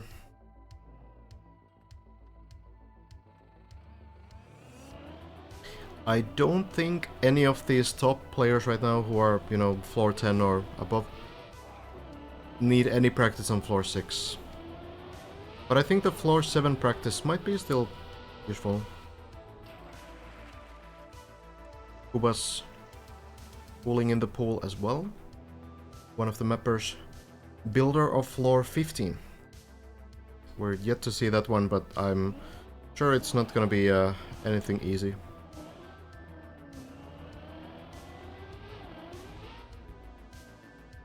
Getting the landing here, and now onto floor 7. So you can practice this floor with the official practice version now. If you're struggling with, you know, for example, these backward speed slides, you can try this out as a separate segment. It's been released today, and you don't need to restart from the beginning of the floor 0 every single time to try out like one thing like this. Floor 8 is gonna be the next to be released. Who knows when that's gonna happen, but I don't really think floor 8 will be too important. If anything, I feel like the next batch of practice floors will again be floor 8 and 9, so 2 floors. Floor 9 might be fairly useful, but honestly, like after floor 7, I feel like the next game-changing floor release is floor 10, right? Has to be floor 10. Because you get to practice the pipe jumps, you get to practice the ice spin, and you get to practice the half pipes. So we're probably gonna need to wait quite a bit for that. Maybe a week, at least. But it can potentially change something. When they built the floors, were they told which level they were building? Not all of them. Maybe some of them. I don't really know. But there was a mapping competition, right? So you couldn't really know at that point. Yeah, that seems to be the case, Valze. And then also, like, adjusting the floors a little bit to create like safe spots and, you know, some pool landings and such. So I feel like it's, you know, it's mostly built without knowing which floor is where, but, you know, maybe there's some things that Sparkling planned out a little bit.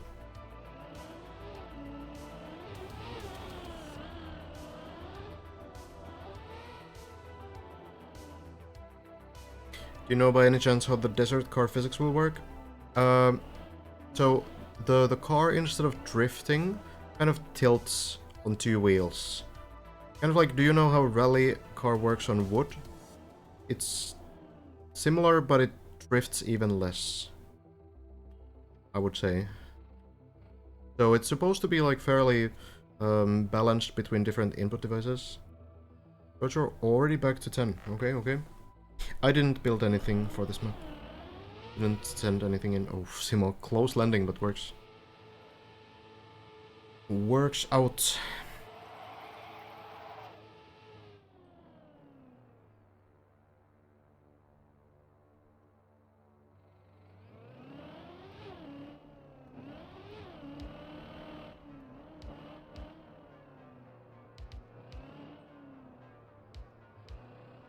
Do you think it would be harder if the floors were in reverse order?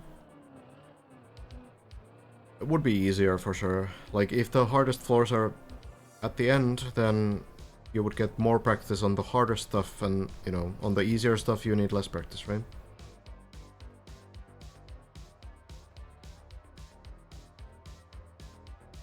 Is the mapping community very large? It's supposed to depend how you quantify it, but basically, yeah. I feel like there's, like, for this year, there's multiple projects with like 1,000+ hours of building time releasing. There's gonna be, this one is definitely a 1,000+ hour project. Then there's 1 hour 30-minute endurance map, I think. I don't remember the exact timing. That's releasing sometime in the summer as well. That is definitely 1K plus project. And then I have a map coming out sometime, hopefully this year, we hope. Which is also a 1,000+ hour project when it gets done. And yeah, I feel like there's a bunch of these every year. These kinds of big projects. And then, you know, every day there's a new community map in the track of the day, right?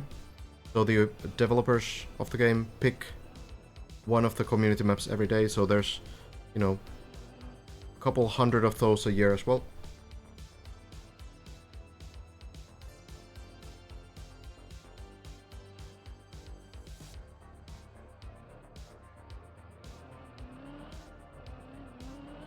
Trackmania without mappers is nothing.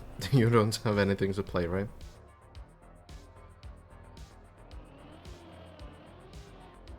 It's looking very bad, Ale. But I'll get it done. I'll probably have to speed map a little bit. I'll get it though. It's gonna be a good map.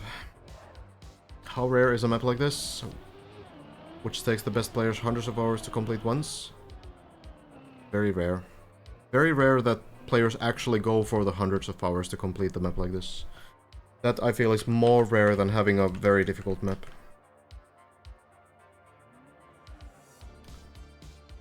Here we go again. Virtual floor 12.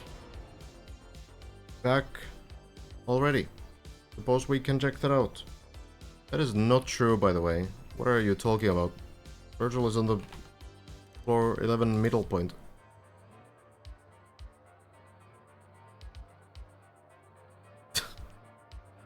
Guys, accuracy.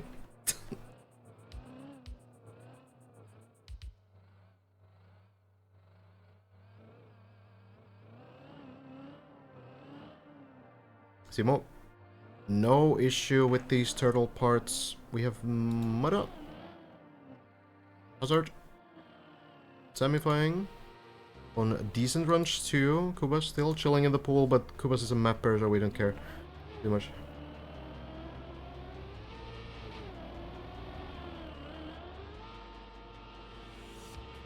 I think players generally just look at the height and not really the floor. It's understandable for people who are watching this more casually that they don't, you know, differentiate between the floor and the height, because you often get super high.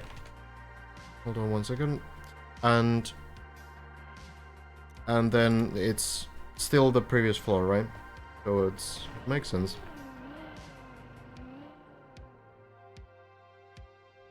Is there going to be multi-envy at Deep 3?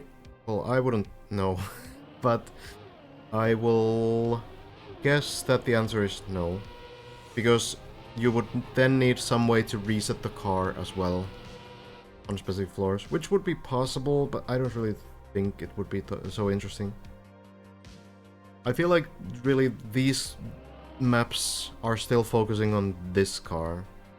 The other cars are sometimes cool. Occasionally, you know, we have tracks of the day with those cars, and occasionally we have some multi-car projects as well, like, you know, the Puzzle Together game mode, for example. But overall, I feel like almost every single try-hard map will be stadium car only. Like in the competitive scene, traditional competitive scene, like, you know, LAN tournaments and such. And these kinds of big projects, yeah, probably will be just with this car. We'll see though, we'll see. Who would know? Timo, back to floor 9. Looking pretty good at this.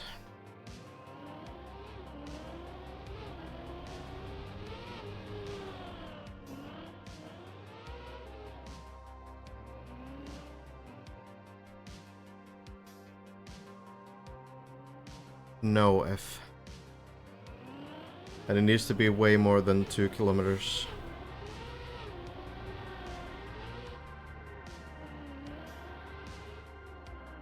Try like 2 million.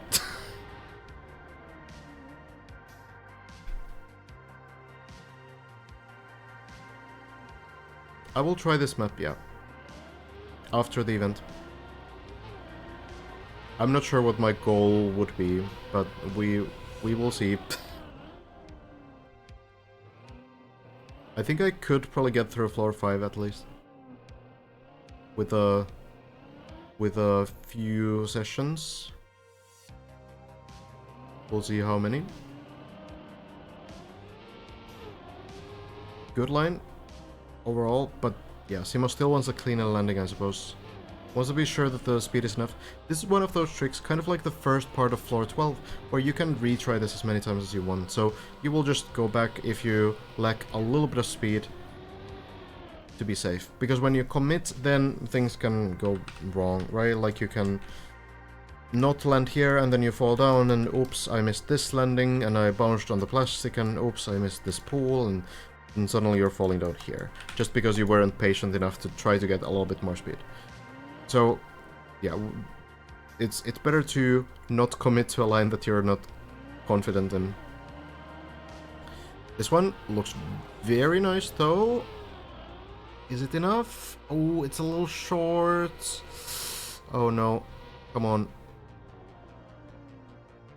Into the pool, please. Okay, I didn't fully caster curse this. Dear lord, that was close. Oh my god. Never been more nervous in my entire life.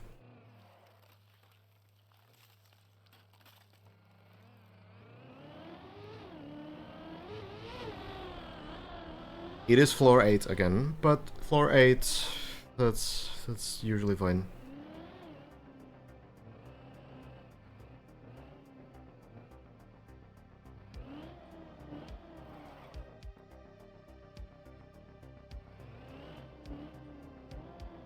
It might have been a little bit too slow anyway. I think it slightly drifted the quarter pipe entry, like the quarter pipe landing.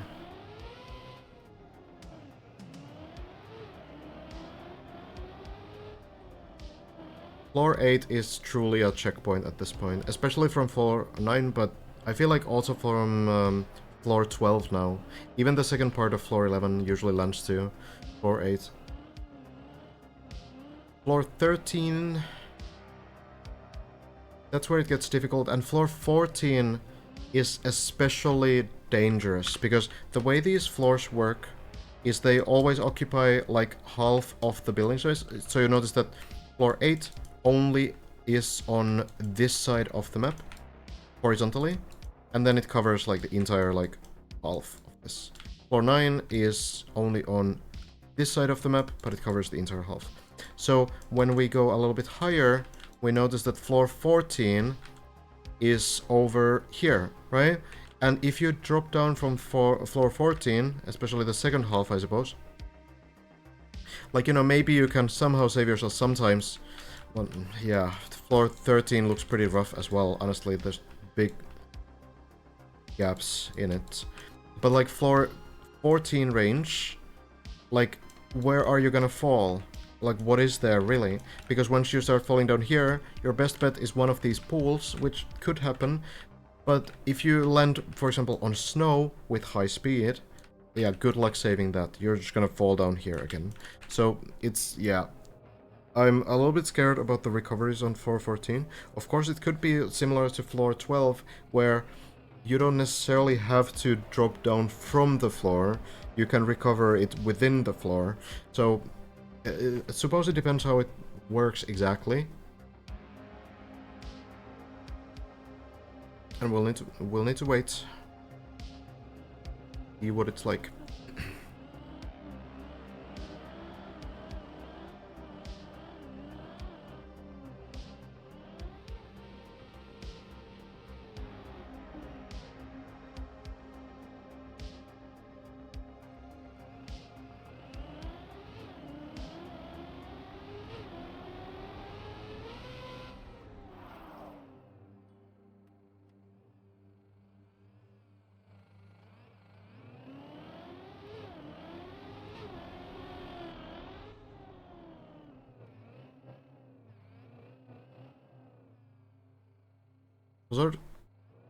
Good progress through floor 8, and Simo is already back here again. Now just a clean landing. Good speed, 230 or so, 232, and there we are.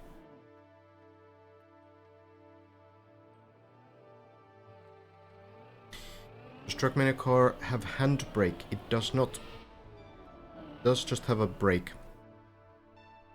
And it can be a pretty weak brake sometimes, so... on surfaces like ice and plastic especially, it's very hard to slow the car down. That kind of increases the difficulty of handling very precise movements. Timo lands the car.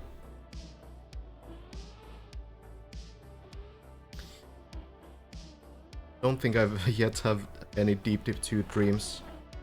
Any events worth mentioning today? The biggest event, honestly, today, apart from virtual getting to floor 12,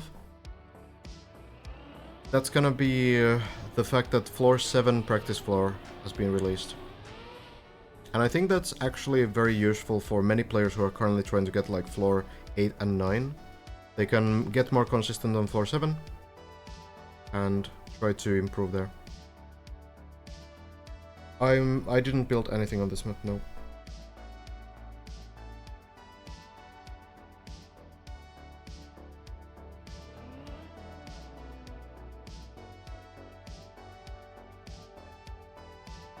I'm not sure about Simo's timer, but probably in his stream you can see.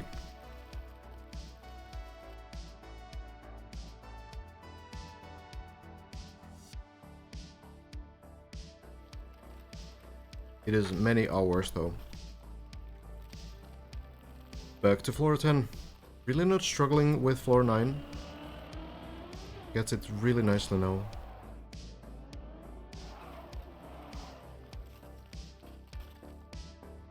$135 hours, yep.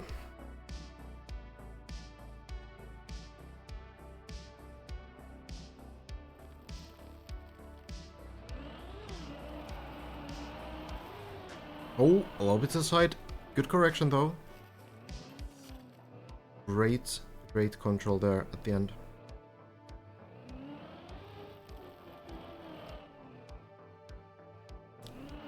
Starting the ice slide pretty nicely this time. Can still afford to start it a little earlier, but this works. This works. It's not like a pixel check of where you start the ice slide. Can be a little unintuitive how early you can really start that, because as you start the ice slide, it takes a little bit to get the grip still. So you need to do it sort of preemptively.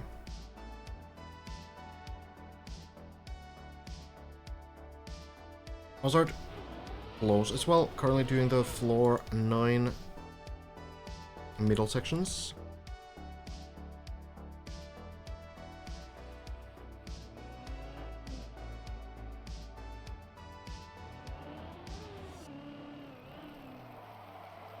So we slide up around the hole into the dirt, where you can set up again. Getting rid of the icy wheels, and for this one, everyone still respects the line. Still respects that you need a lot of speed into this uphill. Simo does it perfectly. Then just the pipe section. Has struggled with these a little bit. Last time went a little bit too fast over this first one. Looks to take a little bit less speed this time.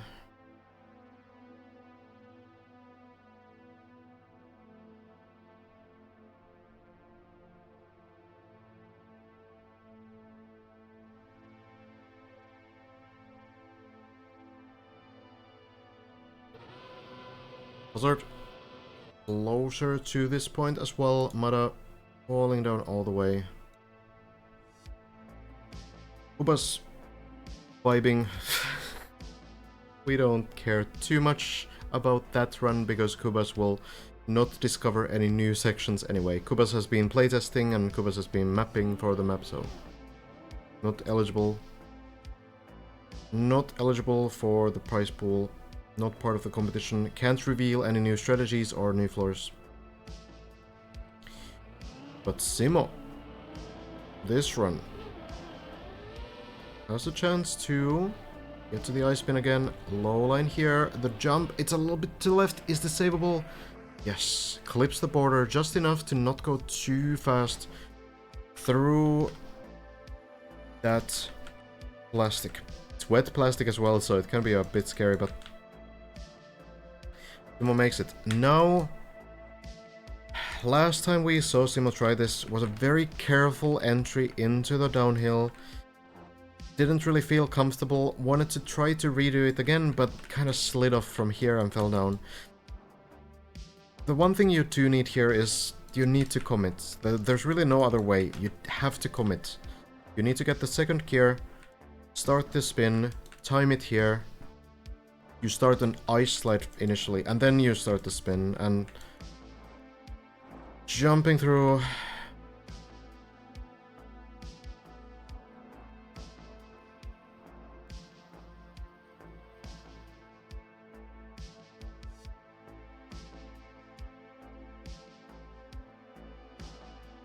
This is one of those parts where going slow will just not work. It's not good.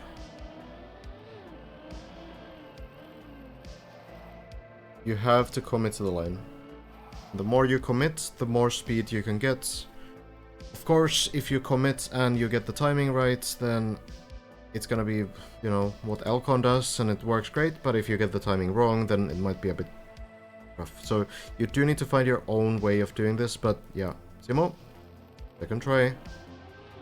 Gets the gear, the spin is too early, and it bounces on the plastic. Floor 7, recovery may be possible, but it misses the landings. So, that was better than last time. It was better. Because at the very least, now Simo knows that the timing was too early. Now knows to delay it more. Hazard here. Spins. Is this enough speed? Very close. barely lands it.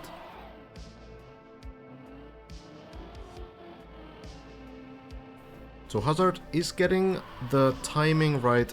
The spin itself is still... It's a little bit slow. But it works. Works. The main thing.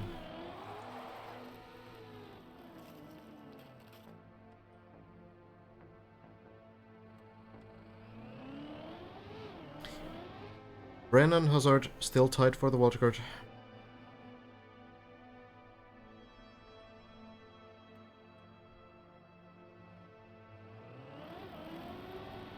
Starts from the right, into the left, and then the turn timing, that's the important thing. Maybe a little bit early. Zoops the car a little bit too much to the side, but still stays on the track, then into the plastic, and this should be enough speed. Not doing wiggles. And it will be fine. Very clean flip there.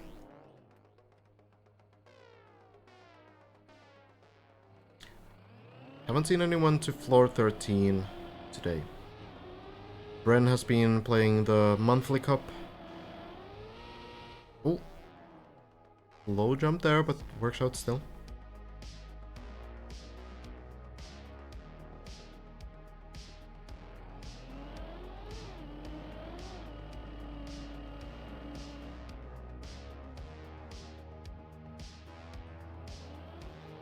Next part is generally the first one that sometimes goes wrong for these players.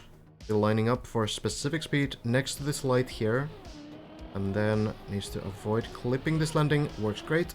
Line looks good. Goes a bit far, but works well.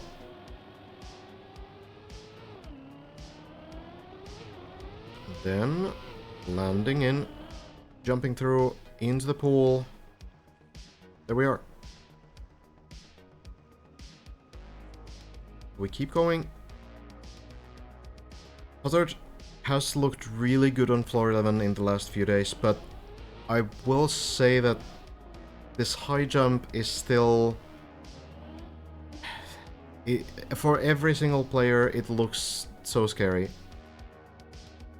And Hazard also did go a little bit too fast last time. Landing in now.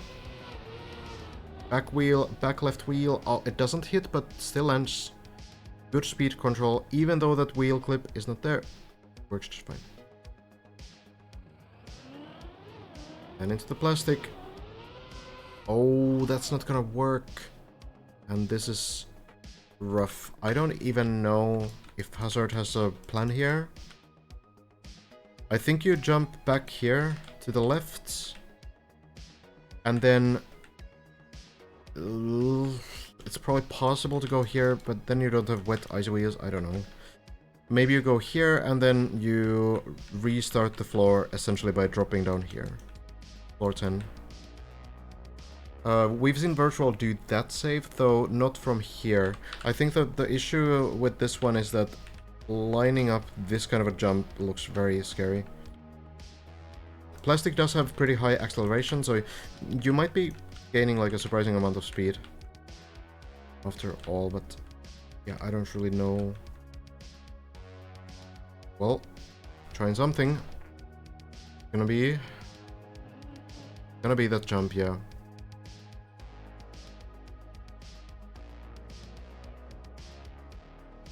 Very carefully.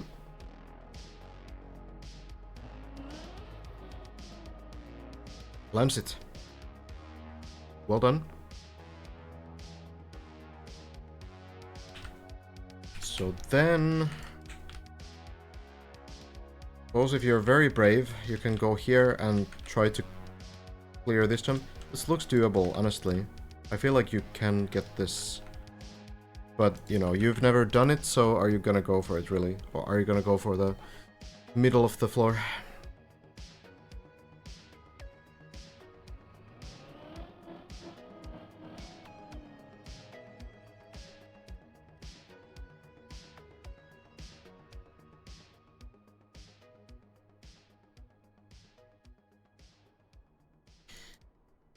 That's the question.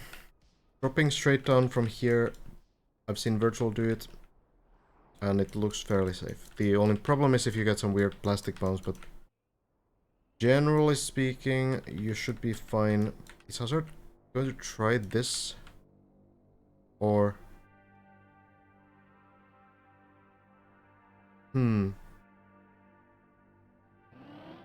It is tempting. You would be able to skip the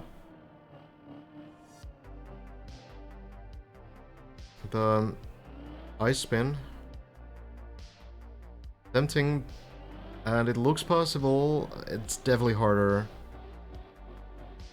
But like, are you gonna rather do the ice spin again, or are you gonna try this? Hazard tries this, lands it here, and now this is where it gets interesting, because usually, even if you get to this plastic, usually you're going to have wet icy wheels. So I wonder how this works without those.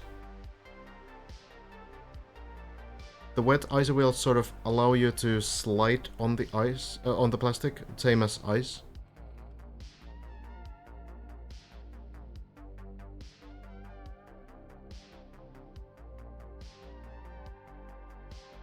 I do wonder how this jump is gonna look.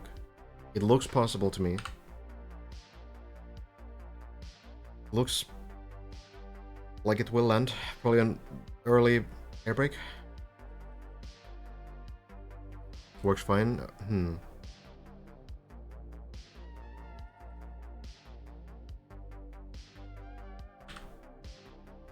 Suppose we'll see. I guess, yeah. Guess it's gonna work though.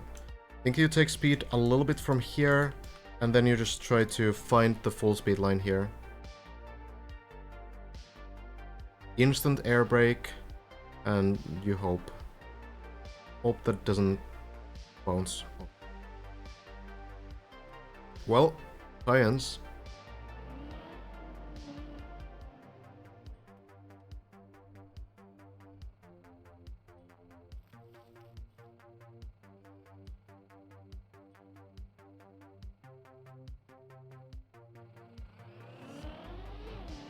How's it gonna work? Oh, just slightly too short. 4-9. Oh, turtled. Can save this. There is a barrier. It's a little scary. Because of this plastic weird downhill. Yeah, Hazard is not gonna risk it. Goes for the easier, safer solution, dropping down. Of course, that's not easy at all. It's good control. Works out, back to floor 9, not too bad. But now we have some data, right? It was close, but not quite. Was a good try.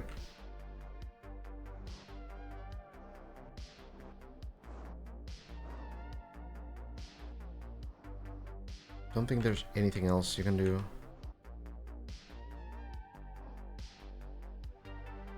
Yeah, this jump definitely too long as well. I think it was a good try. For science, yeah. Well, there we are. Floor 9. Right in the middle. Right there, and then we go up here. There's the finish line. Best runs have currently made it to the crystal floor here. But we have a bunch of stuff ahead of us still.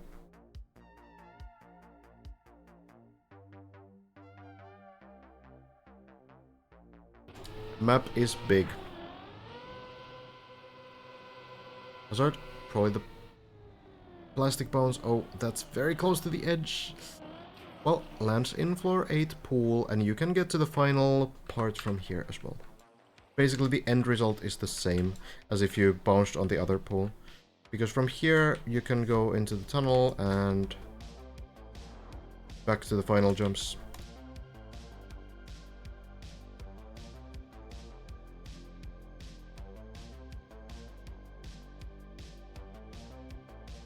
Favorite floor theme? I really liked the theme of floor 10 actually. I feel like it's very consistent. Floor 3 is also very cool, consistent theme. It's very memorable. I really also like floor 4 with the everything tilted theme. And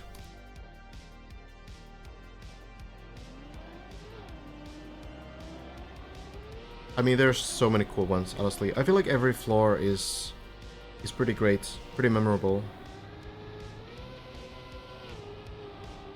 Burly Pug building dank dip mapping. Oh god, what even is that? Virtual's Floor 12 run, yeah, it's probably the best one we've seen. Well, best one we've seen on this stream today, and probably the best one that has happened, at least in this evening session.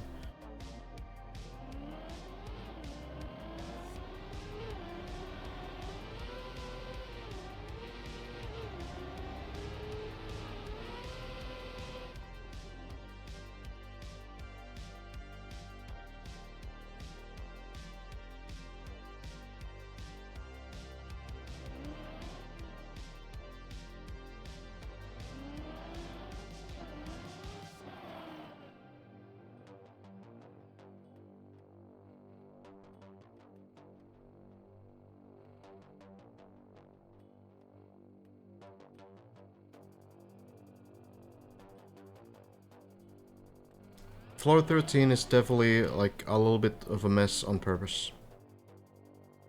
It's very cluttered. I think that's a big part of it.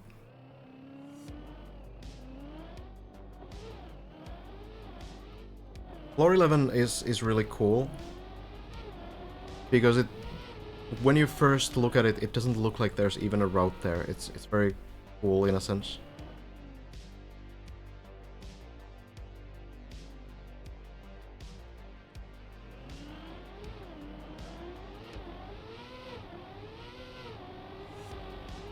There we go.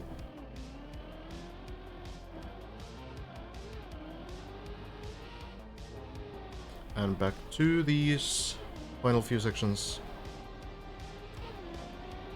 Hi Schlang. What do you think about the cut on 13? I would hope to see the intended route as well. Or, you know, whatever it is. Maybe the cut is intended too. We don't really know. But for the players, it definitely helps that it was found so quickly.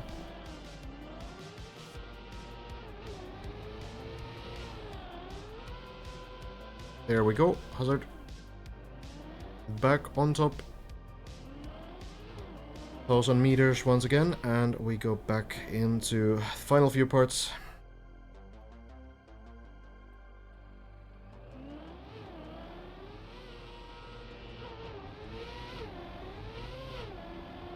So we go back up.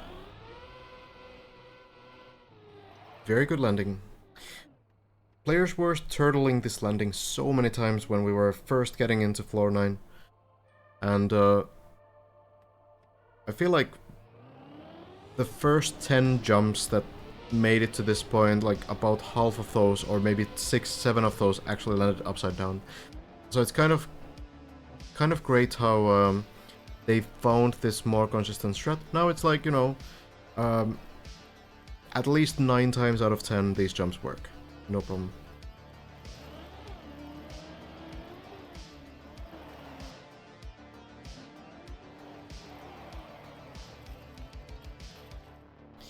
Getting some runs going here.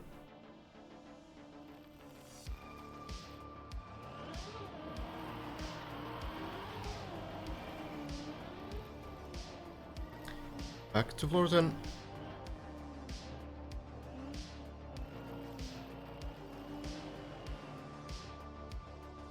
Hugo, also joining the server, has been doing pretty nicely so far. Intax as well. Hasn't been playing too much, I think. Very good play though.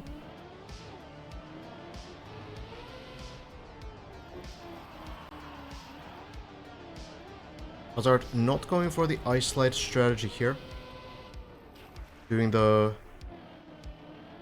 maybe a little bit more careful strat. Not like it matters, you get about the same speed anyway, but we do see Elcon go for the slide, for example. I think there's definitely a big difference, and a very visible difference between players who are very comfortable on these ice tricks and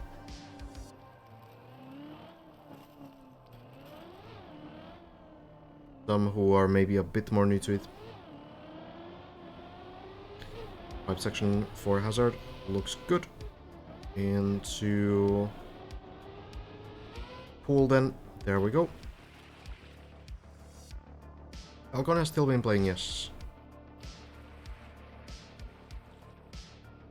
I don't think the map is gonna be finished this coming week. Spin. Oh, that's a bit late. Is it gonna be enough speed? Barely lands.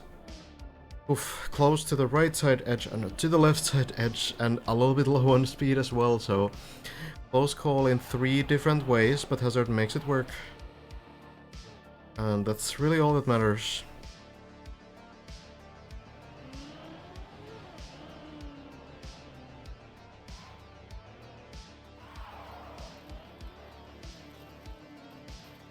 Very promising.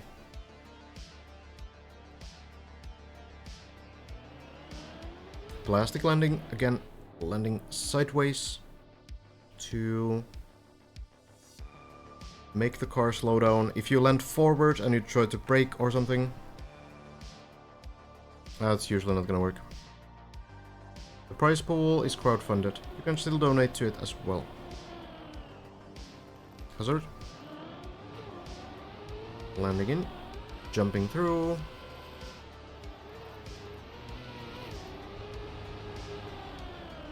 Jumping in. And there we go. You see virtual save here? Do you mean the plastic bounces or that I've seen? Wild things can happen at the very end of that half pipe, it seems. Well, Hazard back now.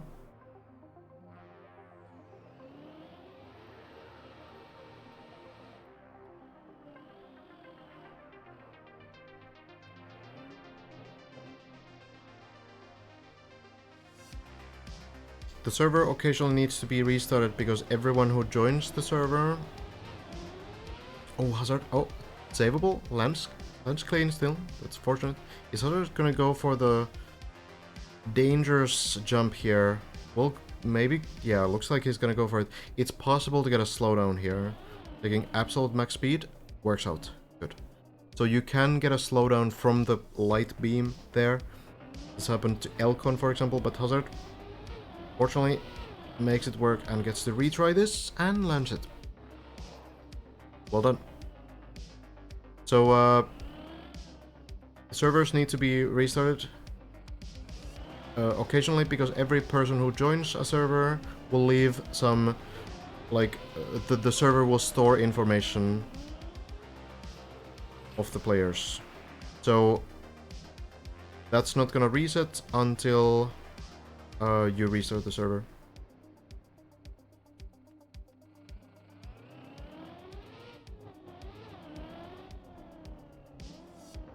I think they're doing daily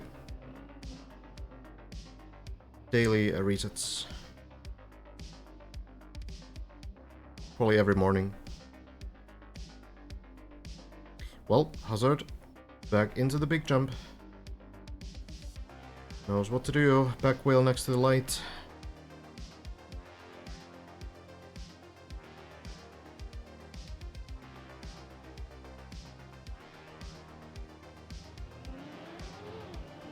Acceleration.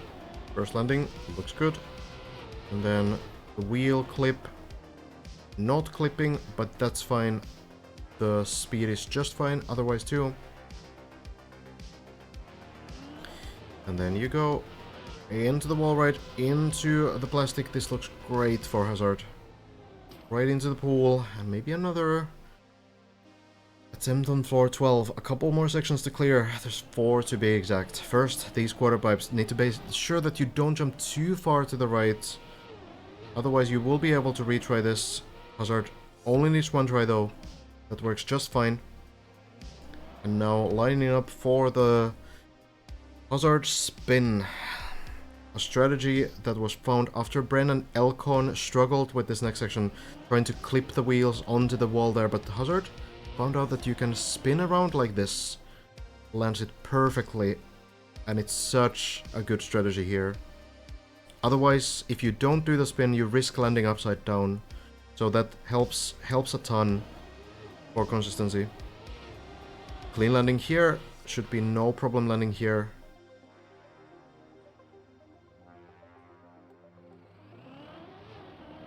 And we keep going.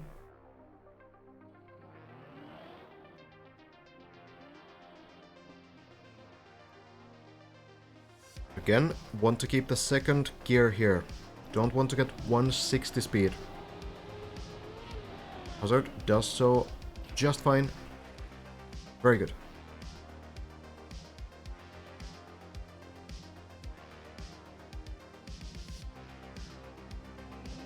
Final jump. And floor 12 is there.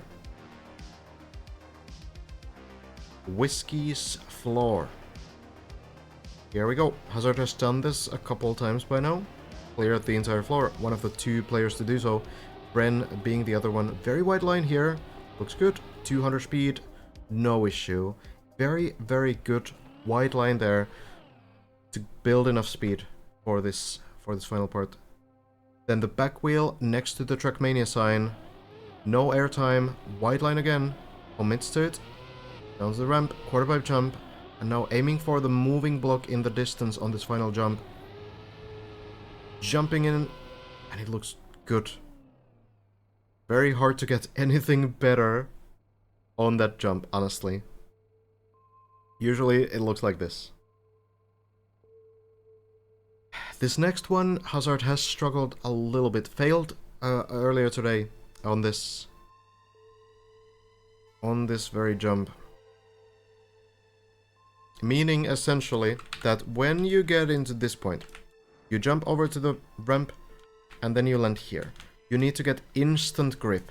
You need to land super early because otherwise you miss out on the acceleration. The car only accelerates if you're on ground. If you jump too far and you land here, you will not get enough speed. Your best bet at that point is to jump and try to crash this wall here.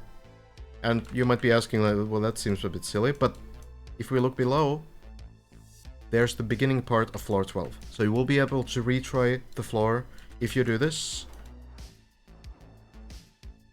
But if you land like too far to the left, for example, then you might miss the landing as well, and that has happened before. So you do need to be very careful with this. I think the big thing though for Hazard is to figure out how to get the instant grip here, how to get onto the sausage block so that you do get that acceleration, so you don't need to redo this. We'll see. That really seems to be the key point. Key point on this section. After this, clearing this, you're halfway through the floor.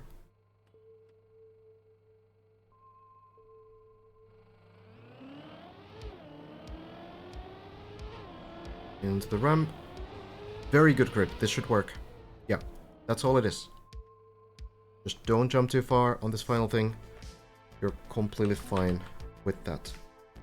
Then, downhill, clean landing, turbo, loop, right side, and landing here. Simple. Long section. Hazard goes for it. Great line, jump, and lands it. Very good. 2 more. Getting the speed from the corner and then going through the hole here. Only Bren and Hazard have cleared these last few parts. Both of them have been making it multiple times too. Hazard is tied for wildcard with Bren. But Hazard did say earlier in this chat that Hazard is pretty confident that the plastic bounce will work once he gets there. So, waiting for that. The ramps look pretty good. Landing works as well. Very tricky landing. Always looks like this as well. The speed check there is a lot. But as long as you do the ramps correctly, seems to work. Now for the final ones. Needs to get this turbo, then go on the left and bounce, land into floor 13. There it is. We have another floor 13 attempt in our hands. 72% of the map cleared. Plaxity's floor, Iolite's trace, and this one is the mystery. We don't quite know everything that's happening here, but we do know that due to Bren's accidental find, we can skip one of the parts here. Something we assume to be a shortcut, as long as we're not getting bamboozled by some mapper trickery. But there's a couple things we need to do before that shortcut. It is a long floor, there's a lot happening. Downhill, here, go here, and then a spin flip into the turbo, and Hazard is going to chain all of this, jumping all the way here. That's going to be our next rest point.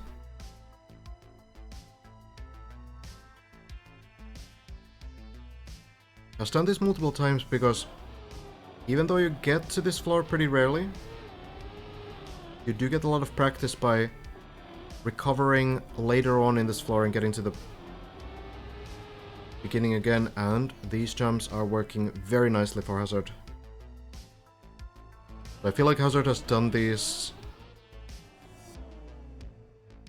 probably 5 times now, these tricks. Now for the weird one. This is pretty wild. Bobsleigh loop. This surface is ice, and that means that it's very slippery, but you can go around on this loop because of this turbo at the bottom, so you can just build up speed. 3rd round, and finally 4th round. So much speed, and then you go into the plastic, land in the pool.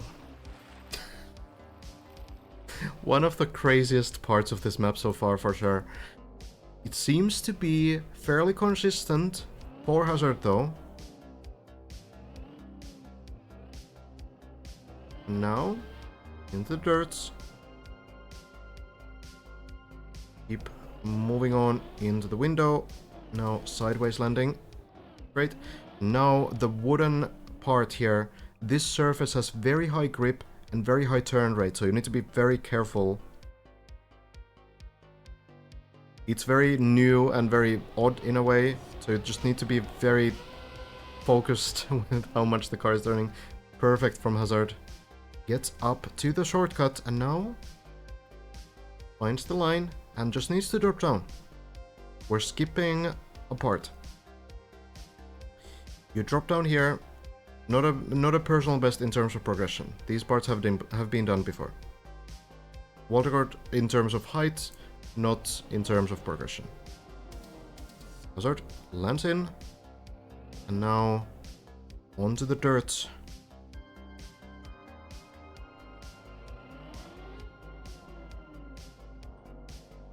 Then jumping through.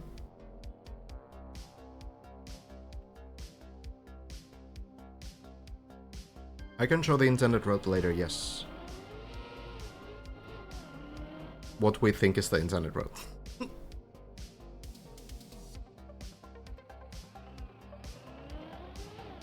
So yeah, Hazard did say earlier that Hazard has something planned here. Feels confident. One more jump.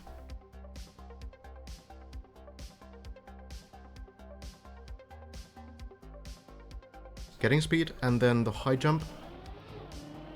Turbos. Line. Will land. That was a little close, but here we are. Here we are in the plastic bounce. Hazard needs to drop down here and then somehow land into this little opening there. And Hazard said that he's confident, has something planned out. This, if it lands, it's going to be Waltergard. It's going to be a forward strategy. Tried backwards previously, didn't quite make it. The height looked pretty good backwards, but it could be a forwards bounce still.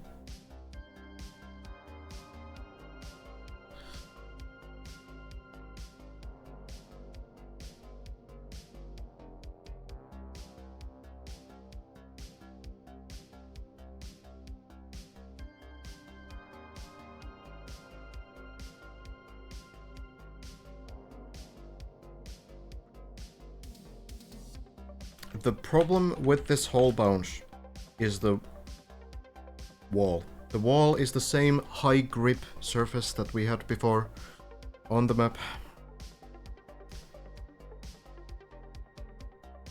Which means that if you hit this wall at all, it's going to full stop you. So you need to somehow completely avoid this wall. Drop forward, bounce, jump up, land into the window clean.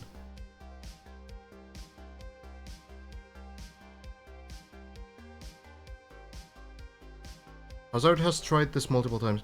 There is a silver lining to failing this as well, which is that you can often recover and go back to the beginning of the floor if you don't dead turtle. But let's see it. Front bounce.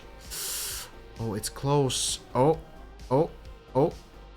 The car. Oh, it's bouncing.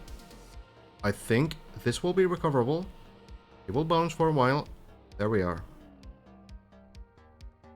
So, fortunately, plastic is the goofiest surface, and the car is back upright. But the jump did not quite work. It looked promising, but it's not quite there. The mapper has joined the server. Plexity.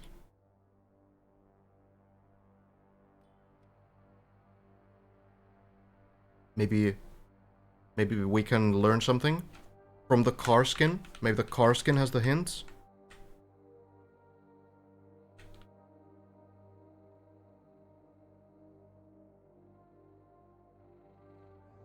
Maybe not. Well, back to the beginning.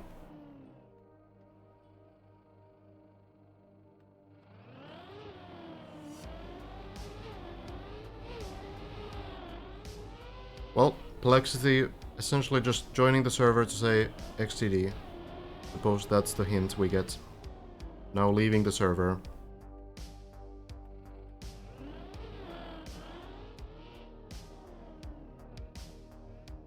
So that much we know, for sure. That is the information that we have received in a reliable manner.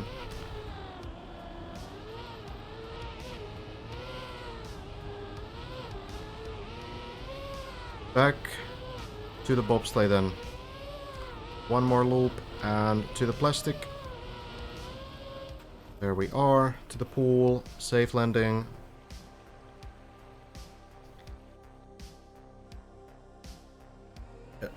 Maybe this is some Konami code type thing where you do need to press XDD on the keyboard to somehow bounce correctly.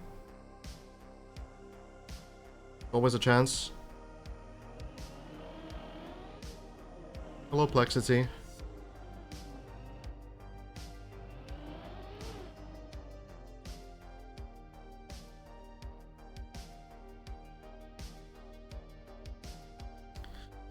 Well, here we go. Back to the wood. Landing is good. Great control. Hazard makes it again. Then for the shortcut.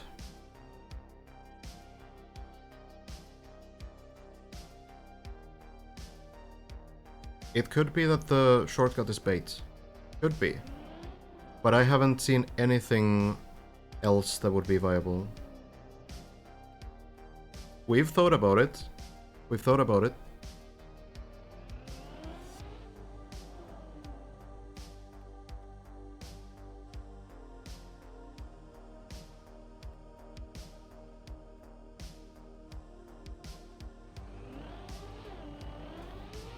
But it does look like the plastic bounce is possible to do.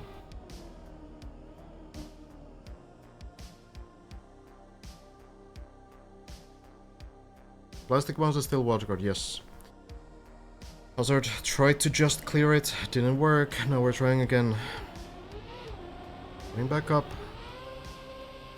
I didn't really see like an issue, too much of an issue with the previous strat. It could still work, but I'm curious if Hazard wants to try something else.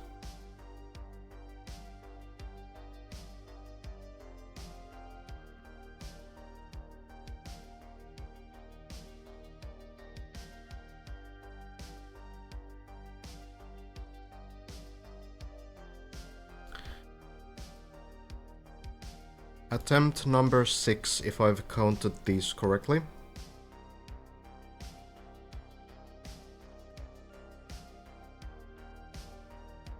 Oh, are we trying a wall bounce? Are we trying... Because the glass on the side is also plastic. That functions as plastic. You can bounce on it as well.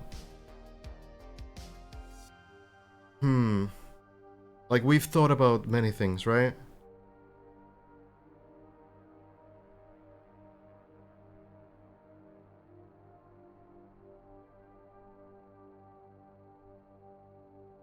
Press forward and right from the wall. I suppose there could be a setup for it. That's actually an interesting idea. Actually, could it be PF plus right setup from the wall? Huh. That's an interesting idea, actually.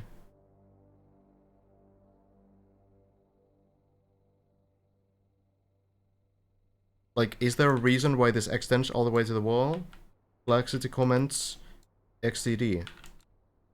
No, there's no way, though. I think it's gonna go too far. Maybe, like, it's gonna bounce around somehow, and, you know, Like, it's definitely gonna go too far, but maybe it bounces correctly on the crystal or something. What about...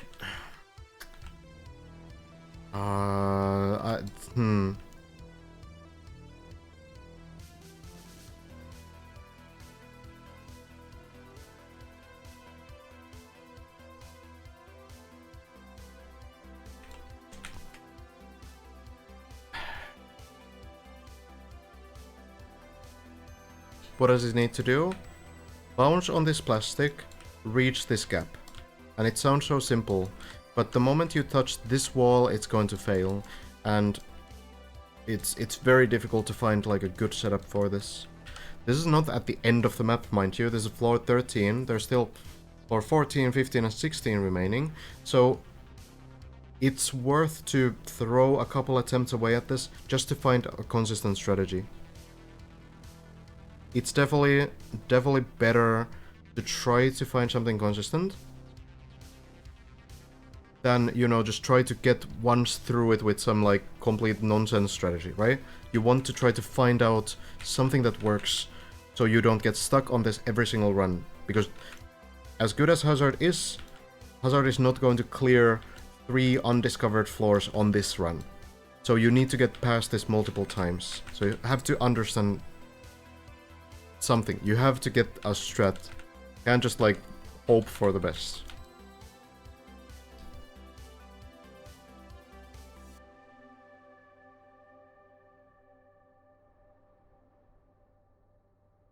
So this hole in this wall comes from here, an earlier part, and we've been thinking about this as well.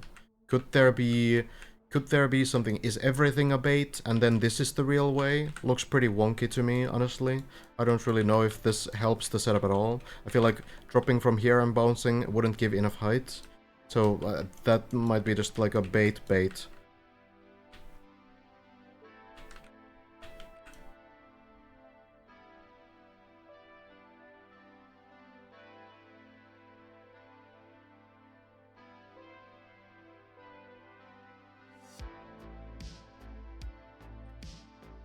Okay, well, Hazard. Ready to try again. Back to the backward strategy. Already, well, is it? Or just, are we just... Oh. What are we doing? Different backward strategy? Are we trying the wall bounce? Backwards into wall bounce? Or just a diagonal line? Okay, well, let's see. Let's see it. This is something new. Full backwards. Doesn't reach. Is it gonna bounce the right way? Oh, the wooden wall. The wooden wall. It's terrible. This surface, the high grip surface, it kills the turtles all the time. That is so unfortunate. Car's moving, but there's very low hopes that it's gonna do something, even if it reaches the end of the plastic, because this drop-off is not enough to flip the car. It might somehow make the turtle, like, active again, so you can flip the car after, but that seems really rare. Complexity has joined the server. Let's see the comments here. Comments from the mapper. Wait for it.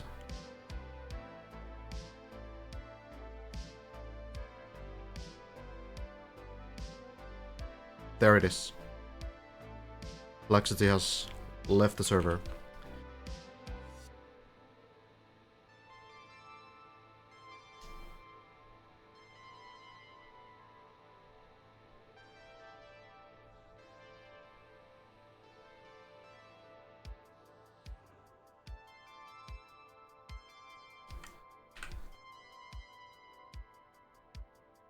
It's closing into 10 attempts now.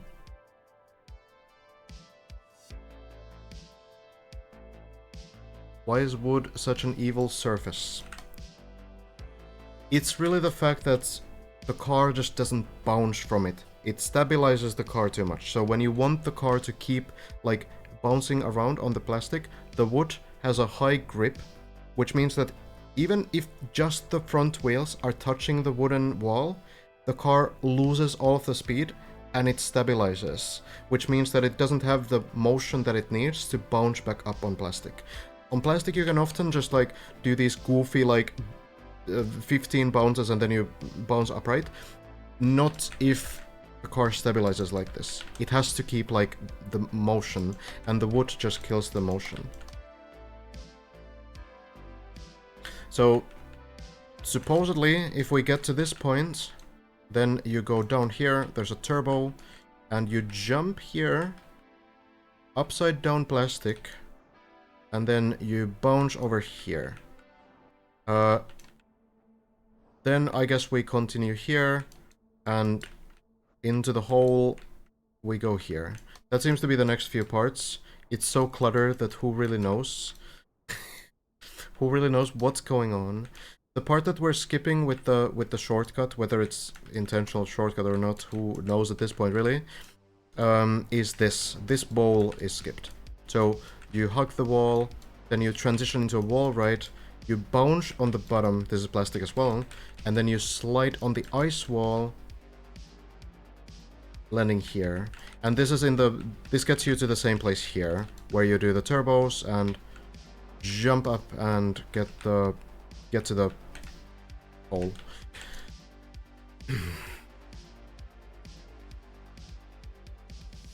And they jump into the half pipe directly. Not really. There's not really anything you can... Like, the problem is that you need to bounce on it. You need to be upside down. Like, could you drop down into it from here already? Sure, but you're not going to be upside down. And on the plastic, you retain your speed when you're upside down and you bounce around, and then you likely bounce from this block up here. So if you're upright, you will not get enough speed to get this jump. What's going to happen is you land normally here, and because you're upright, you will just kind of keep driving, and you will just smash into this wall. And with this wall, you will probably drop down or something. I don't really know. But yeah, you have to be upside down to bounce from this block over here. That seems to be the only way. So it doesn't seem very worthwhile to even try to skip the previous part. Virtual thinks it might be possible to somehow flip. I mean, maybe, but what's ultimately going to be better, right? Thank you, Plexity, for this comments. Appreciate the mapper perspective. I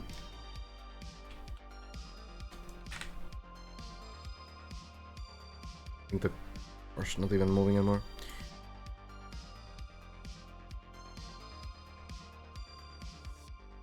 Yeah, it's actually not moving at all. Tough times, tough times. Carl Jr.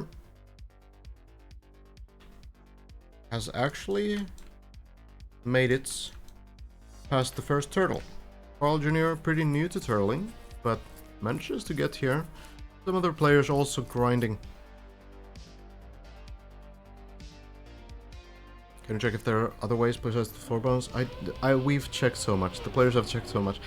We really, like, there's so much stuff everywhere, but it does feel like the route is pretty well crafted in the sense that it doesn't allow for, you know, a billion different routes.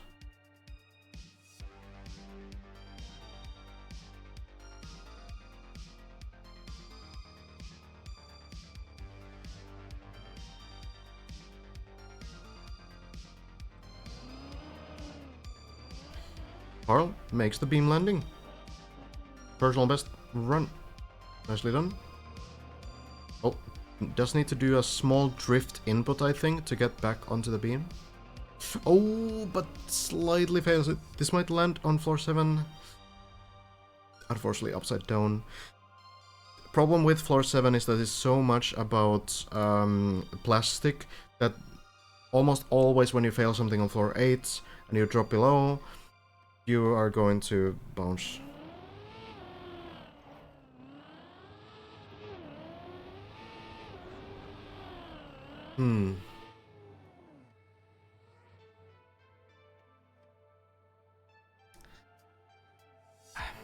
I don't know.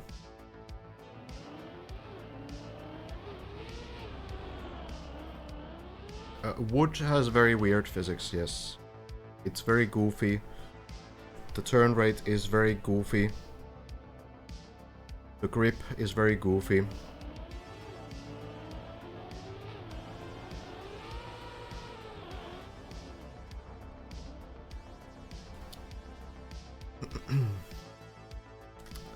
I don't know, maybe everything is bait. Maybe you're not ever supposed to do the parts that the players are doing. Maybe we're getting completely bamboozled here.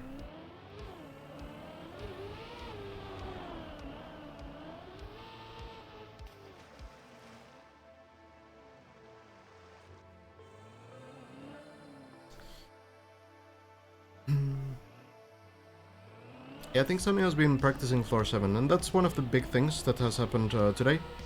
Apart from these attempts on floor 13, and also Virtual getting a personal best on floor 12, for example. Lars getting a bit further on floor 12. Good progression from many, but one of the big things right now is that floor 6 and 7 were released as practice floors. We have the official practice floors there, and practicing floor 7 might be actually pretty beneficial for a lot of these floor 10 players, for example, who might occasionally make some mistakes there. I feel like a lot of the players have, you know, sufficient practice on both of those. I think the next important practice floor will be floor 10. But it's still, it's good. It's good that a lot of players who maybe are on floor 8 or floor 9 right now can get more consistent on floor 7. Because it feels like floor 8, for everyone who understands the turtle mechanic, is going pretty nicely already. So, we'll see.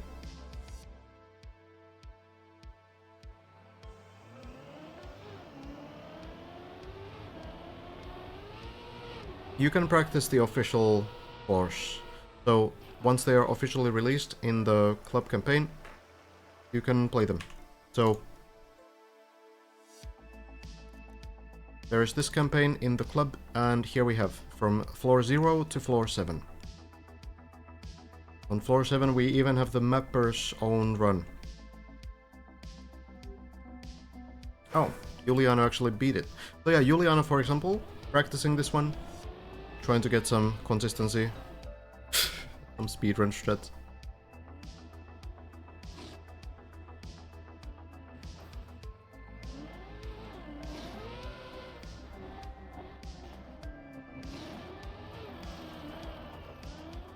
How do I get to see every floor? 7 on numpad enables the free camera. Yeah, these are maybe not the easiest strats to pull off on the full run.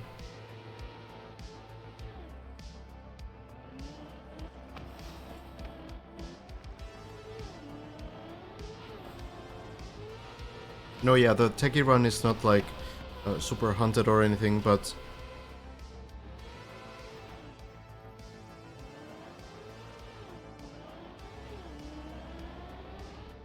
it's still, you know, maybe shows some strats that techie kind of intended, maybe.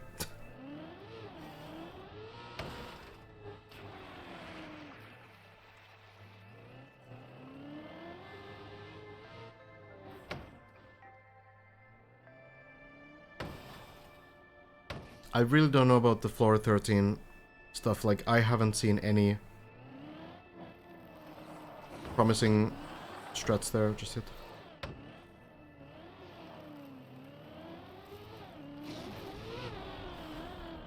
Yeah, it's kind of wild seeing players do these as separate floors, and then the patience and care they put into the full runs.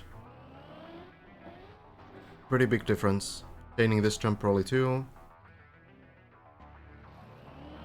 A little bit careful here. But yeah.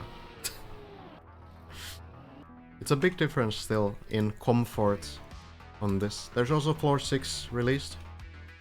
Don't suppose there's any new discoveries here. Let me find it. Play this a bunch. We see also Carl Jr. has played this a little bit. Wally too. So some of the players have been practicing this already, and it could make a difference for some of these.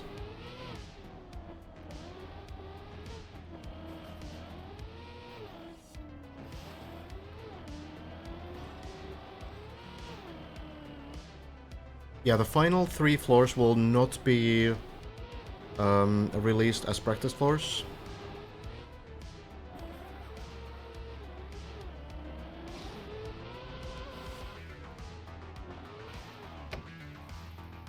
They will be released after the competition, but not during.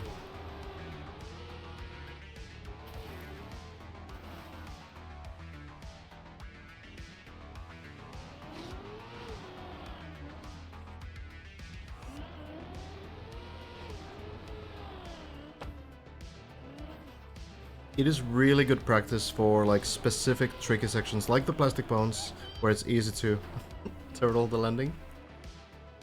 And also the like very final jumps, for example.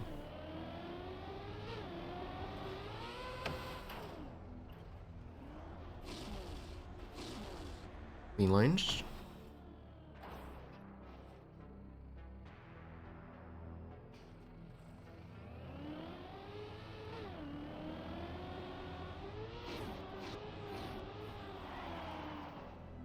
Sammy has been super positive through the entire grind. Has been putting in the hours as well. Oh.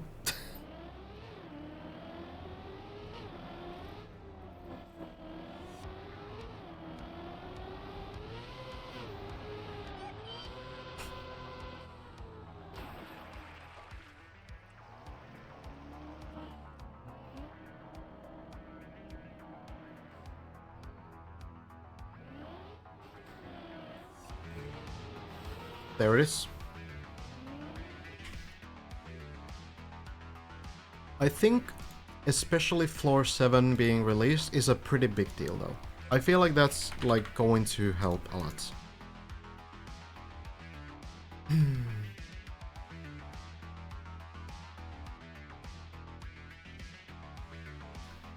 We shall see. Working for Juliano though. Currently doing these sections on floor 7 that Juliano has the world record on the floor version. Hello Echo. Looking to get back into mapping. Wanted to ask if you have any good resources where you learned some of the techniques you apply in your maps, general game knowledge, how services interact, etc. A lot of it for me is honestly just experimentation, and I think like the best way to learn how to build ice maps, for example, is to build ice maps. They're gonna have like a bunch of issues, but that's good because you will find those issues like slide outs and you know, all kinds of gear problems, but then you will also learn ways to fix them, right? There's some good mapping discords like TMA Discord, Trackmania Mapper, What is it? Assembly?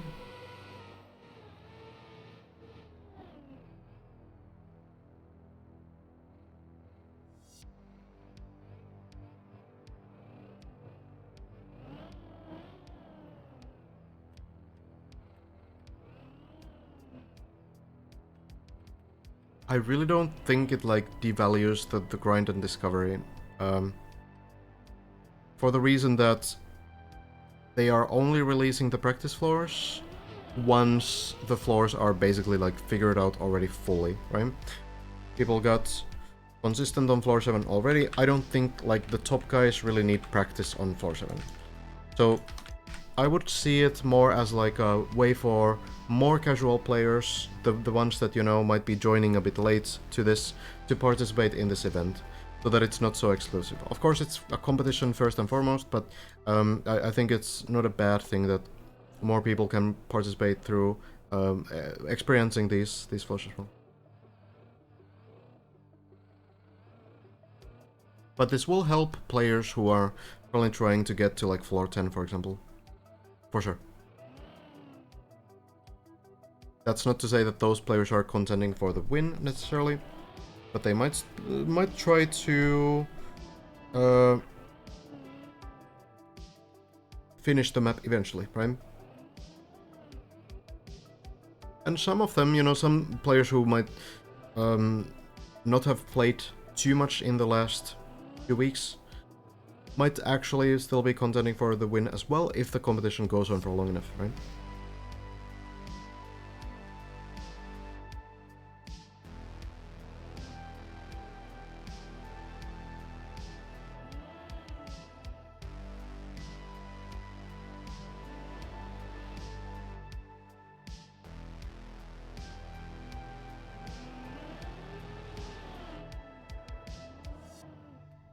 Floors killed by top 20 is released.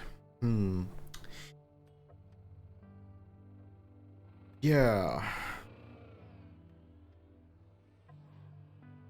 That is the case. I don't know if that's the like way they operate with them. Maybe. Buzzard's run is very much over. I don't really think there's anything here that can happen, or, you know. Or is not moving at all. Shaking, but not moving. It was a good try. Was a good try for sure. Oh, yummy. The turbo tunnel. You need to go sideways over those turbos. If you're steering either backwards or forwards and you go through those turbos, then they will push you. If you're fully sideways, they will not push you. Tricky section for sure. We've seen a lot of struggles on it recently.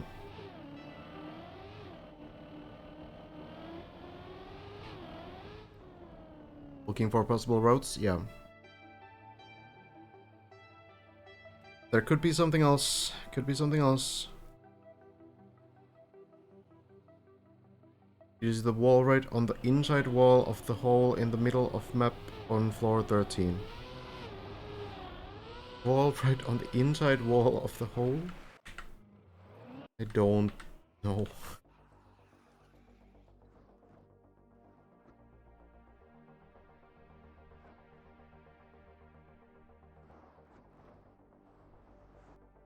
I don't know.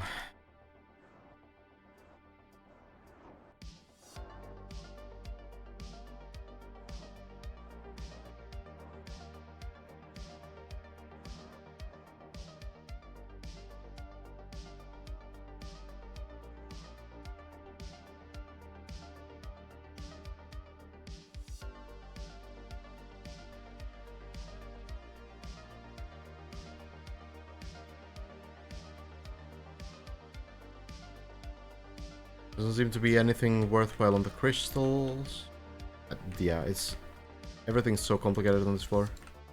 Could be that there's some hidden path on the crystals at some point.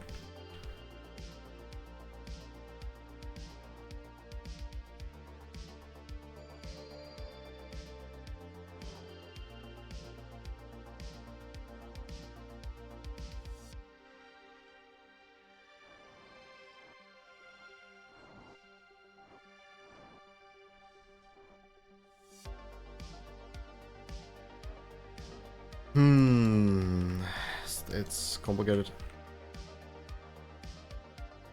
I don't like in terms of pathfinding. This is definitely like the wildest floor so far.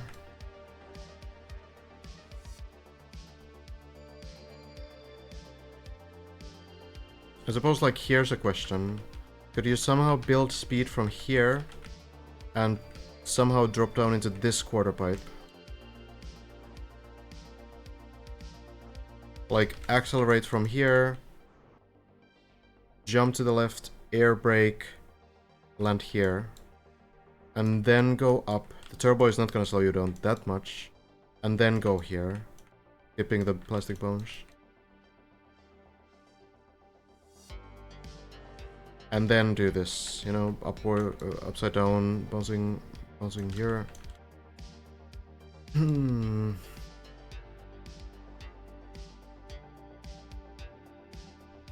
Hazard has definitely thought about this.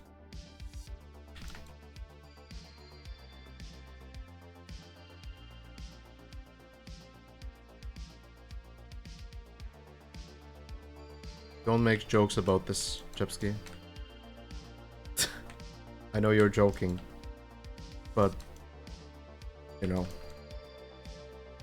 we're not supposed to...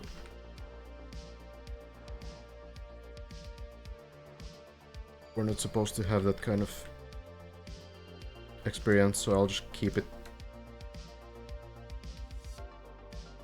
clean.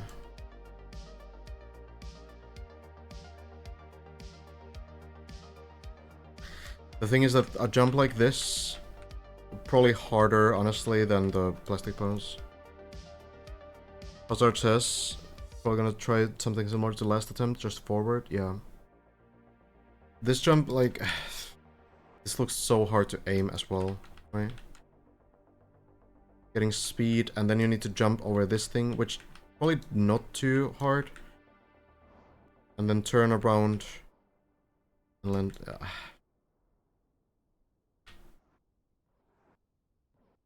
Would it be possible to hit the lamp? This lamp? It's too complicated, I think. Like, there's too many ways to hit this one. I don't imagine there's like a setup for it.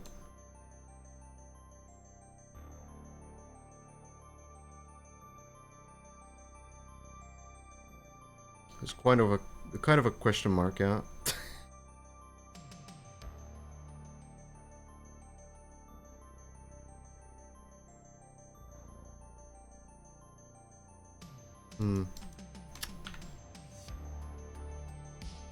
I mean, the bounce will definitely work, that's the thing.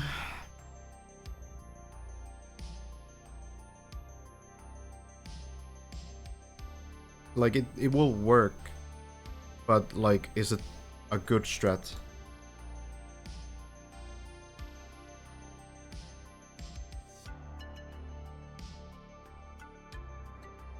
The side opening... The only way to reach it would be to go from an earlier part here, somehow flip the car into this thing, which is probably very cursed. And then what do you even do from here, right? Like, you can line up here and accelerate, I guess, but like, this angle doesn't seem that much better. Looks harder, if anything. And also the plastic bounce probably will not go high enough from that speed.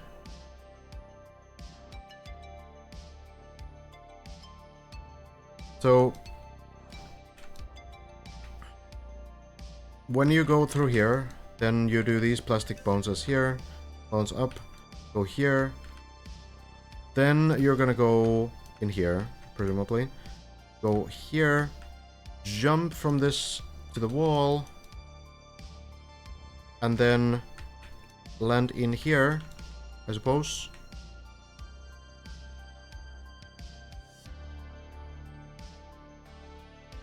And... I don't know what you do from here. I suppose you go to this part, go up here, get speed. Yeah, like this makes sense, right? Yeah, so you go here, go around, jump, and then you finally jump through the window that we see in the beginning. And then you just full zoom, jump up. Probably in the pool. Then you go here, I suppose. And this is probably where the next floor is then starting. This seems like floor 14. It's such a massive floor though. There's so much going on. So it would make sense. Plaxit is at something else than XDD. New hint. +1 information.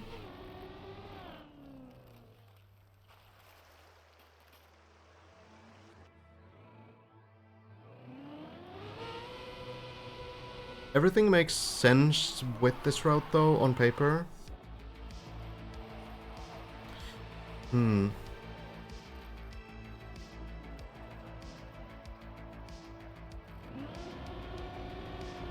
Yeah, it's so complicated. Well, Lars on the grind as well.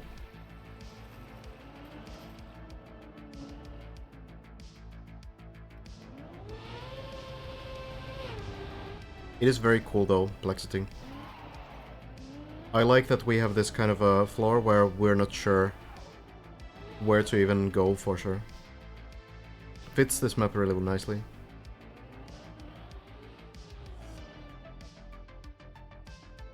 Especially after floor 12, which was very clear. Like, you know, there were really no question marks about where to go on floor 12.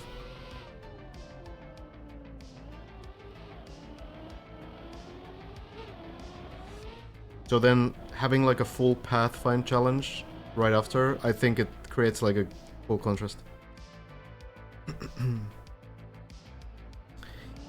Big brain floor it is. Yeah, the crystals are a great visual as well.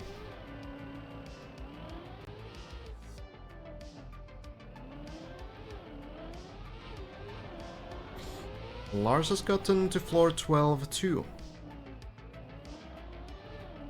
5 players have reached that. First it was Bren, then Hazard, then Lars, then Elcon, and now Virtual today has also reached floor 12. Well, those are the major developments, I guess. Virtual getting to floor 12, Hazard trying the plastic bones again, not working.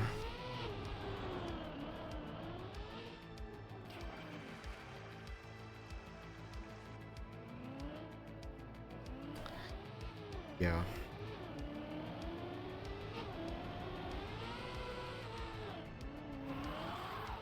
Inverter steering for Lars. Not quite getting that in Kubas. Maybe showing some strats. I think we have floor 7 figured out. Kubas one of the mappers, so just vibing on the map. Cool to see still.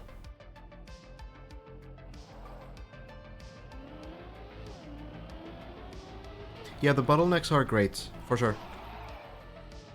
And it's also cool that some parts are figured out very quickly, and then there's like one focus point where everyone's kind of trying to solve it together.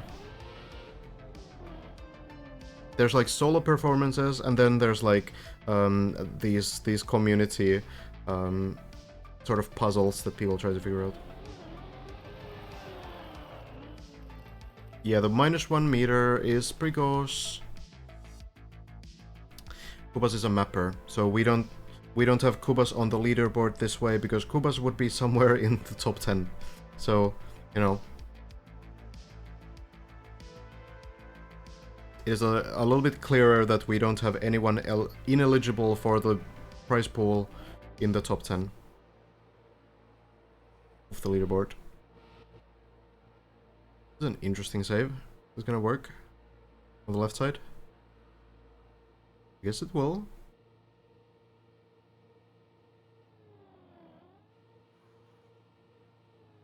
Yeah, the mappers can play. Oh, gonna be the right side, I suppose.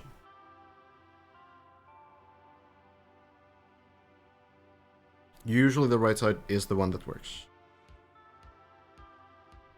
Just needs patience. Scrappy hasn't cleared the plastic bombs as far as I know, but I could have some outdated information. The mappers will not reveal any strategies on undiscovered floors or undiscovered strategies on already discovered floors.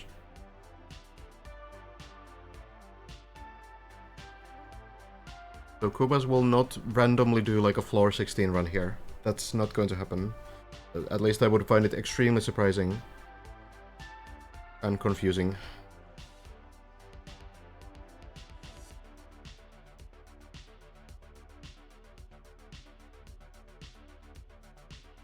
Kubas built 15, yes. Here we are. No, Kubas would stop at the undiscovered sections. Like it's not that complicated, right? Mappers will not show anything undiscovered. They are not going to show anything that players don't know yet. They will not go through. Oh, Kubas is just, you know, looking to vibe, you know? Cool to participate in this this whole thing.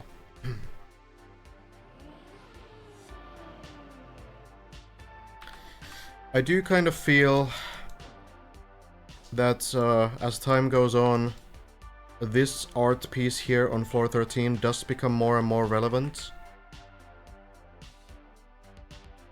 Maybe we will one day figure out the significance of this, but I feel like, you know,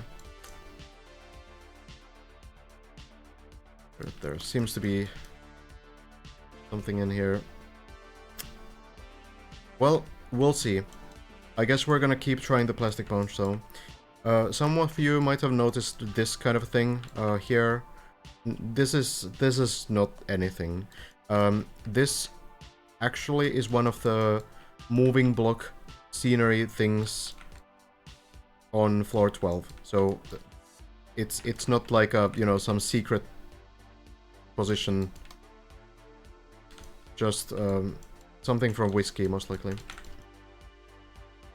There is another Easter egg. I'm sure there is. Yeah.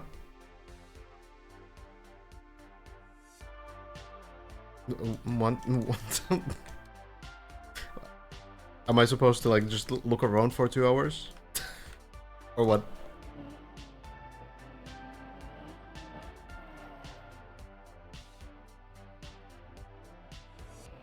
I know there's a lot of Easter eggs on this map. Yes? Oh. I was right there. Did I miss it? It's easy. You will find it in like 1 minute. Sounds like 2 hours to me. Like, you know, I'm sure this plastic bounce is easy and you will do it on first try.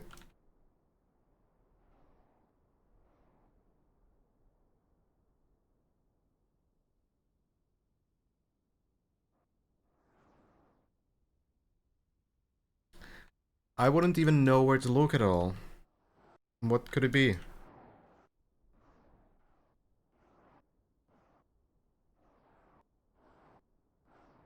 Baited? Yeah, I'm gonna be here now.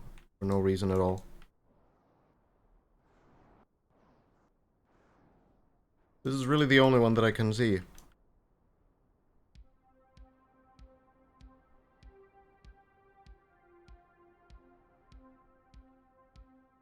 You think the floor 13 path is complete bait?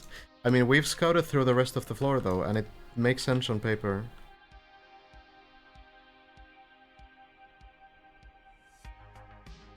Go around it fully.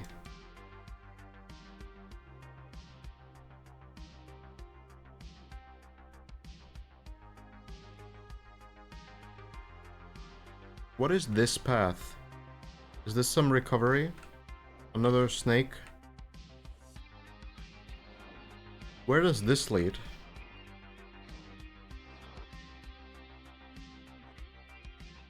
Where are we?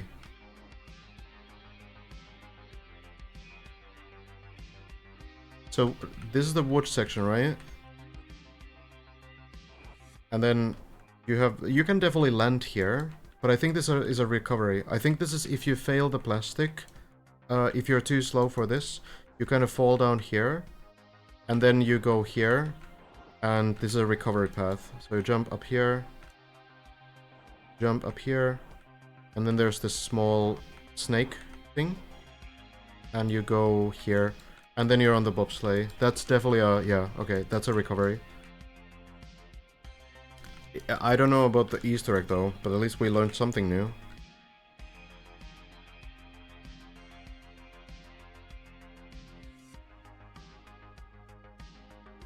I'm really bad at spotting stuff like this. Why is there grass? Why is there grass? Where even? Upside down trees, good. Meta.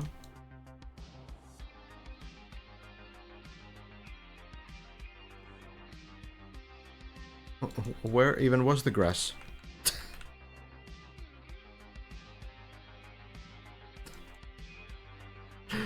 Oh god, okay, let's look again.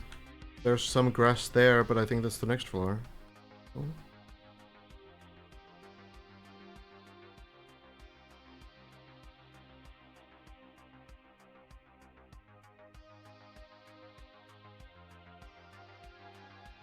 Where you look at the recovery route? Oh. Oh, here. Oh. Oh, it's just an L. Oh, okay. I will say that this is a little bit less impressive than this, alright? I will say that this one seems a little bit more ambitious. Just from like a mapper perspective. Does the L mean that only players whose name begins with L are able to do it?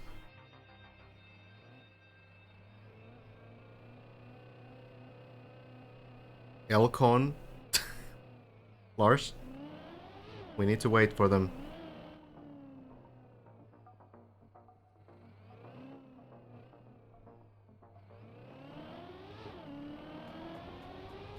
Lazard, of course. Gonna work out. Well, back to floor 9 we go. Lars, getting some runs going. Limo 900.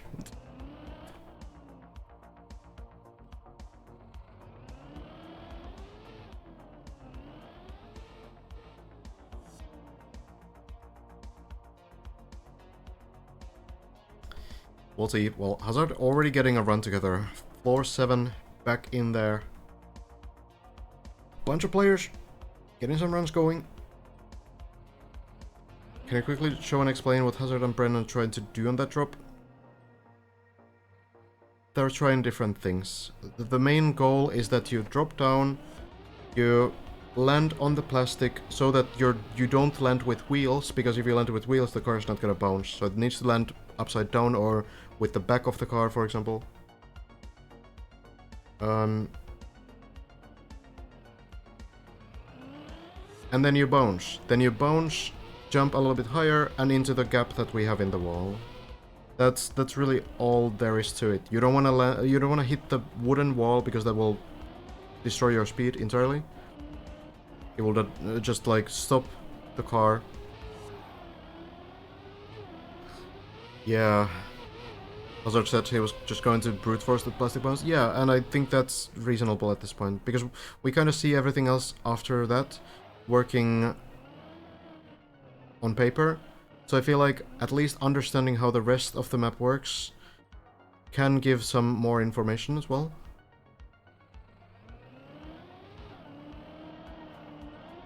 Lars not getting this line.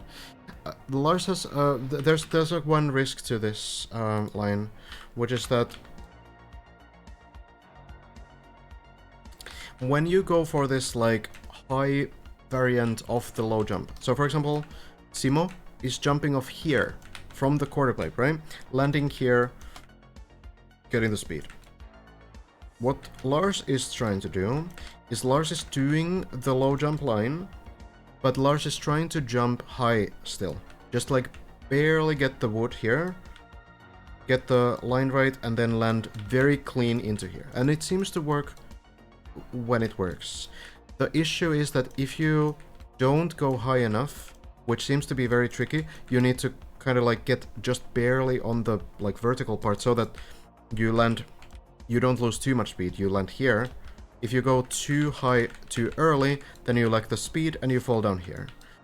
But the issue is with getting that is that what happened just now, Lars not going just high enough, jumping a little bit too early on the quarter pipe, and then you're not on the vertical part yet, which means the car will continue going to the left, which means that you will get here, right? And you will fall down. I'm gonna say that even if both strategies are like even in terms of like getting the speed and getting this jump here, I feel like the strategy that Elcon, Simo, others are using, jumping from here and maybe landing a little bit less clean, maybe getting a little bit less speed, I feel like it's looking better simply because if you don't get the speed, you can just retry, right? You go around, you get the speed, and you jump back up, right? Then you go up here. Then you try again. So it seems much more recoverable. Of course, like Lars looking to, you know, to do what feels best, and I do trust the judgment of the players on this, but just like based on what I've seen here, it does seem like if you fail this strategy, it's almost always not going to land into the quarter pipe.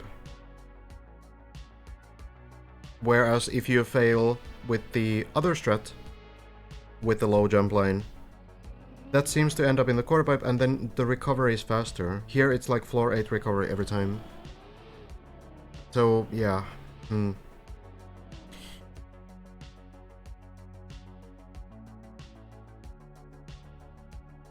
But when it works, it does work really nicely. So I do trust Lars's judgment with this. It seems like a really clean line when it works, but just the recovery when it doesn't work seems rough.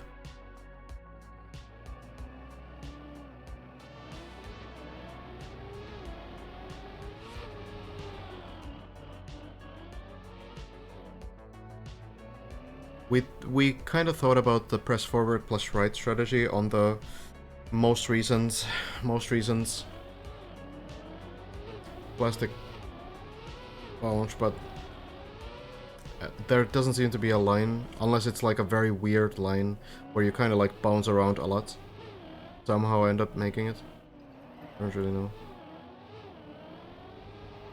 Yeah, no, I don't say these things so that anyone would go and, you know, backseat the players. That's why I'm saying that I trust his judgment. Definitely do check out the players though. Many of these are streaming. They might be revealing some strategies that we are not hearing here because we're checking this. Oh, Lars, this time we'll be able to at least recover 227 speed. Still works, okay. Nicely done. I know, Cuddle. I'm just being extra careful. So yeah, many players are streaming. You can get some POV experiences, find out some insight that I am not able to provide here, maybe. Check them out.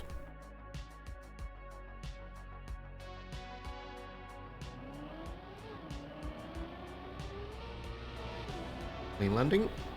Should be making it up.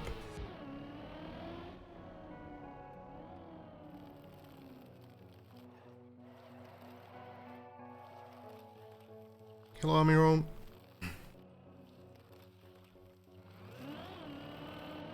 Been watching casting on and off during DD2, and I'm sure you answered this before several times, but I've missed it. Obviously skilled at Trackmania, so I'm curious as to why you're casting instead of attempting runs yourself. Because I am not that good at the game, honestly. Like, I'm good enough to know how these mechanics work, and honestly, a lot of why I know why these mechanics work and how they work is because I built a lot of maps. But other than that, yeah, I'm not that great.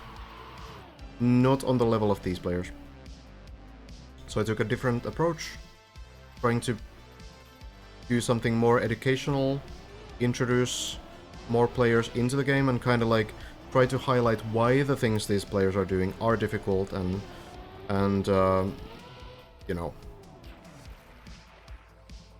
why some easier parts might actually be very tricky sometimes.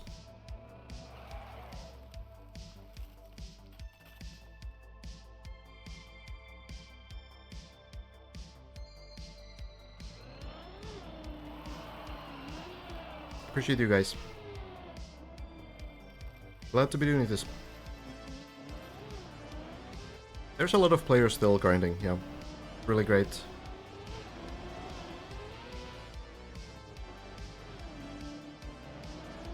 Lars into the pool. Great line. Great system. I've never played Trackmania. Which floor do you think I can reach? 0 or 1. Good spin. Landing. Great. Lars is doing really well on this ice slide. Ice spin so far. We'll redo this line though. You can go back to the bottom and do the line again.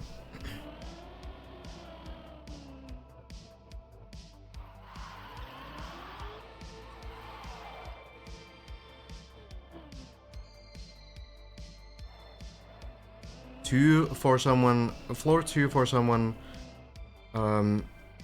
who has never played Trackmania before is gonna be it's gonna be pretty rough. The problem is the ice slide on floor 1. If you don't know how ice slides work at all, which you will not know, you will not clear that ice slide.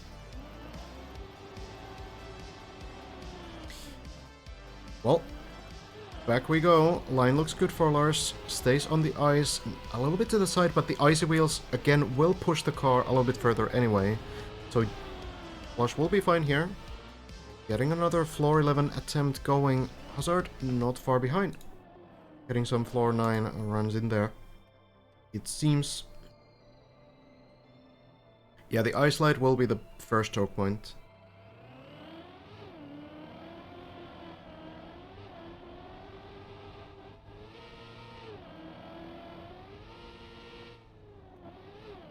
Lars, good lines, gets to the first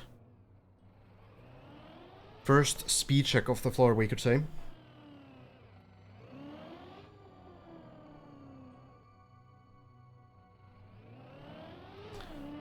Let's see then. Angle is good, and the lineup, really nice jump. Lars gets it first try, important. You can recover if there is some small clip and you still stay on the platform, but better like this. Then into the pool and closer into the big jump. These next two drop downs don't really usually give too much trouble to the players. It's gonna be the big jump right here. There's a specific lineup. You go next to the light, back wheel on the light, and then you take speed. Drop down here, and now you need to release to not go too far, otherwise it's all the way down. Lars, perfect. Clips the back left wheel. We see most players go for this strategy now, where they go, jump up, and clip the left back wheel. And then Lars already into the pool. Can't even finish my explanation. So it kind of like stops the car from moving horizontally and flips the car nicely onto the platform. And the plastic there. Perfect execution. Lars getting so much better at everything on this floor. Maybe another floor 12 attempt coming in.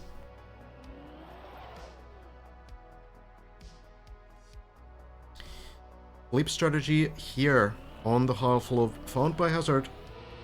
Ren and Elcon struggled with this before, but now players going for this flip and it's working so well.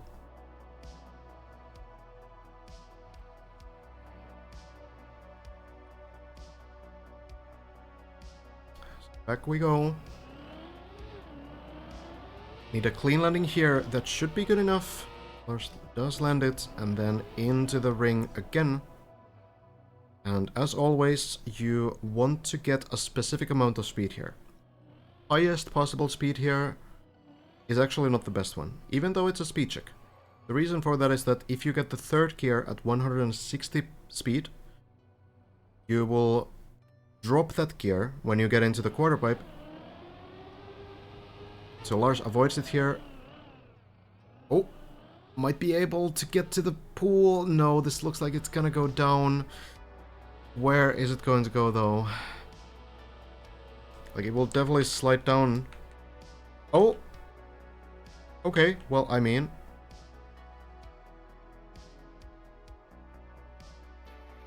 that's not bad. Fine. All good. What a nice mapper. So yeah, getting the gear and then dropping the gear will cause a slowdown, and you will end up with much less speed than if you don't get the gear to begin with. So you try to keep your speed as close to 160 as possible, but avoiding more than it. Watch a lot of the players' streams, and they often lack the ability to explain the mechanics of the game, whereas you're really skilled at explaining the tricks these players are doing. Yeah, I suppose, you know, I also have the... I can concentrate on that, whereas these players need to concentrate on the game.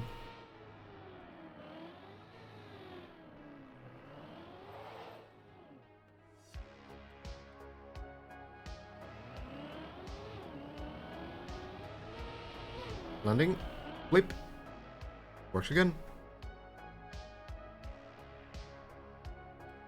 Hazard fairly close. Maybe on the plastic part now. On 410. And take a quick look. Lars lands it again. Yeah. Hazard exactly on the plastic part. Close to the ending. Larzard.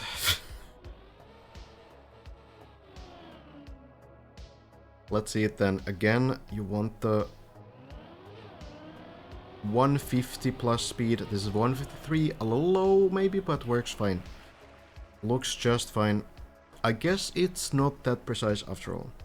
Some players have gotten like 159, and it's fine. And something like a low 150 seems alright too.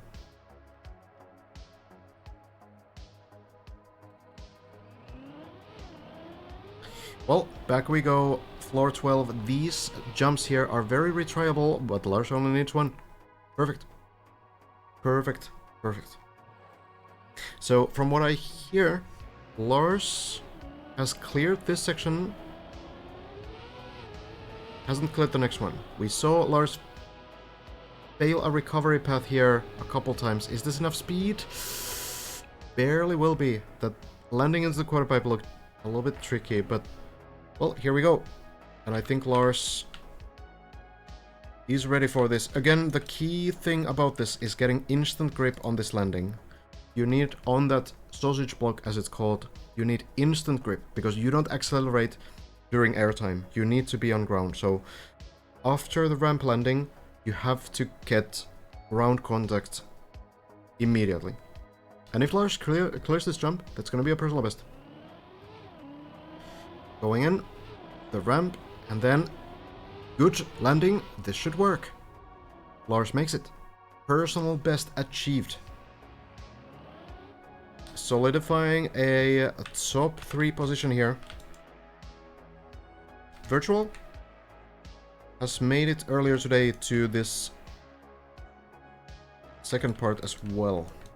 So Lars doing pretty nicely. Now similar things. Avoid airtime, clean landing on the ramp, turbo, turbo, and then into this loop. Looks intimidating, but you can go around here, jump over here. That's your next rest point.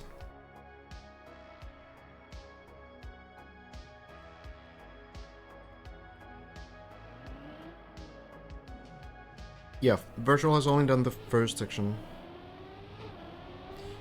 Lars, clean landing. Will commit. Oh, it's a little bit to the side. Does get to the quarter pipe. I have no idea what's about to happen now. Landing upside down. Landing upside down.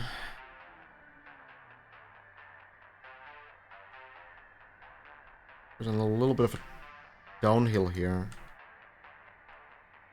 Yeah, okay, just resets. Still a personal best though. Personal best. Of course, it would be great to clear the entire floor once you get here, but yeah. Now has to find out the line next time. A little bit too far to the right side. Bren has done the same mistake before. Bren has done the same mistake. So, it is not unheard of.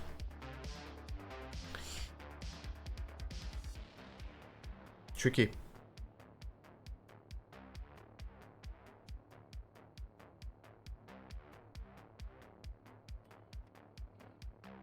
There's probably a visual cue you can get from the background there to aim that next time a little bit better.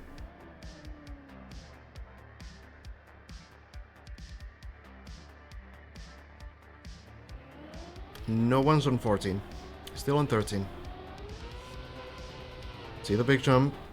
Back wheel clip. Perfect.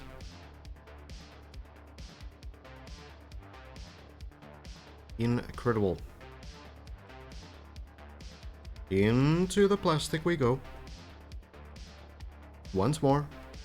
So the players are now, instead of trying to take the wall right here, in the sort of like stable way, a lot of players are kind of steering the car downwards into the plastic, and that seems to give like a better consistency on the plastic. It seems to stabilize the car on the plastic. So if you look at Hazard's angle here, look at the car's angle after this wall. So very far down, almost like fully straight down, and this seems to work really nicely. That seems to be the strat.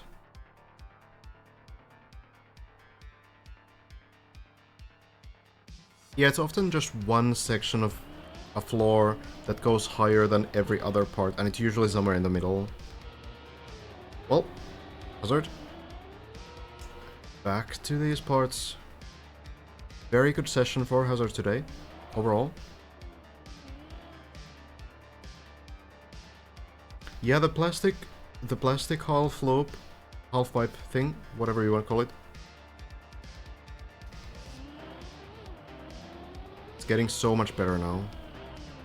Couple tricky things. Hazard does this flip so clean though.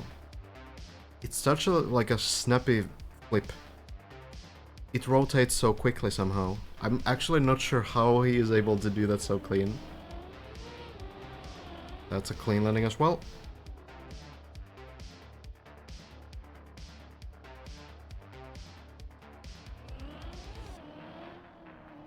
There we are. Now, again, Gear 2. Players know exactly what the strat is, and that seems to be the biggest part of this.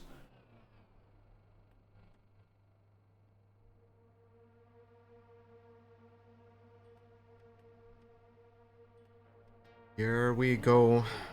Speed. But not too much. It lands. No slowdowns, everything works.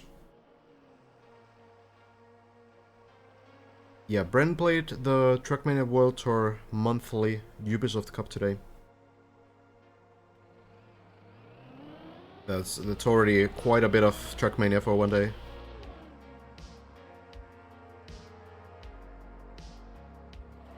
Well, Hazard, back again.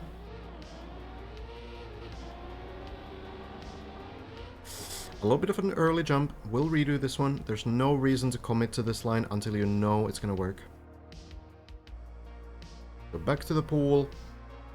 Jumping. Right here. And then you redo the final jump. It's fine.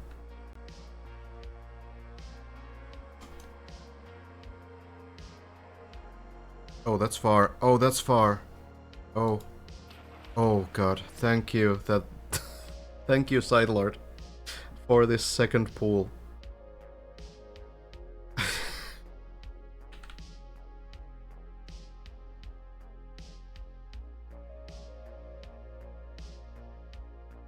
Remember when we thought that Side Lord was evil about this floor?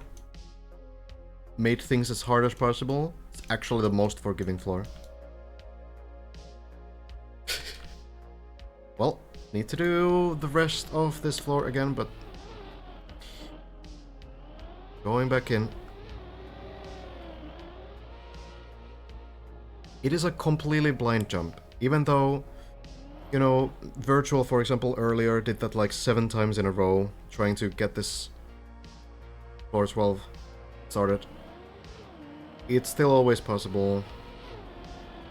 Always possible. Well.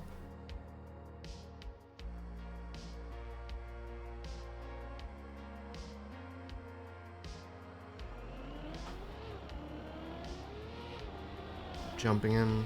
Oh wait, it was Doondy who put that pool. What are you doing on floor 11? Your floor is 8.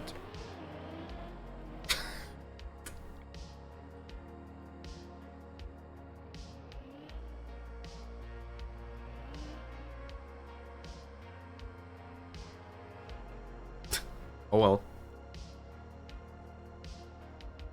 At least someone put it there, yeah? Main thing. Hazard? Seems to be enough. Okay, well, this will go back to the pool as well, I guess. That is so close to the water, but it didn't flip. Generally speaking, even if one wheel of the car is touching water, you can recover, but you know, Hazard, the Dead Turtle Master, Default Movement Master.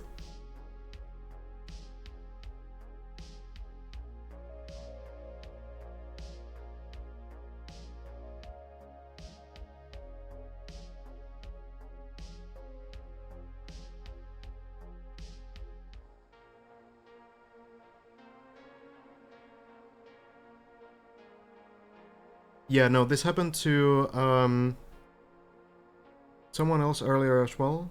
Was it Lars or was it Virtual? Already forgot.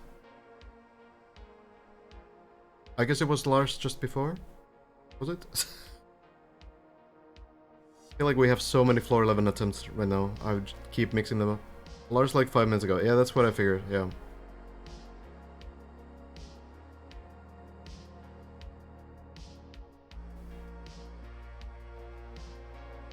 Oh. There we go then.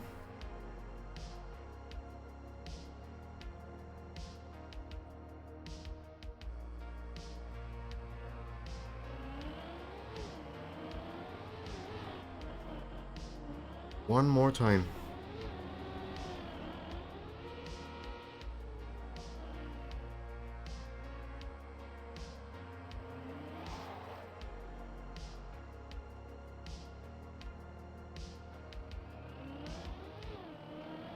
Into the half loop and the spin again.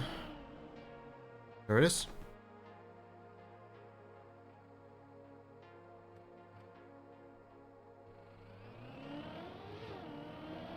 Clean landing here, looks good enough, and lands it. Getting more practice on these tricky jumps at the very least. That's something.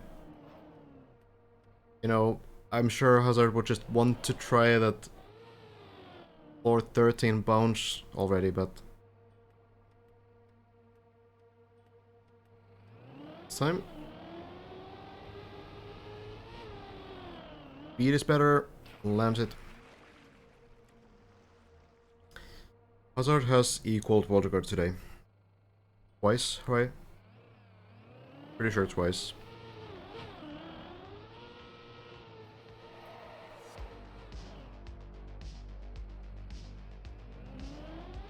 Still the plastic bounce on 13. Well, we try again. Line a little bit low speed. 187 speed. Still works. That's interesting. I thought it would be like 190. It would be usually like Good. But okay. Don't need to max that out. Virtual earlier had like 205 speed, so doesn't seem to be that strong as a speed check after all. Oh, but Hazard not feeling this line with the slightly unclean landings. Needs to go for the scary save here. Going around here, jumping on this platform, and Lars tried this 3 times, didn't make it. Virtual tried it 1 time, Virtual got it. But it looks so scary. It looks kind of mundane, but the thing is you need to land on this border, and then somehow avoid this ramp, and then, yeah, it's weird. I don't think there's anything else. Like, we've already looked so many times when players get there. I think that's the best bet. Hazard. Around we go. Then here. Lars even tried to use this thing as a ramp, but I don't think that's really very promising. Let's see.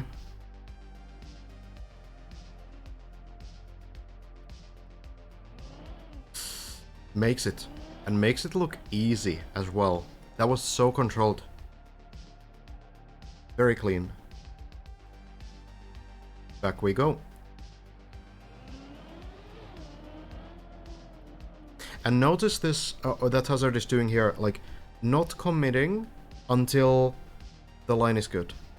I think, like, avoiding those kind of situations by only committing when you get the line, that's a really strong side of, like, Bren and Hazard on this floor. Even though they've been doing this the most, they are still taking it very carefully, just only committing to the best possible start line. And it works. Then, the no airtime line. So Lars do this not too long ago.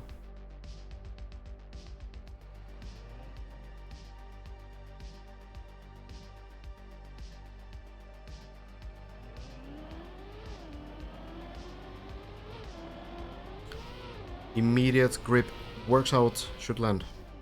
Oh, here we go.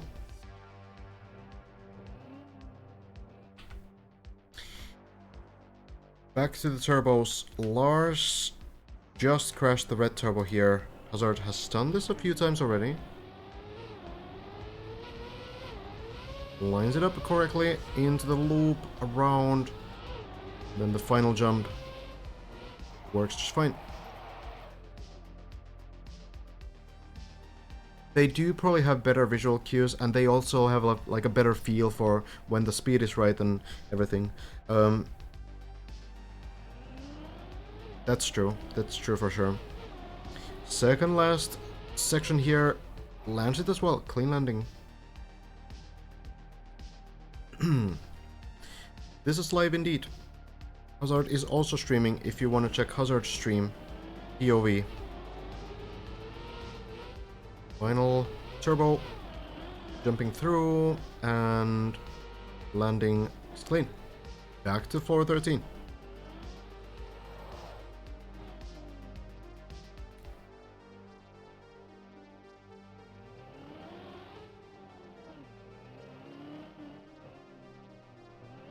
We go again. There is still that one section that hasn't been fully figured out. The plastic bounce.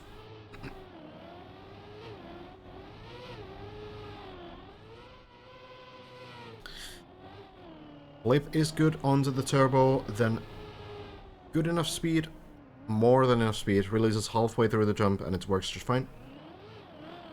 And then we go around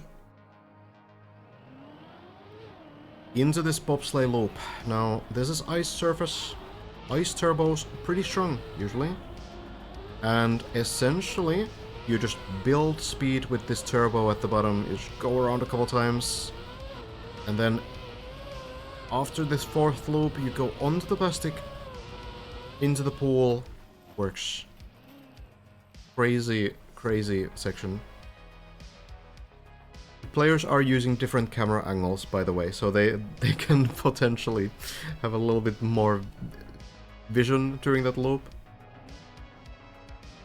We can't switch cameras in spectating. Yeah, it's a crazy floor overall.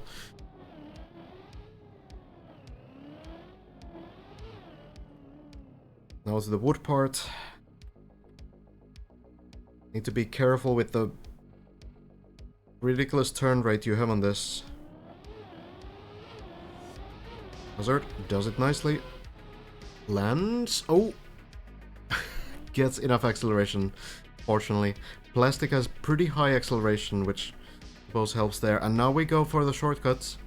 Instead of going to the window and doing like a plastic ice bowl thing, Bren accidentally found this strategy here.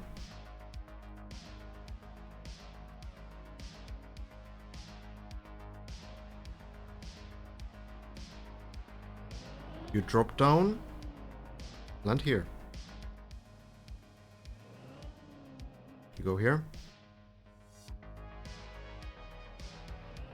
Onto the dirt. And now you get to the wrong place.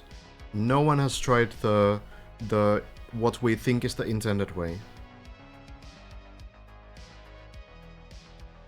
No one's ever done it. We don't know if that's like a bait way. We don't know if this is a bait way. We don't know if anything is real.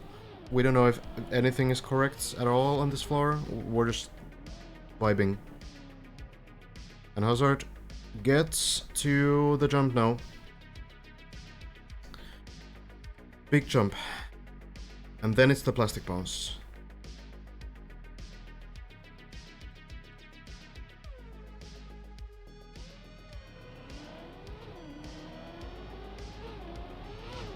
A little bit to the left, air brake, and lands it.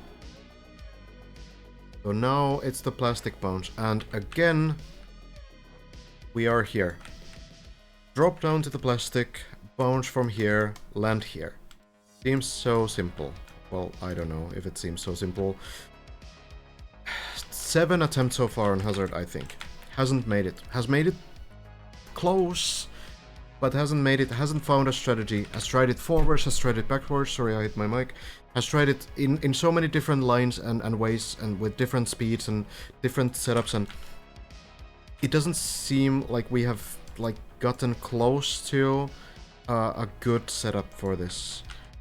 And from what we know, Hazard maybe just wants to brute force this. It could just be like, okay, you just drop down, you just play and you avoid this wooden wall, because if you hit this wooden wall, it's a high grip surface. So when you are at all, if the wheels are touching this wall, you full stop. You will not gain any more height. Here is where you need to land, and then the map continues. You have turbos and quarter pipes and upside down plastic landings and everything else. What's not to love? But this jump. What is this stuff? Is there a reason why this is here? Maybe there is some weird setup. Maybe you line up the car next to the wall and you press forward and right, and then you smash here and then it somehow bounces perfectly. We don't know, and we don't get that many attempts on this that we can try absolutely everything, because you need to get to floor 13 through all these previous 13 floors, right? So you don't get to like attempt like everything. So now the question is like, are you gonna do more science with some strats that seem ridiculous and completely, you know, nonsensical even? Or are you just gonna try to brute force this? Because we know that if Hazard hits the plastic at the right time, at the right line, it has enough height to make it here, into the gap. We know that that's true, because we've had an attempt that went high enough. So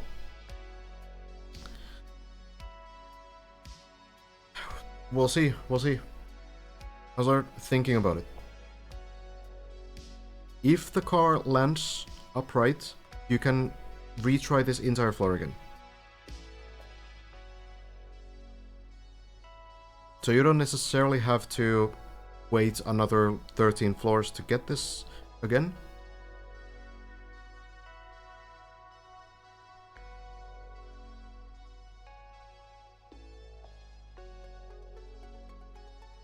Why is there a question mark around the hole? Yeah, who knows?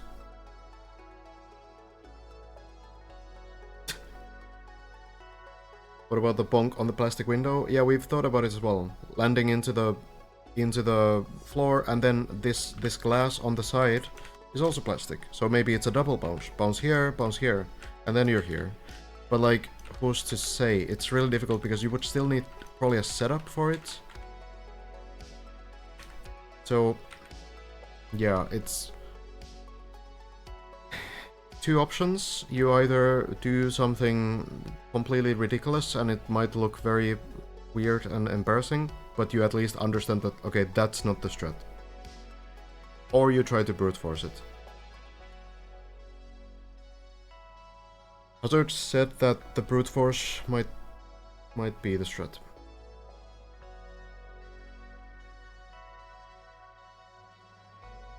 Well, let's see. Or is it gonna be some weird setup?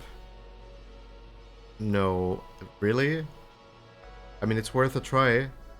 This is what I say, like, are you gonna try something completely ridiculous? It's not the worst strat. It's not the worst strat in the world. Might be worth an attempt. Like, if it works, you've just found 100% strat. And if it doesn't work, well, you hope that you land. Mapper here in the chat says XTD, as usual. So,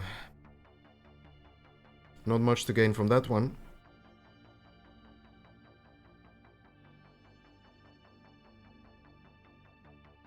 It's an interesting strat though. Drifting around this.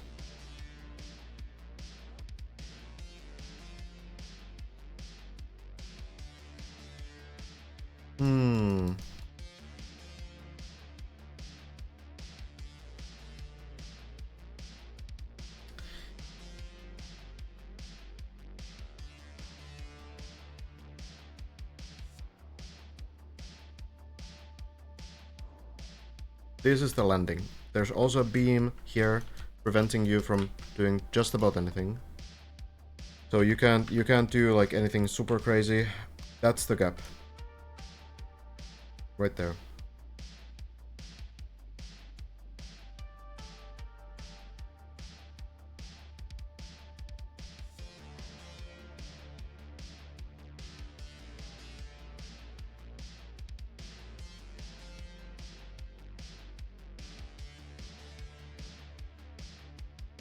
If you do this drift strat, you probably need to counter steer to prevent the car from turning too much.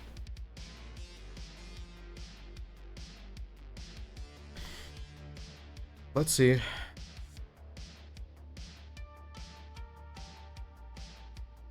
I honestly feel like we've thought of so many things. I didn't think about this sideways drift strategy though, that's kinda clever.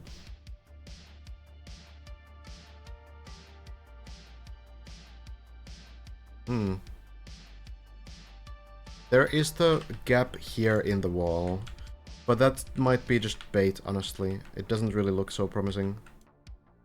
It leads... There is an opening here on an earlier part with this small gap, and you could go here and maybe line up the drop down, but it really doesn't seem that promising. Like, first of all, the gap there, that's gonna be a nightmare to drop to. I feel like the plastic bounce looks, from here, looks like the best idea.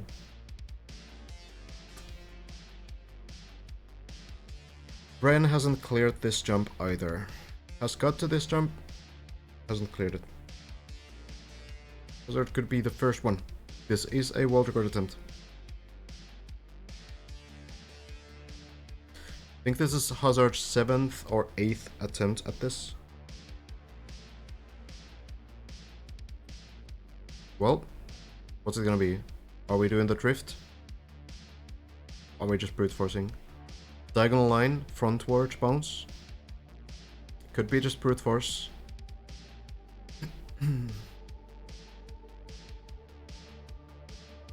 Looks like, yeah, looks like we're gonna go for a diagonal jump. See how it works. Bounce, it's not quite there. Bouncing, bouncing. Oh no. Always. What is with this? Once more, we are upside down.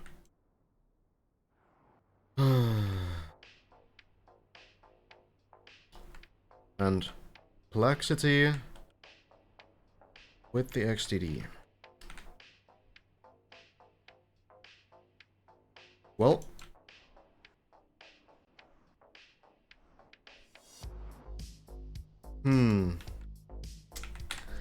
we've thought of so much. We've thought about so many things. We just need to wait. We just need to wait for the players to try those things.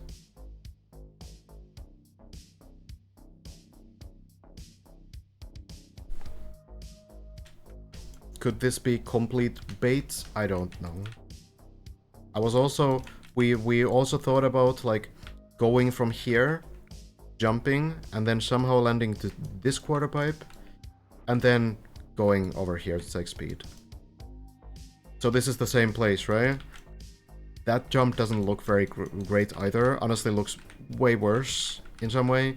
And there's absolutely no recovery if you miss. So this looks... I don't...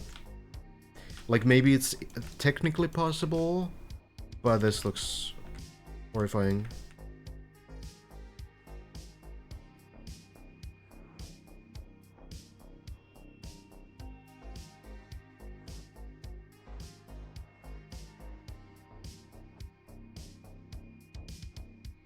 And even, like, a far jump to the left is blocked by this crystal stuff, right?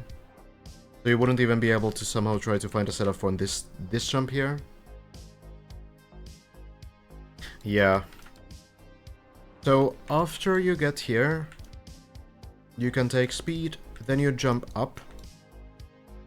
Car will go straight up, then it will land upside down here, and you need to land upside down on this quarter pipe. So dropping from here to here is not going to work unless you build enough speed and you land upside down. Because upside down the car will bounce, not losing speed, and it will go here and bounce up here into the pool. So if you're not upside down, what's gonna happen is you jump here, land here, and the car will not bounce because it's not upside down, and it will smash into this wall. So it does seem like the only way to get this plastic quarter pipe or plastic half pipe, whatever, correctly is to set it up from here. So it does seem like at the very least to this quarter pipe we need to get. And then the floor continues for about 2 more years. You jump over here, go through the hole, go here, around here, turbo, into the wall right, around here, fly to this ramp, take some speed. Actually no, you just go up, right? I keep forgetting how this works. Where did this go again? Here, right? Yeah. No, yeah, you go here, and then you drop down to this point, into the plastic, turn around in the air, go, jump through the window, into here, jump over there, probably to the pool on the left, into this part, and now this is probably the beginning of the floor 14. So this is, yeah, there's a lot. And imagine, we are already cutting this thing, the bowl. This bowl you're shortcutting with the jump that Bren accidentally found, right? Dropping down from here, it seems like the intended way here is to go to the window, then onto the beam, then here, jump to the window, and then you go to this part, plastic wall hug, which turns into a wall ride, and you bounce at the bottom, and then you ice slide on the wall, which is possible, and land this quarter pipe. And at this point you might recognize where we are. You can drop down here and get to the turbos just before the big jump, right? So we're already skipping one part, and there's still so much stuff on this. It is kind of crazy. And really, there's one thing about this floor that kind of sums it up. This.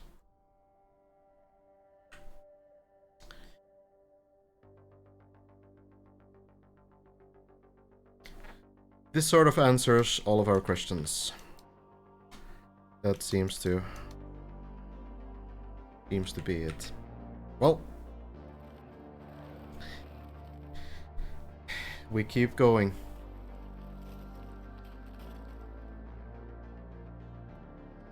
Yummy. Matt doing some floor 6 stuff.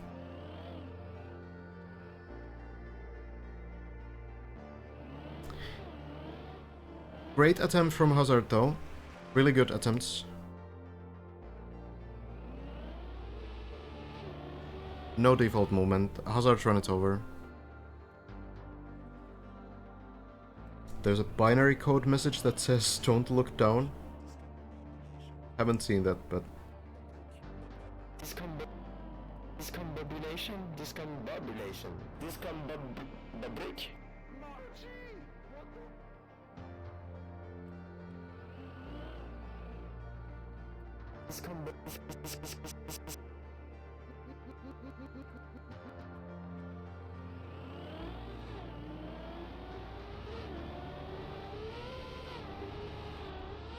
Deep 2.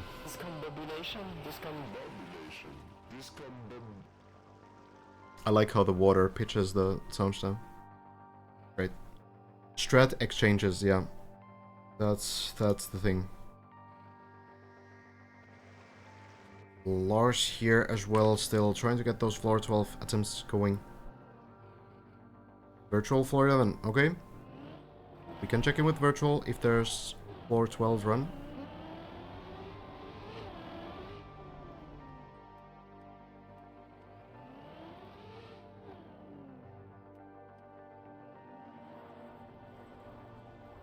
Is there a point where the mapper can give a hint?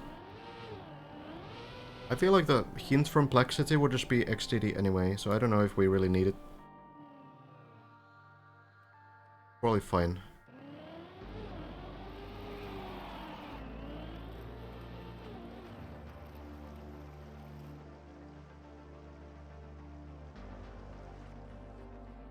We'll just try to figure it out.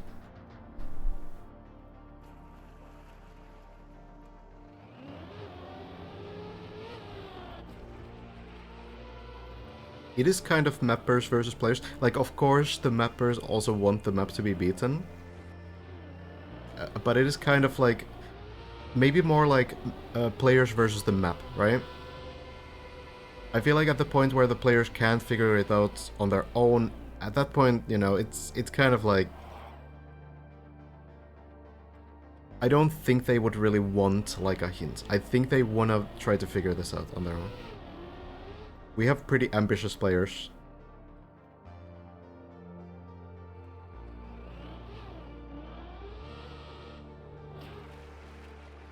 You know why Virtual isn't playing on the server? Yes, because of FPS issues.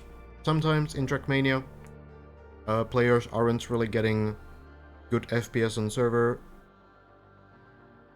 for whatever reason.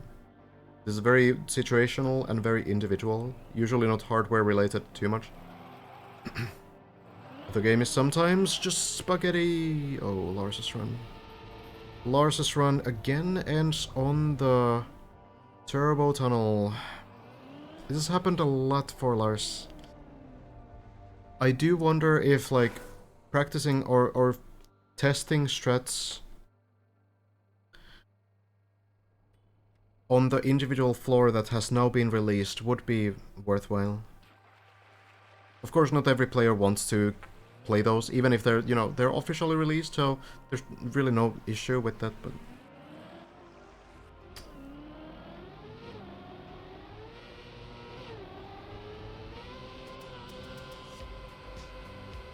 could be like a worthwhile thing to think about.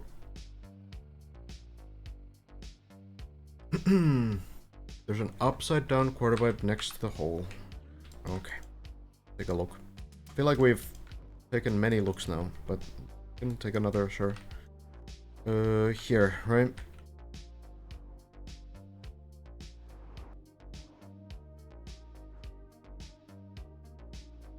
Where?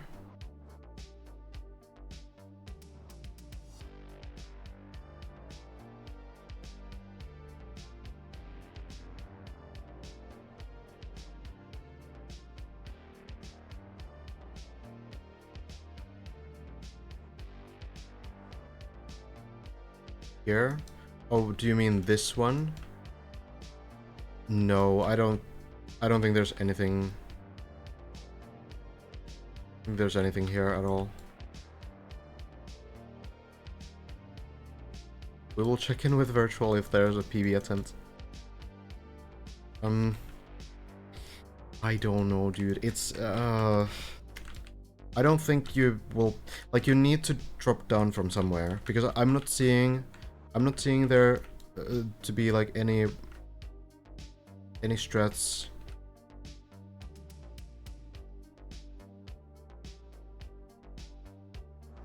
From below. Like, there's just no way to get this kind of height. Hazard did have a pretty good bounce backwards. That was definitely enough height.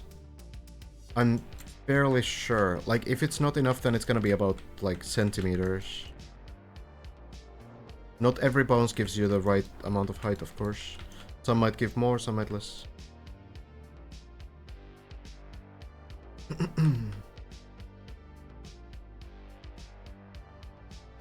Can't take height in the plastic ramp when you land on when going here. Do you mean this one? Or do you mean this one?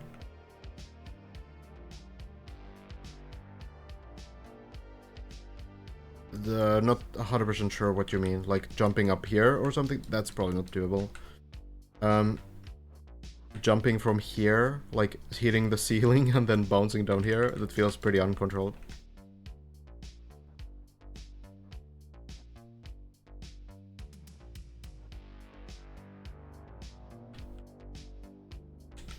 I suppose, like, you could also drop down to this part from here, right? Like, you could probably get enough speed to land into this part and then, like, bugslide the landing or something.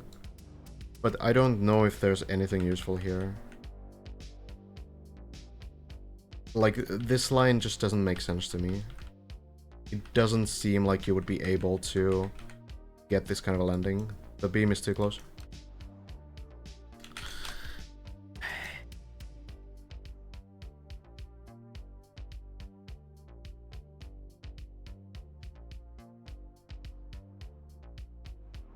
Yeah, this, we've thought about landing here as well. Not... There doesn't seem to be any other way to get to this point either.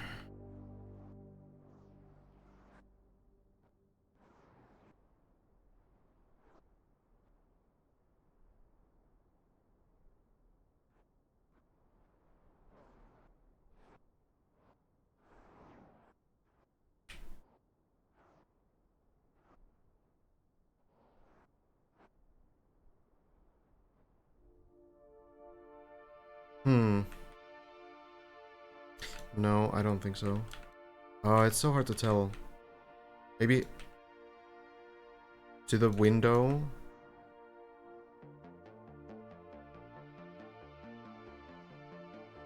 Would this landing be possible?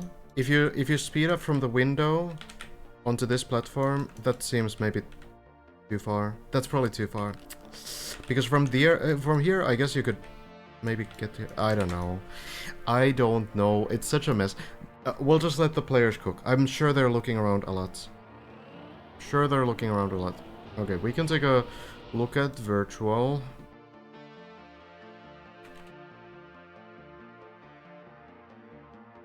And take a look at Virtual. Oh, Virtual is on floor 10, turtled. Okay, well... we tried.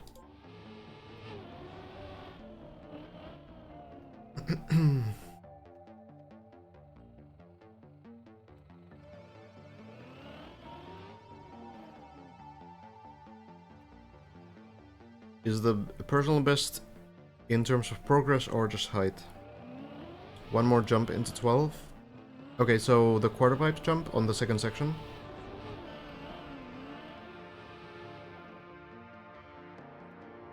Not the entire second section, I guess. Yeah, okay. Perfect.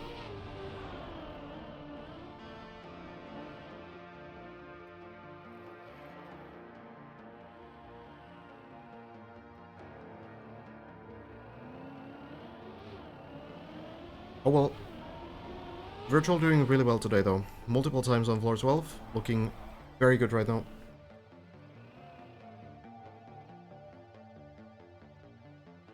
Hey, good night, Petrov. I'm likely also doing a little bit of a shorter session today.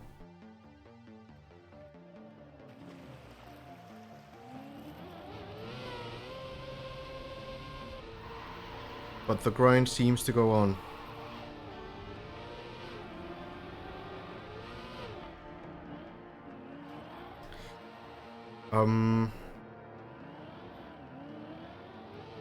Yeah, I'm trying to plan things out.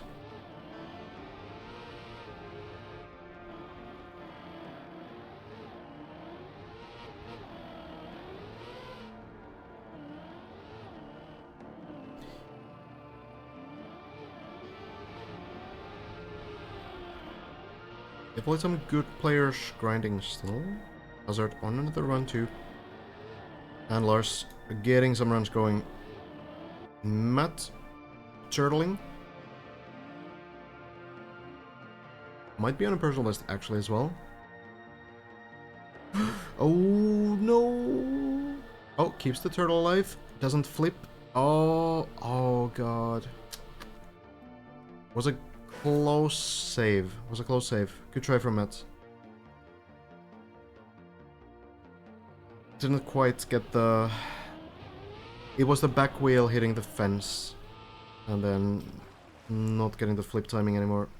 Turtle got a little bit too weak. You want to keep it swinging as much as possible, especially before the flip, because you need to get the front wheel very low into the corner of the wall. No, someone's falling down. Giuliano.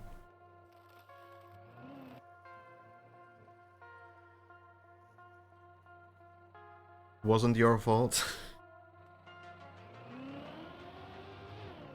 Who put the bench there, don't he?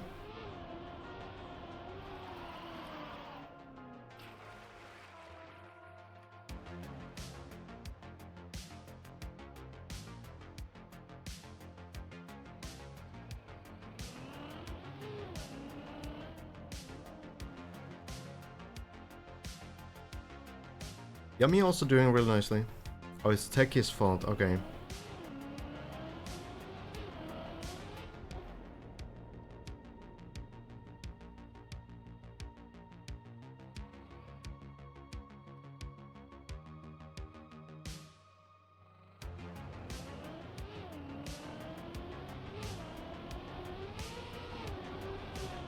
We can check on virtual when he's on a PB.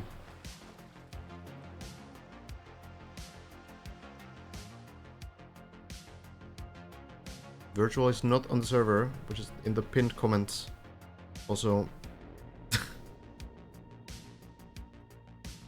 we cannot, as you can see, it's not here on the left side.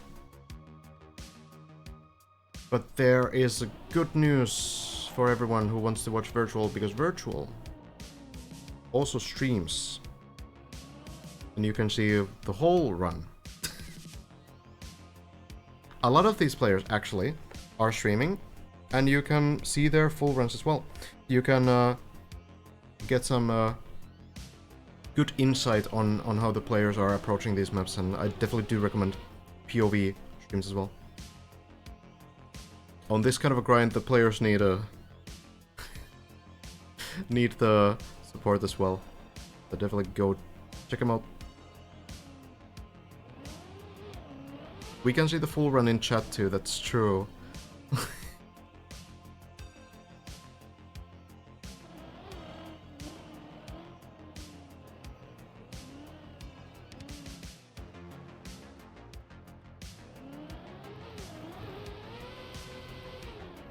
Hazard getting some runs going.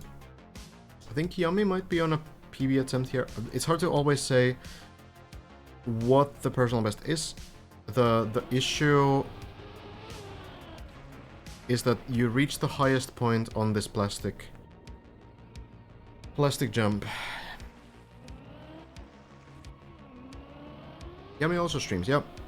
Go check these guys out.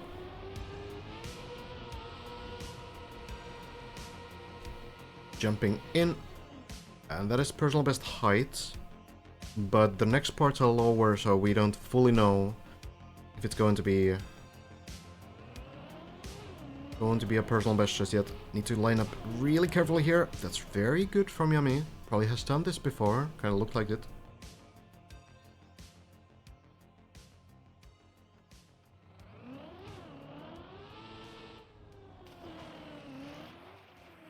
Mix to the pool.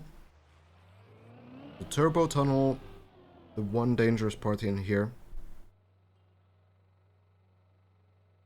The practice floors will help a lot, yeah.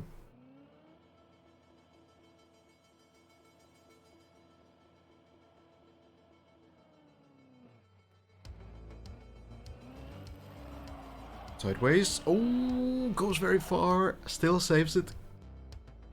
It works just fine. It's sometimes it looks like this.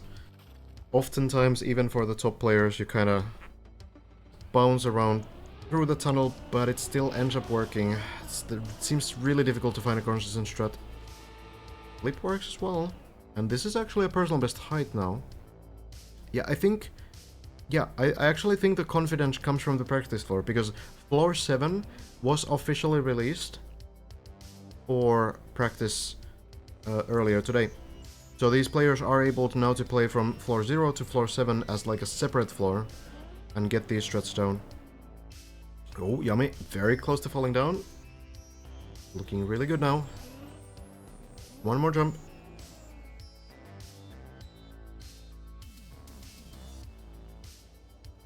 Virtual is playing in solo, so in local game, not really a server. Yummy. Speed. And makes it. Floor 8. Nicely done. Into the turtle stuff. We'll discover a couple tricks there.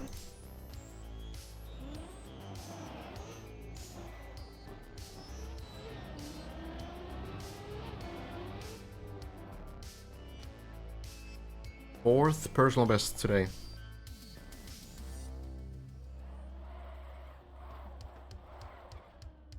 Well, Yummy now into the turtle parts.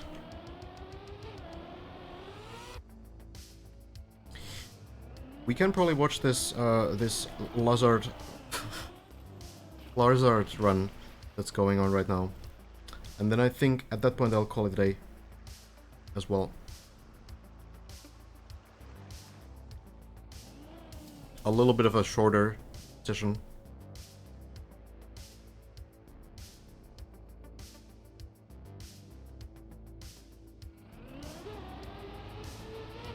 We'll see, maybe. Maybe this is one of those 3-hour runs.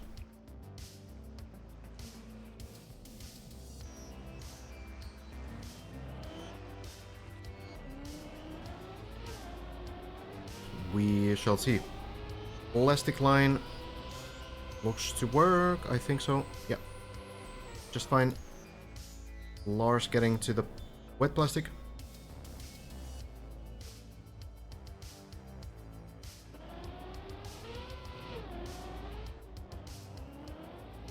Hazard doing pretty nicely.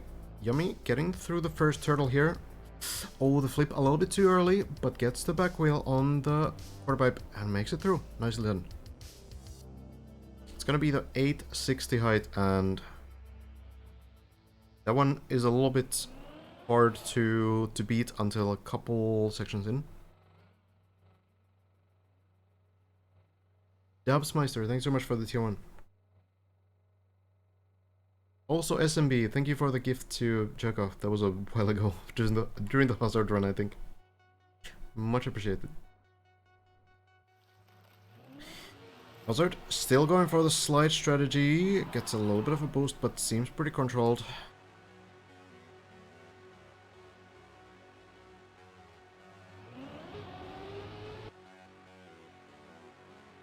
You can see Lars there from Yummy's perspective as well. Actually, Hazard getting towards floor 8 as well.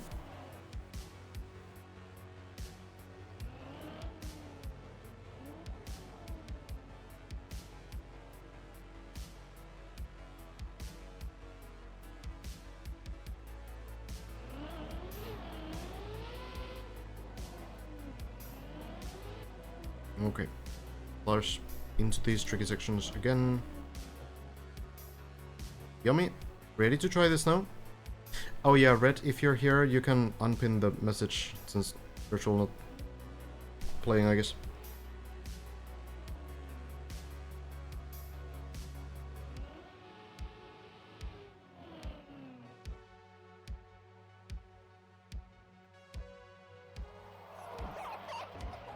Well, Yummy gets the Hazard DPS now. Pretty confidently going in. And then the beam landing. Big section. Yummy makes it as well. Hazard lands it. This one is a struggle for many. It's been so difficult. Hazard actually switching the strat there a little bit. Usually we see Hazard go for the backway landing. Now going a little bit for the sideways landing. And it's kind of an interesting change here. Yummy trying it for the first time. You need a surprising amount of speed, but it is possible to go too fast. If you fall from this, there is a small ledge on floor 7 that you can land on if you are lucky. But you don't want to rely on that. It's pretty rare.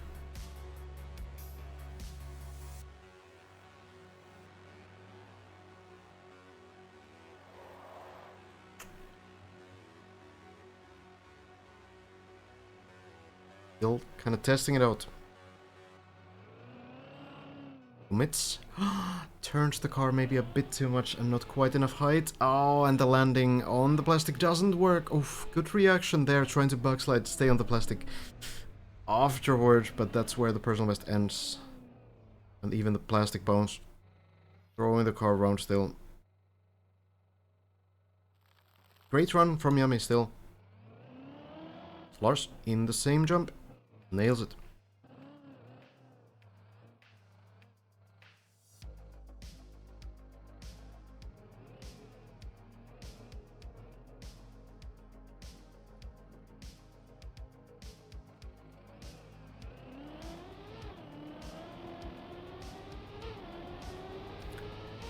Let's see. Floor 8 seems to be almost like a safe floor for a lot of these players now. Truly is so recoverable.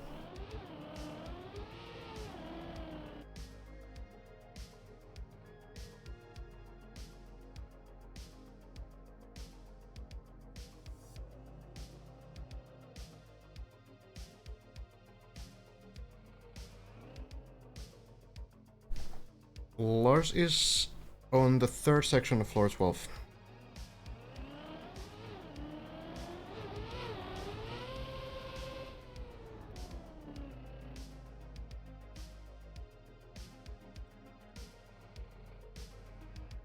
Hazard hasn't had too much trouble with the turtle parts at all. The rough part is that Hazard often gets the dead turtles in the, like, cases like on the plastic bones failure and everything else. But this guy is super good at turtling overall. Very consistent. Makes it through.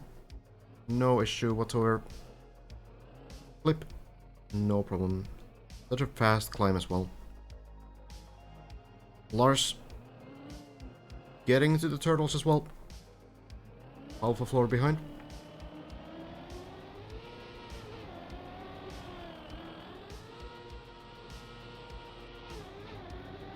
And goes for the fast strat. If you've missed it, Mada has found out that you can apparently just go around here as well and get to the same place. That's a thing. So you could do it a little bit easier as well. It's kind of crazy how no one else really did that from what I saw before Mada yesterday. But hey, no problem. A little bit easier, a little bit longer path. These guys have been practicing this big jump for a while now, so I don't think they really struggle.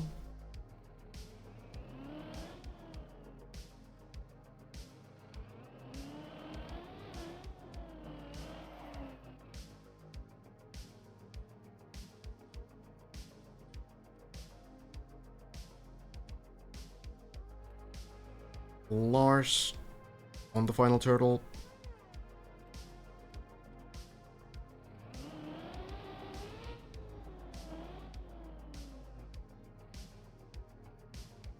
And Hazard doing pretty nicely on floor 9. The Lars art run going pretty nicely so far.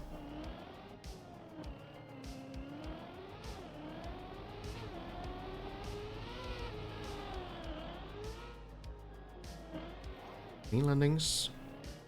Don't expect many issues on this floor anymore. Lars also gets the flip after the final turtle. Landing is clean. Very good.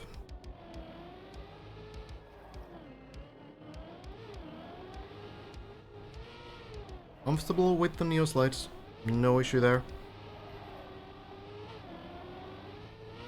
Then into the high jump now.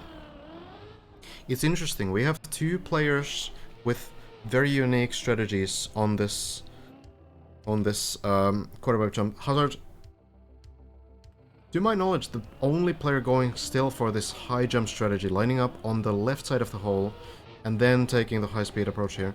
We'll have to try that again. Not quite enough speed there.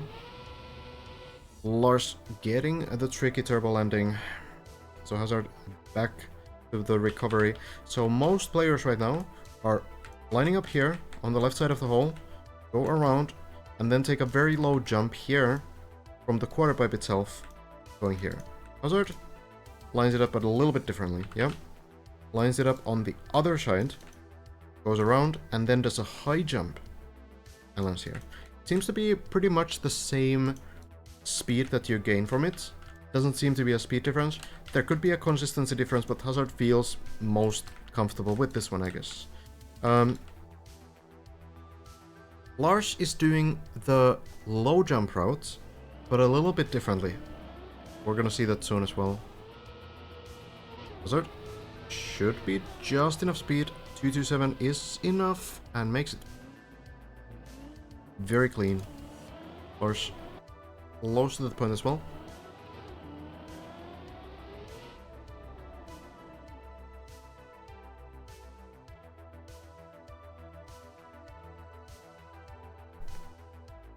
Transition to go to the roadblock is different from Hazard to others.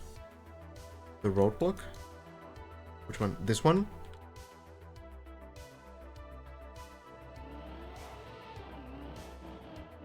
Here's the Lars strategy though. So goes for the low jump line, but then goes for like a high low jump.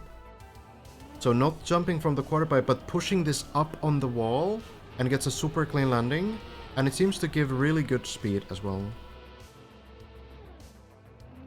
So, kind of different approach. Going a little bit higher on the jump. Not just like dropping down, but kind of doing the quarter pipe jump still. Before the small jump. Oh. I actually haven't really paid attention, I guess, to that one.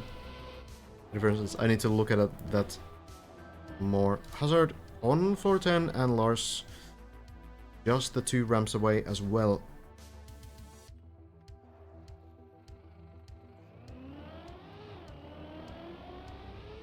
Lands and lands.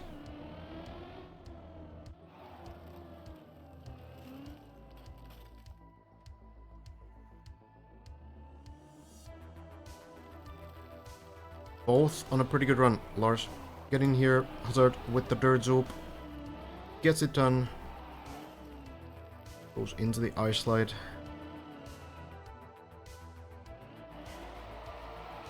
Gets it. Lars has got the dirt zoop as well.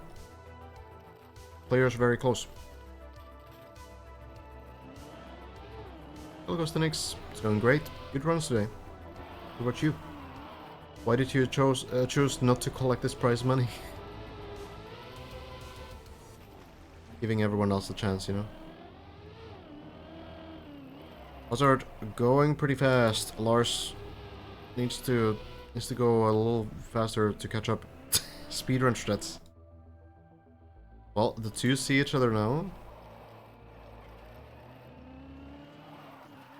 See if Hazard gets up. Yes. See if Lars gets up.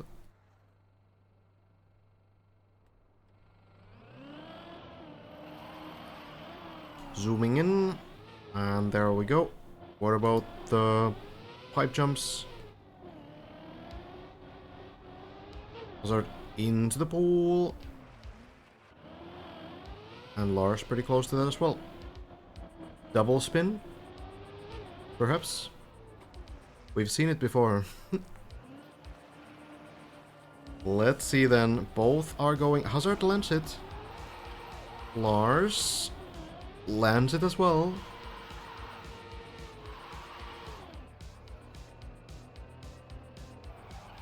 The 720 we can call it. Both on pretty good runs.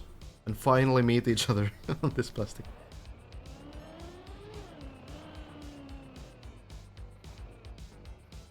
Oh, Lars a little slow. Still makes it though.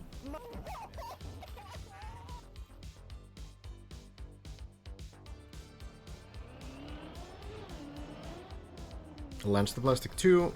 Hazard. We landed it too. We'll check in on Hazard's perspective. Lars, good turnaround. That should make it. Probably some speed slide here. Small wiggles to increase the speed, and the landing works. Lars is through to floor 11, and now Hazard's turn. Starts very centered here, but just that small left side correction to stay on the ice better. And then down we go. Oh, was that a landing bug? Oh, is this enough speed? Oh, it misses. Back to the plastic, maybe. Okay, back to the plastic. It's something. So Hazard will have to retry this. Don't think you can increase the speed just by doing this. I feel like you just jump to the pool or to the left side. The pool probably easier, or safer. It really looked like Hazard did get a landing bug. It can sometimes happen. It usually happens on the connection points of two things. So what causes landing bugs is this wall. It's right here. So when you land your wheel directly in between two blocks and there's this wall in the middle, that can cause a slowdown because the game registers that as like a crash into a wall. So it's not uncommon when you have like two blocks next to each other like this. That might be what happened. Yeah, Hazard back to the beginning of the floor. We'll follow Lars for now. On floor 11.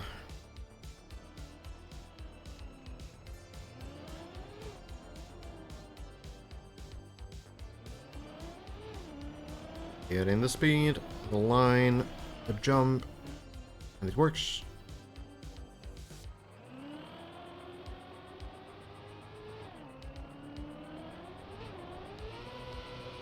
Into the loop and into the pool, no issue at all. Hazard probably still doing the middle parts. Was it a flip on the edge? We kind of, checked in a bit late, so I'm not sure if I got the correct call. But the landing bug is definitely possible as well. It might be that might have clipped the edge as well, but... Well, either way, Lars makes a perfect jump here. That left back wheel clip is really beautiful. Super good strategy. And then straight down into the pole. Hopefully, no, the line is not there. Floor 8, misses it. And lands upside down here while the turtle is active, but where are you gonna go? I think it's gonna be floor 4 at best. Well, we'll be able to flip this.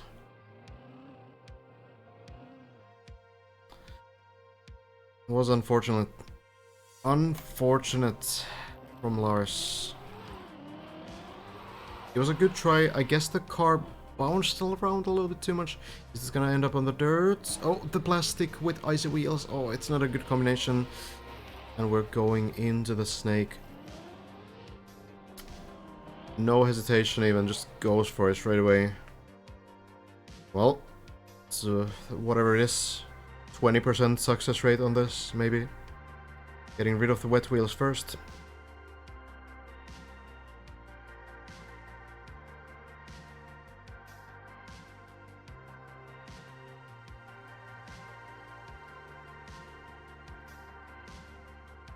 Well, you just hope for the best. Okay, so far so good.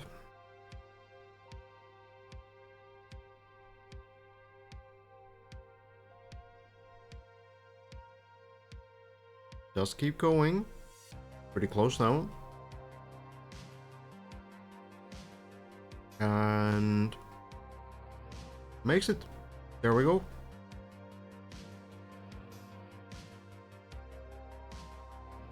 It's not the greatest thing ever. You don't really want to go from floor 10 to 7. But at the very least, you do get it.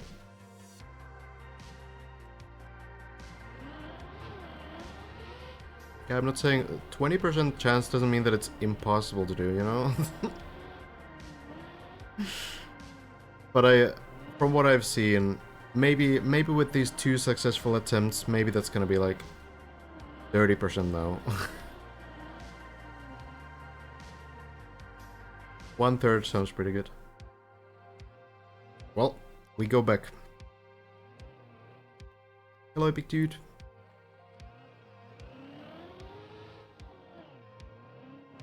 Hazard did 2 steering inputs on the snake.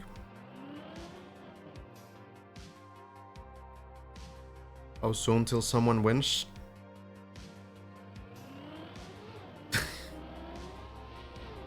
What kind of an answer do you want? Now, this is the run. This run will finish the map.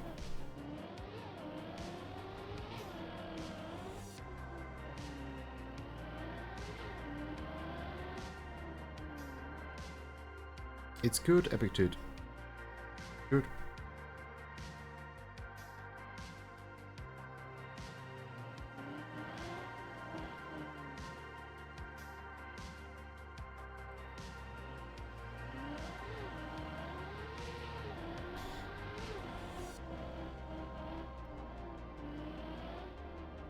Matt also back close to floor 8 now. Good progress from Matt. Thank you, Frog.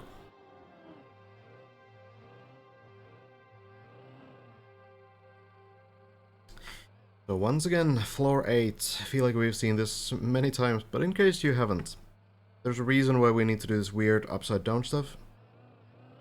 There are these platforms at the ends of the turtle part, and you need to time the car to hit the corner right there with the front wheel, and then you flip it over to the platform. You can't really get onto it in any other way. Based on the progress, what do you expect when the first finish will be?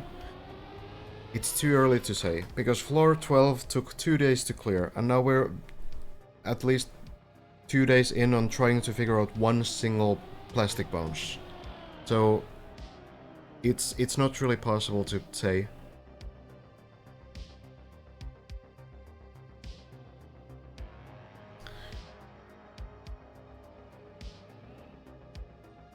We ask for fortune, some good luck for this run.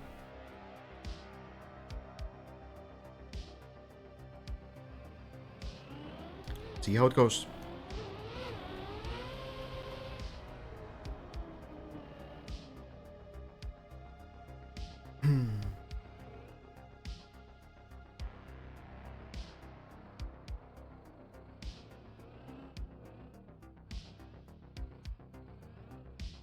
We'll see.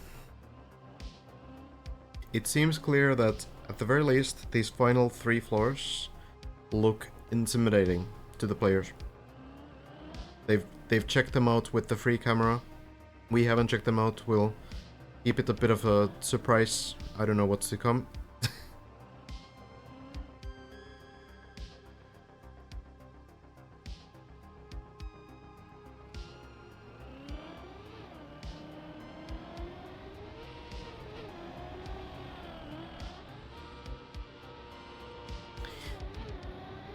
Let's see though. Right now I think, rather than think about floor 14 or 15 or 16 or the final jump of the map or whatever, it's just the plastic bones. One jump at a time, yeah? We need to somehow find a consistent way for this. Because even if you get to floor 14, if there's no one who understands how actually to do the plastic bounce, if we just brute forced it and it's like a coin flip every single time, it's gonna be a huge choke point on the map. So I feel like right now it's really just most important to find out how to do this plastic bounce. Everything else so far on floor 13 seems okay. It doesn't seem like Hazard is struggling on it too much. But we'll see. Then we can focus on the Vito floor, and the Kubas floor, and the Jumper floor.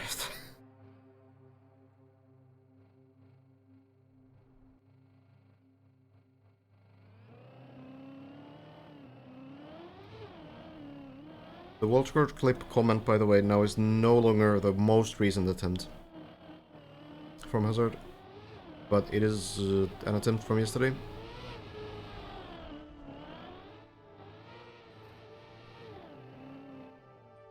Is it possible to confirm that this plastic bounce is the right idea? No. Nope. It's the mappers versus the map. Sorry, the players versus the map. Of course.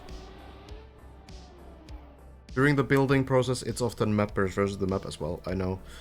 With the bugs you have in this game, oftentimes it does result in a bit of a 1 versus 1. But right now it is the players versus the map. And it's the players versus the plastic bones. They will figure it out. They'll do it. But yeah. Boing. Land. How hard can it be? Very, very hard is the answer.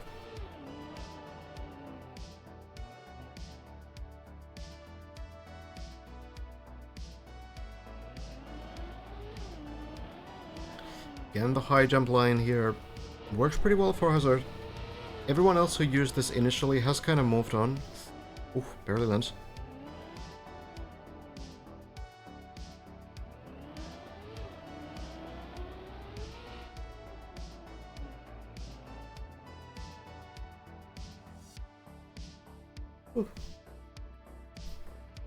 We're watching this run, and then I think it's time for me also to call it today. Landing here looks great. Very consistent on this now. Sparking W was at TMA podcast today and speak about some Deep Dip 2 lore and next Deep Dip team plans. Oh yeah? Interesting. It's kind of funny to talk about next Deep Dip already when this one is not done at all. No one's even finished the first one. Well, here we are, trying to do it.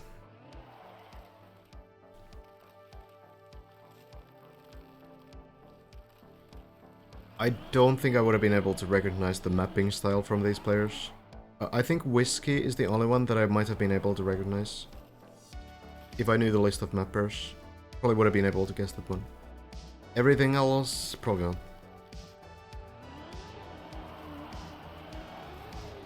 Well, back to floor 10. Ice Gold by Maverick. Vito floor, I mean, depends on the tricks, I guess.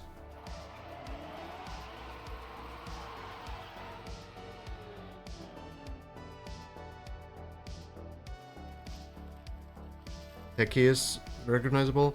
I think I would have got it wrong. Probably. Well, Maverick floor is really close to the max chest floor in the, like, royal building style, so... I feel like I would have mixed up those two.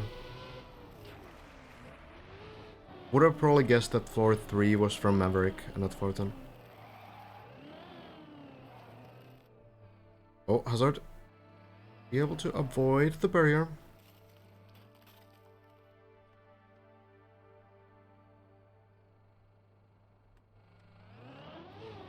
There is a chance that the plastic bounce is not the way to go. Yes, that's possible. Possible that it's a bait. But I feel like it's more likely that there is just some setup that the players need to find. And once they know the setup, then probably like 90% consistent. Well, back to the ice spin. Has been doing pretty well on this one today. Overall, looking good.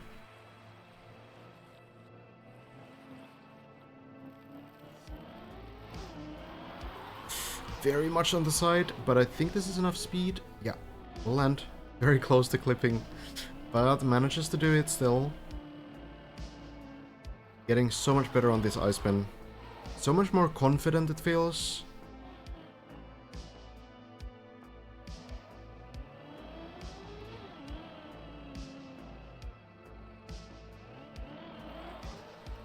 I don't know if Kubas is... I can't recall any Kubas khaki maps, but I know that Kubas plays a lot of khaki. I'm not sure if Kubas really builds that. We'll see, I guess. Well, Hazard, now to the half pipes. Last time, got the landing bug, it seemed.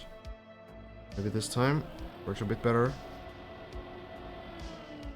Turn around, good timing. Can't do it too early, otherwise the car goes too far to the right. Landing this time is good. Right in the center. Speed will be enough to get the bounce.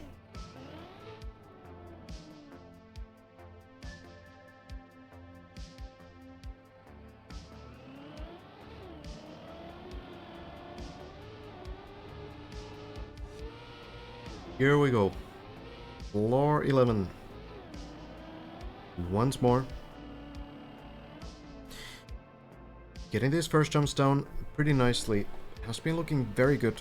Did clip this landing one time, and we know that Hazard does go for this riskier save, where you have the light beam here, and you can get a slowdown from that light. But let's just hope it's a one-shot, and it will be. Jumping very far to the right, but it still works fine.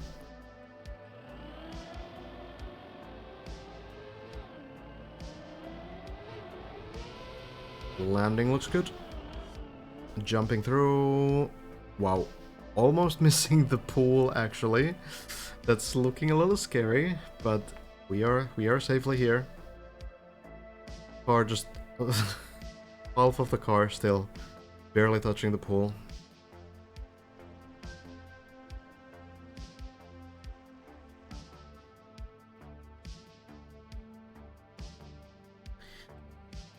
Let's see it.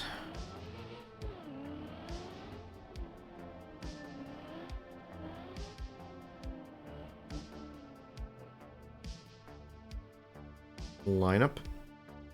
Back wheel next to the light every single time. And then... first landing is good. Then the left back wheel onto the wall. Not quite, but it still lands. The back wheel clip definitely... makes it a little bit safer looking. Flips the car as well. But let's see now. The pool landing, that looks great.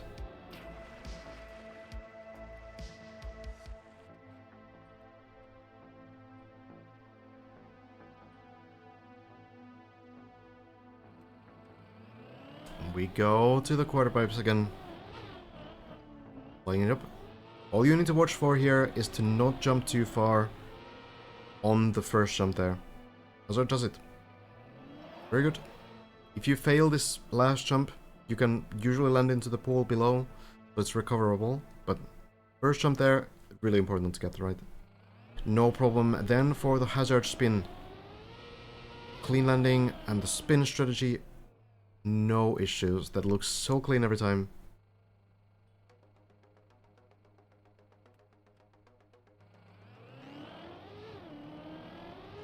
Next landing, clean as well.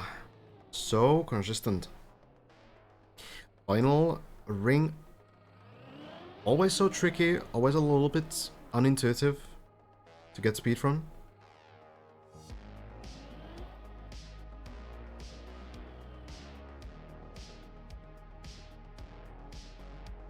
Don't want to get too much speed. 150 is good. 158, that should be more than enough. Hazard launch it and we go to floor 12.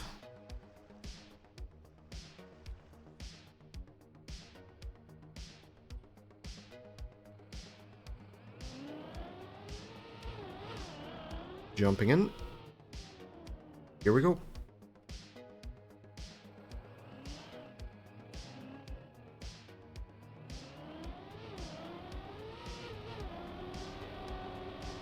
First landing can be redone if you need to, but Hazard doesn't need to. Gets it. And we keep going. Back wheel next to the Trackmania logo on the side. Omits the line. Landing is good. And then aiming towards the moving block on the ceiling. There it is. Clean every time. Very solid. And once more, Hazard has been getting better at this next one. Instant grip. Instant landing. No airtime. Has to happen.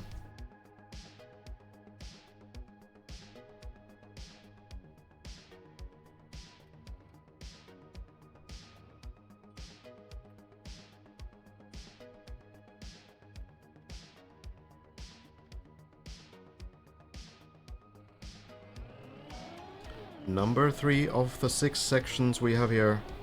The landing, very good. Enough speed for sure. Hazard makes the landing clean. Halfway through floor 12 already. Truly not a very long floor. But it is mechanically pretty difficult for sure. Oh, very close to the side there, but does manage to land clean. Now around the loop into the backwards turbo. Lands it nicely. And will straight away take the speed, jump through the ramps, landing here.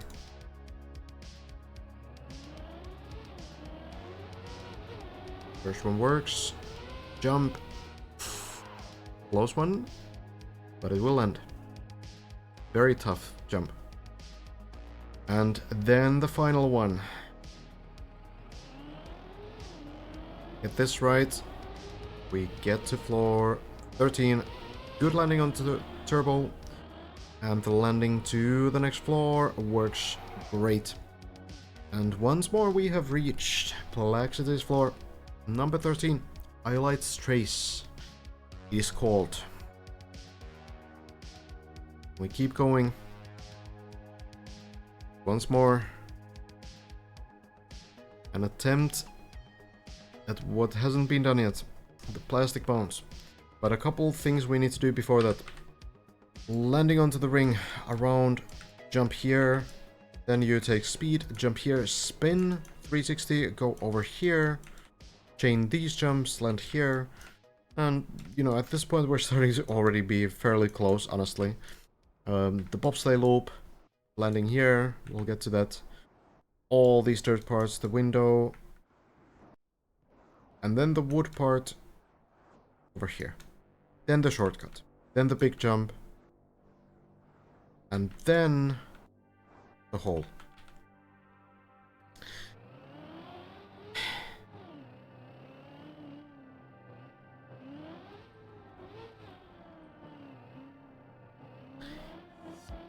That's what it is.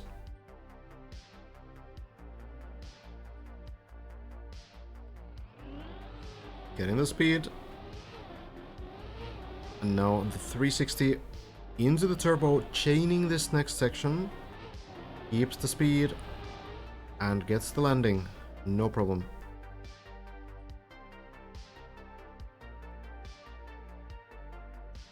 The shortcut does seem to skip a pretty hard part, yes. It's a plastic ice wall thing, bowl.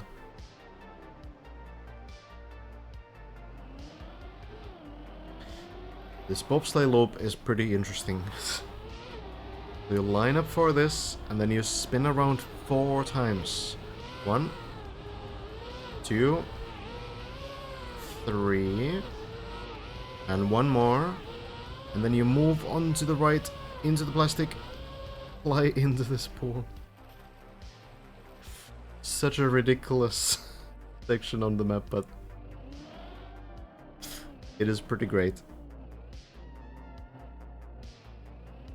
And we keep going. Now for something a little bit slower. These window jumps, landings. And then the wood surface here. Very fast turn rate. You need to be careful. It works a little bit differently. Just careful taps. Jump up on the plastic.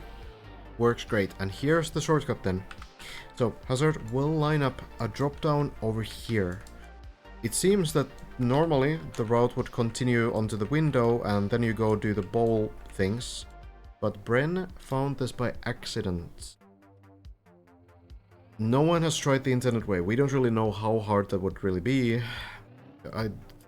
We don't even know if this could be an intended way. Maybe the whole path is completely intentional.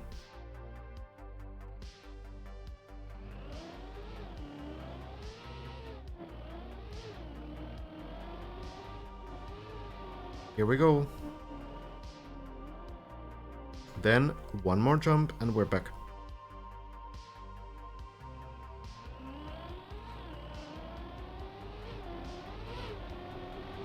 Jump a little bit to the left, air brake, and gets it. So, what's it gonna be? Brute force? What are we doing? Attempt number 8, maybe? Need to somehow bounce on the floor below, avoid the wall, land in the window. So, bounce into here.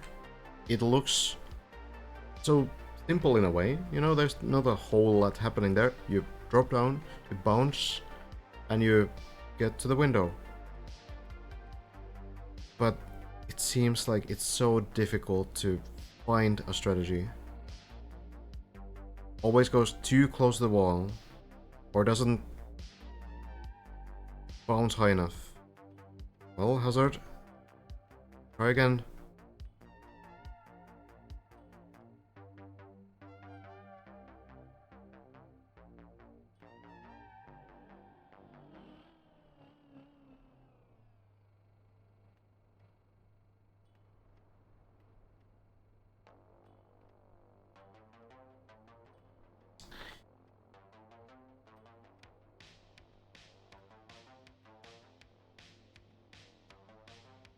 Okay, we try. Bounce, air brake. Oh, it's a good try. Height was there. The height is barely there. No, the air brake is kind of necessary so you get the bounce in a specific way. Well, here's the good thing. Here's the good thing. You get to do this floor again. We have landed upright. No one has ever hit this bounce. We don't know what to do.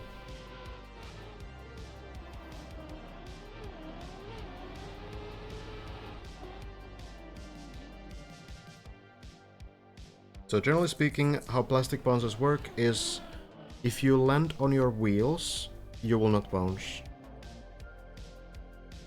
So you need to land with the back of the car, the front of the car, or fully upside down.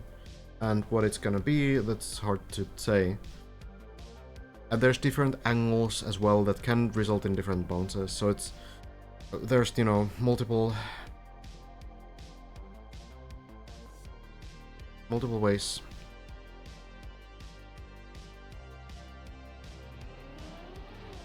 Oh, back to the bobsleigh.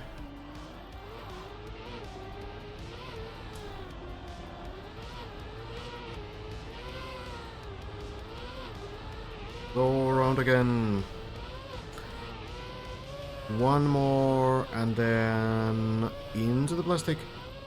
No problem.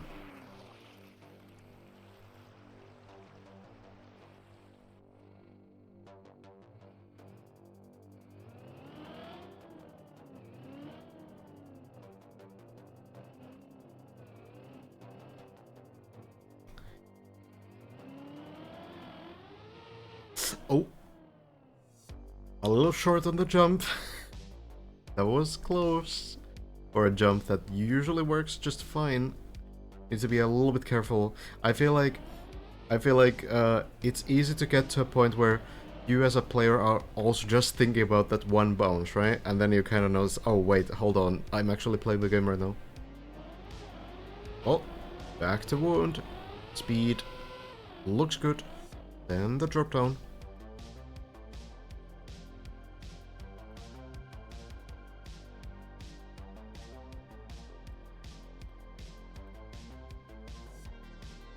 Hey, I suppose you do the 4 loops for safety, right? More speed will still be fine. You just hit the wall, you will essentially slow down on the plastic, on the water enough anyway. So doing the 4 loops feels like, at the very least, you're not gonna be too slow.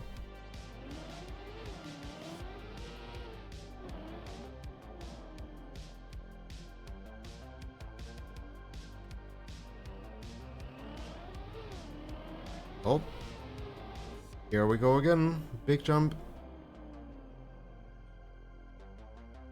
Is it time for science? Time for some weird threats?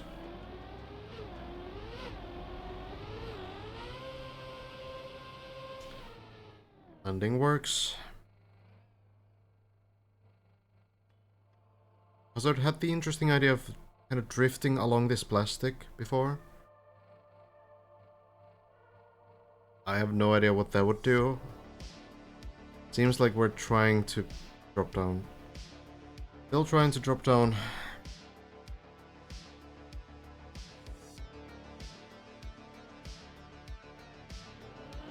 Well, air brake. Lands upright. The height is enough. It does bounce high enough.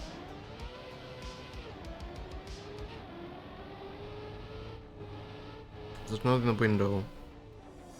It's just not there.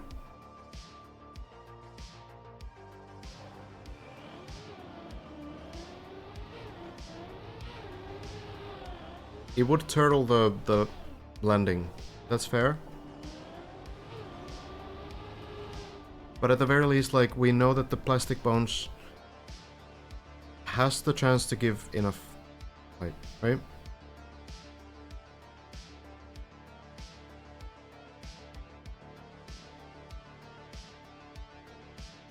Yes, Hazard has tried to fall backwards as well.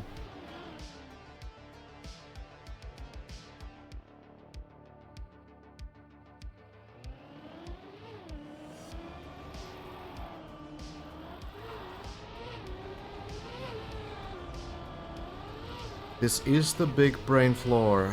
There might be some really silly strategy at the end of it. That kind of seems likely.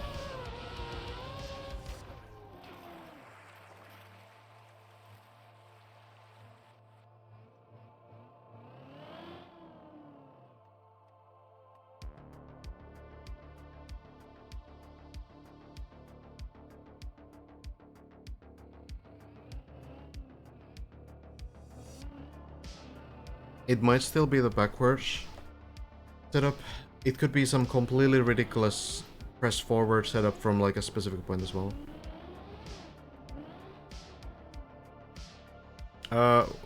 We are not 1000% sure that the no shortcut way works exactly the same, because you do get higher on a platform with the no shortcut way.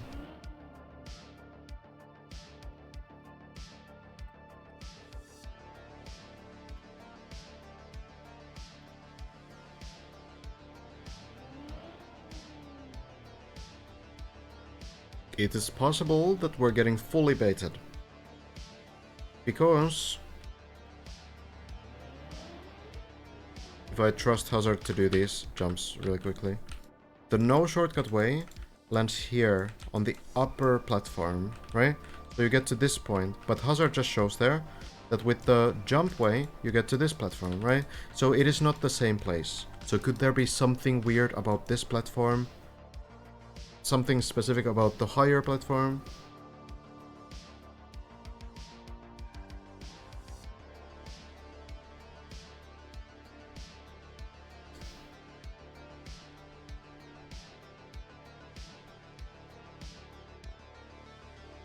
I know that there's a plastic to get to a lower floor, yes, but you can't get to the highest floor with this route.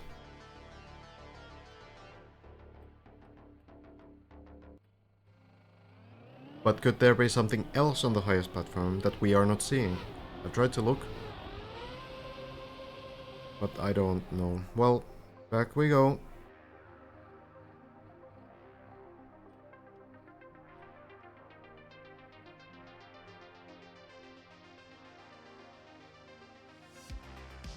Are we gonna try the same thing?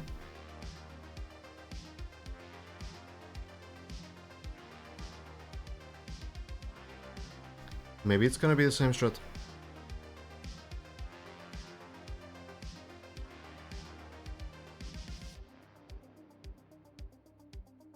Could even be multiple paths to floor 14, yeah.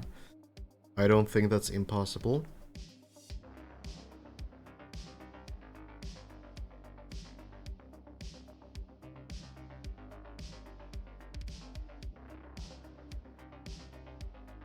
We'll see. We've been talking about this so much this bunch. Like, is it gonna be some weird setup? Maybe. Is it gonna be just a good air brake? Is it gonna be, you know, bouncing not on the wall but also on the wall, not on the ground but also on the wall? Who knows? Right now, we'll just let Hazard try things out.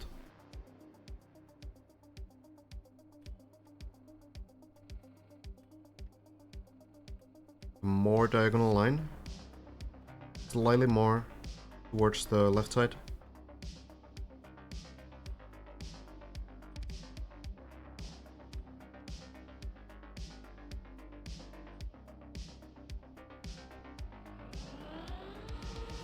Air brake again.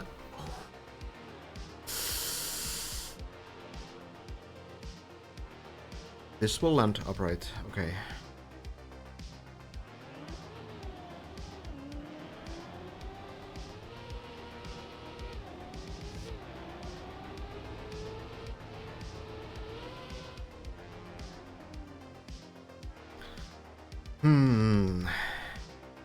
So even if this is not the intended idea,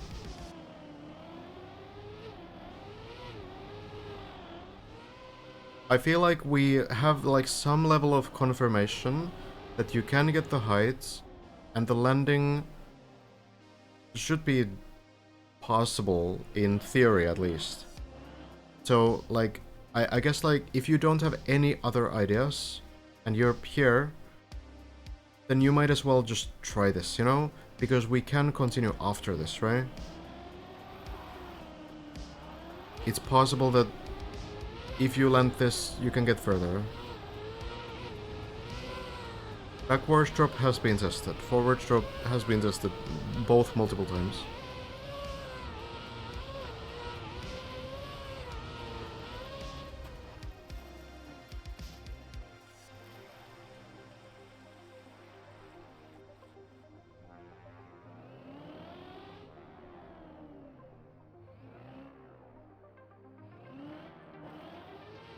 Just a pathfinding floor. It's a puzzle. Sometimes you need to solve things, you know? Floor 12, very clear where you need to go. Floor 13, the challenge mostly in the fact that you figure out what to do.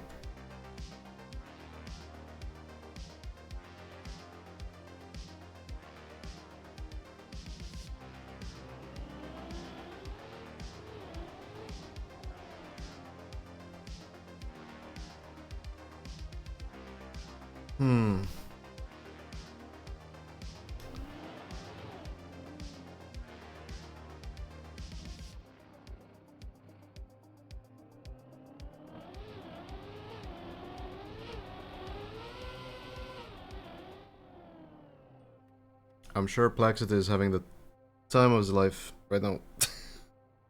The greatest day. An unforgettable weekend.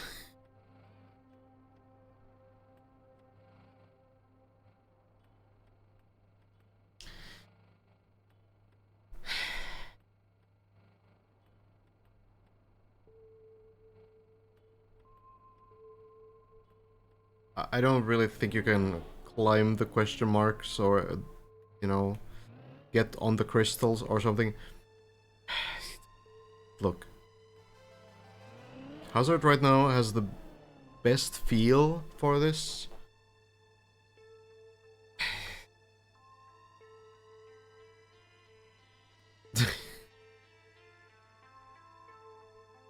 We'll see.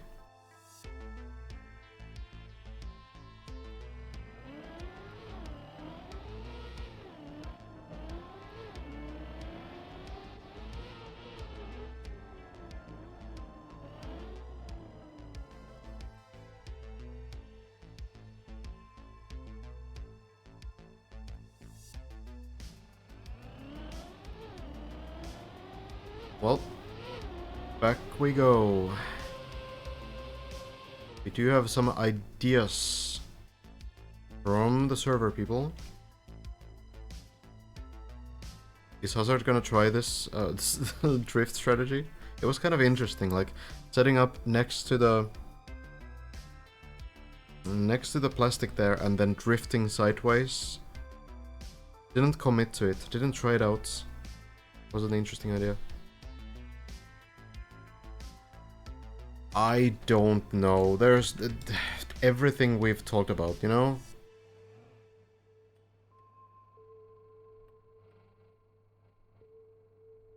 Let's just see it. Still trying to brute force it. Air brake timing. He lands? He lands? I don't know if we're doing this right, but he lands. Was that the intended way? Who knows? But we are here. That's a world record. World record. In some sense, at least. I suppose... Okay, here's the question. Technically, it's hard to say if this is a world record if we are going to the wrong way or something, right? We don't know, right? We could be going to like a complete nonsense route as well. But what it seems to be from here is that you go into the quarter pipe, you take the turbo, which is to the right direction, you go here, fly, land upside down on the left, and then you bounce around into this pool. That seems to be it.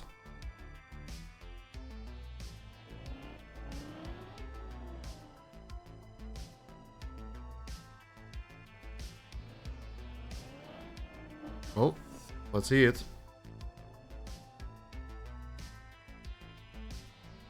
This is definitely intentional. Like, this is not like some accidental path that the mapper left here.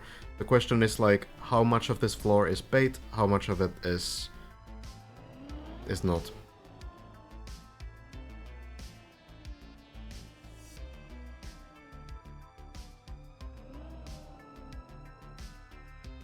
Trying to find a setup for the quarter pipe.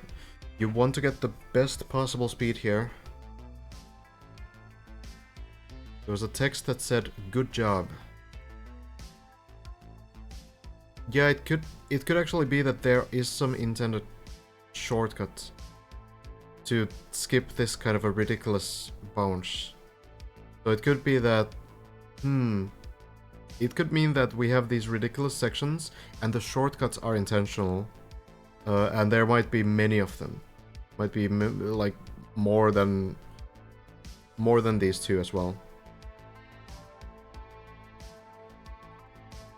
We'll see. Well, at least Hazard has done the jump. Let's check.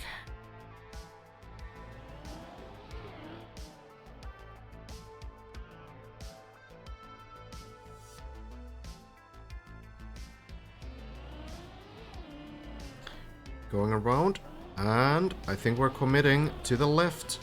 Landing upside down, it will land. And now the bounces, are they going to work? Barely into the pool. And that is yet another improvement here. The speed, definitely not generous there, but it works. Now, wet wheel plastic beam. This looks pretty scary. Want to have the straight line here. You don't want to have to steer at all. Hazard gets onto it, and then speed up. The jump will land as well. And now, from what we've scouted, you go down the hole, landing hopefully into the pool below. Looks safe, there's a wall. So just dropping down, bouncing into the pool, that will work. But then the big one. And I have no idea what this is gonna be.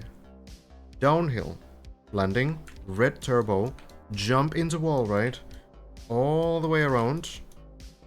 In here. That's what it looks like to me. I don't know if Hazard agrees with that line.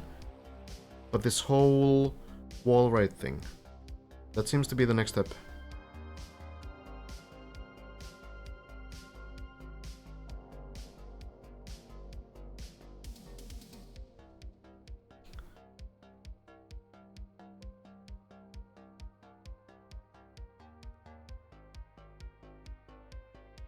Complexity, giving good information again.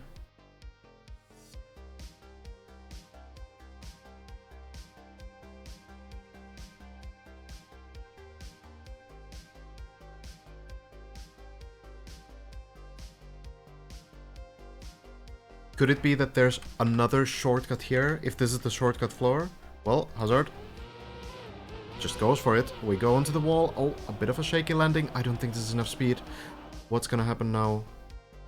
What's gonna happen if we fall down from here? Oh no. Oh no. Oh god.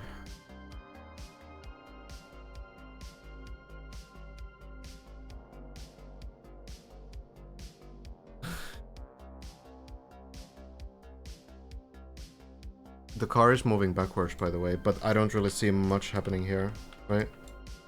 It could potentially flip onto the lamp, maybe? I suppose. It is moving backwards.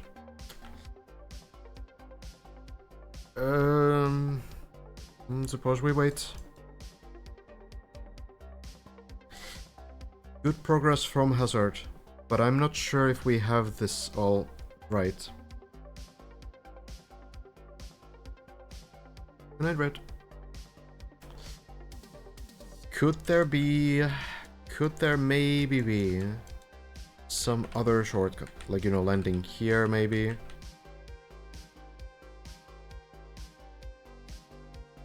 No, there's absolutely nothing here. Going here, landing up here.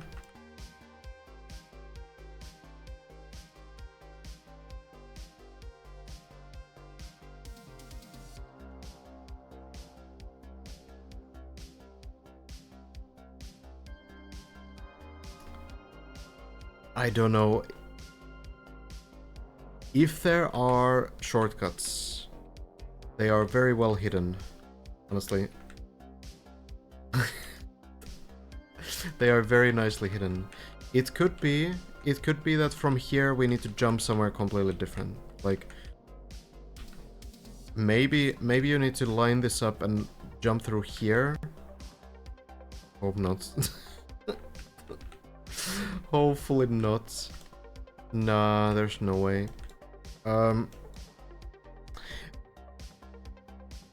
I don't know. There are much better players trying to solve this than me. What is this block? Is this cut proofing? I don't think this is a normal block. This is like a custom shape block.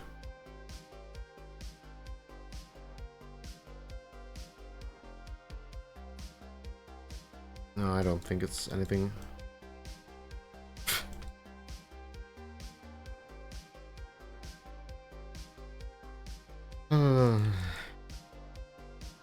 rope start.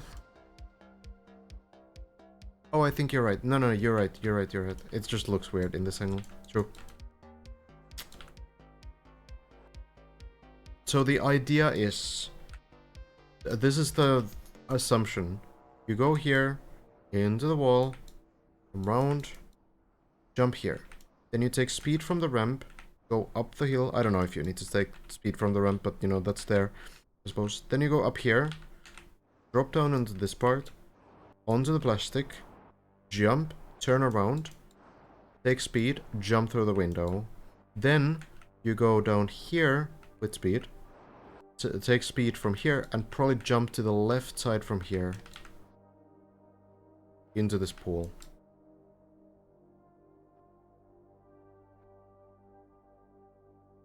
Okay, yeah, this turbo is also the right direction. So you jump here, ice, and this is probably the start of floor 14. But are we getting baited? It's not really usual for the map to congratulate you for doing a trick. And it's not really usual to have tricks of this consistency on the map. We could be doing everything wrong. I feel like by Bren doing the shortcut here, maybe we were actually doing the right way. Maybe this is only the beginning. Maybe the rest is similar. We just need to find the cuts.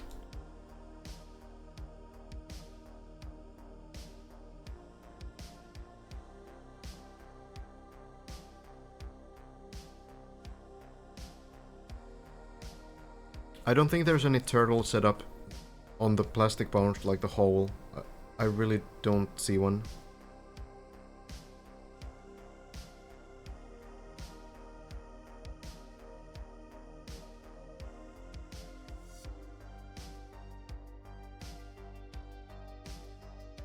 Let's see where the car goes. Let's see where it goes. Not like we're expecting much, right? But it's possible that it somehow lands on the lamp.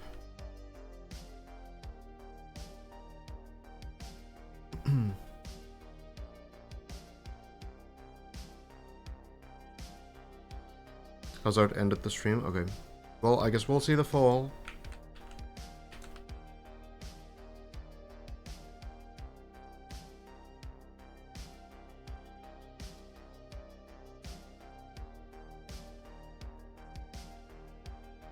Long way down.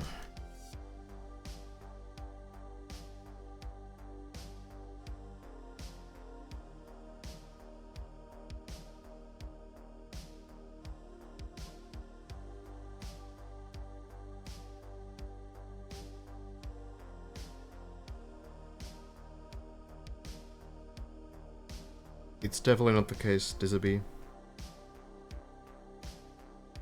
The good job message to me... I think the car's about to fall. We can check that first.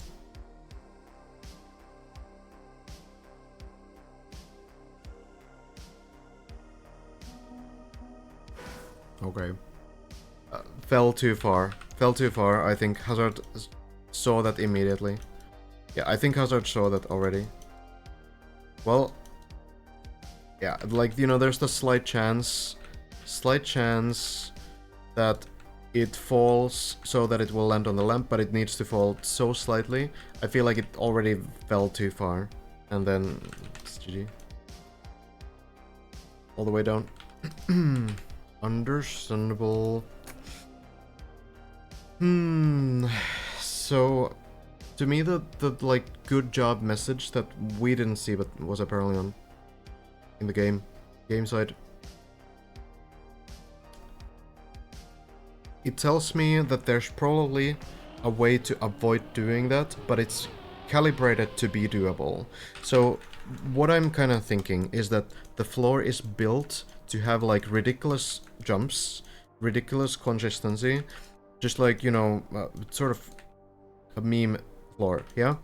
But there are probably ways to avoid them.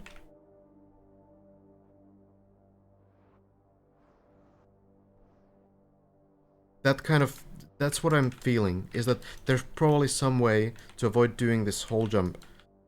You don't just, like, randomly congratulate the player for doing some thing, you know?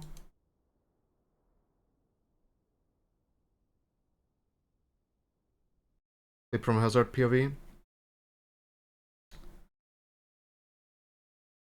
Yeah, we can check this.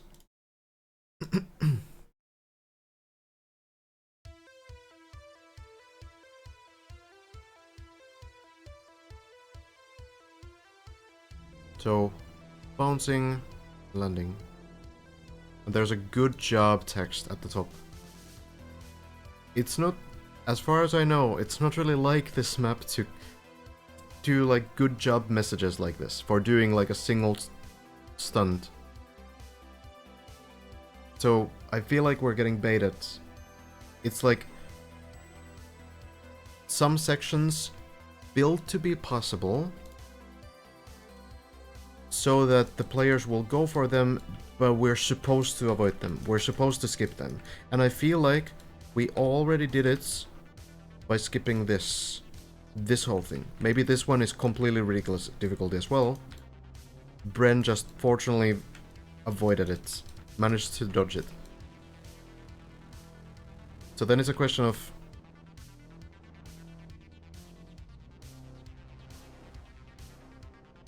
what can we do?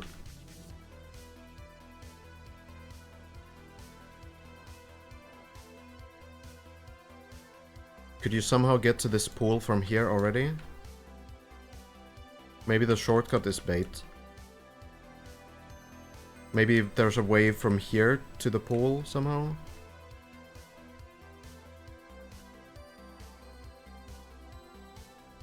Who knows? Think we are not yet done with this section here. Even though we've now cleared the plastic bounce, I feel like we have to move back a couple of steps. Maybe the map is bait.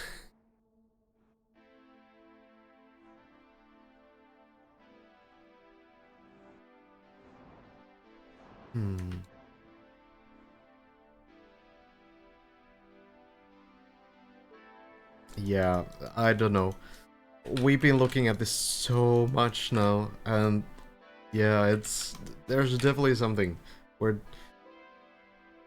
missing something. We're definitely missing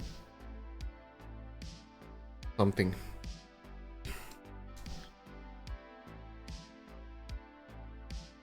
Well, we'll see.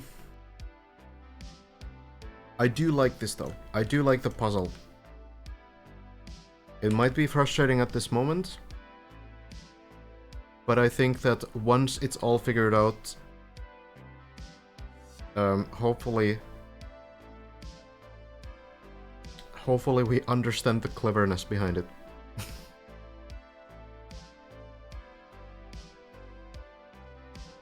Well,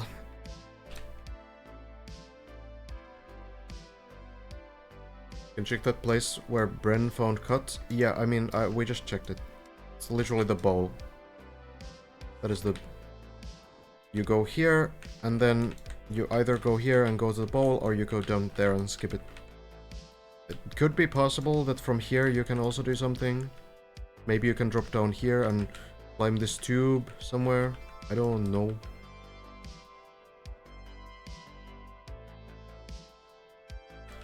This quarter pipe, I guess, I'm gonna guess that this quarter pipe has to be reachable some other way.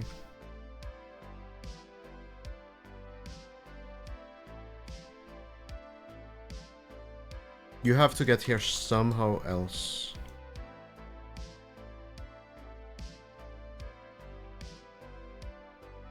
That's my guess. That's probably like the opening. So some kind of a setup to get there. We'll see. Okay, we've tried so many things.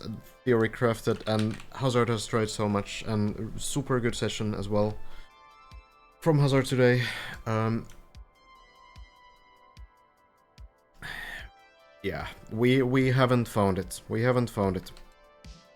Still remains to be seen what the strategy is. Just show the hand, sure.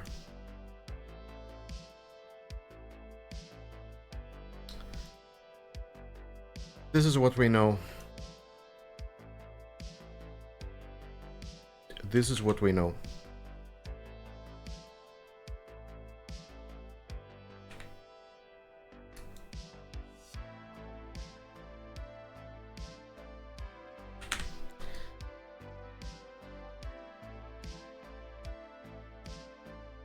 So we continue another time.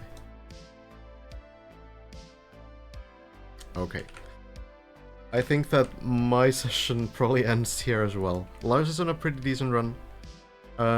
Looking pretty good. So maybe there's still something. Maybe there's still something. Can happen. Yeah, we shall see. I think Valen is going to be watching Lars, so we could join in there. Let me hold on. That could be a good idea. So Valen has done the voice lines on the map, has been in the crew as well, part of the organization of this map. I think I'll throw you guys there. Very much appreciate you guys tuning in. Hope you had a good stream, and I will be back tomorrow as well. We'll see if anything keeps coming up. We'll see if we can, you know, get some more developments. Maybe Bren will figure something out as well. But yeah, I mean, we've done the plastic ones once. That's one step further. But I feel like we need to not trust that fully. We need to figure something else out. But yeah, very much appreciate you guys. I will see you soon. And I hope you have a good night. Take care. And I will talk to you later. Bye-bye.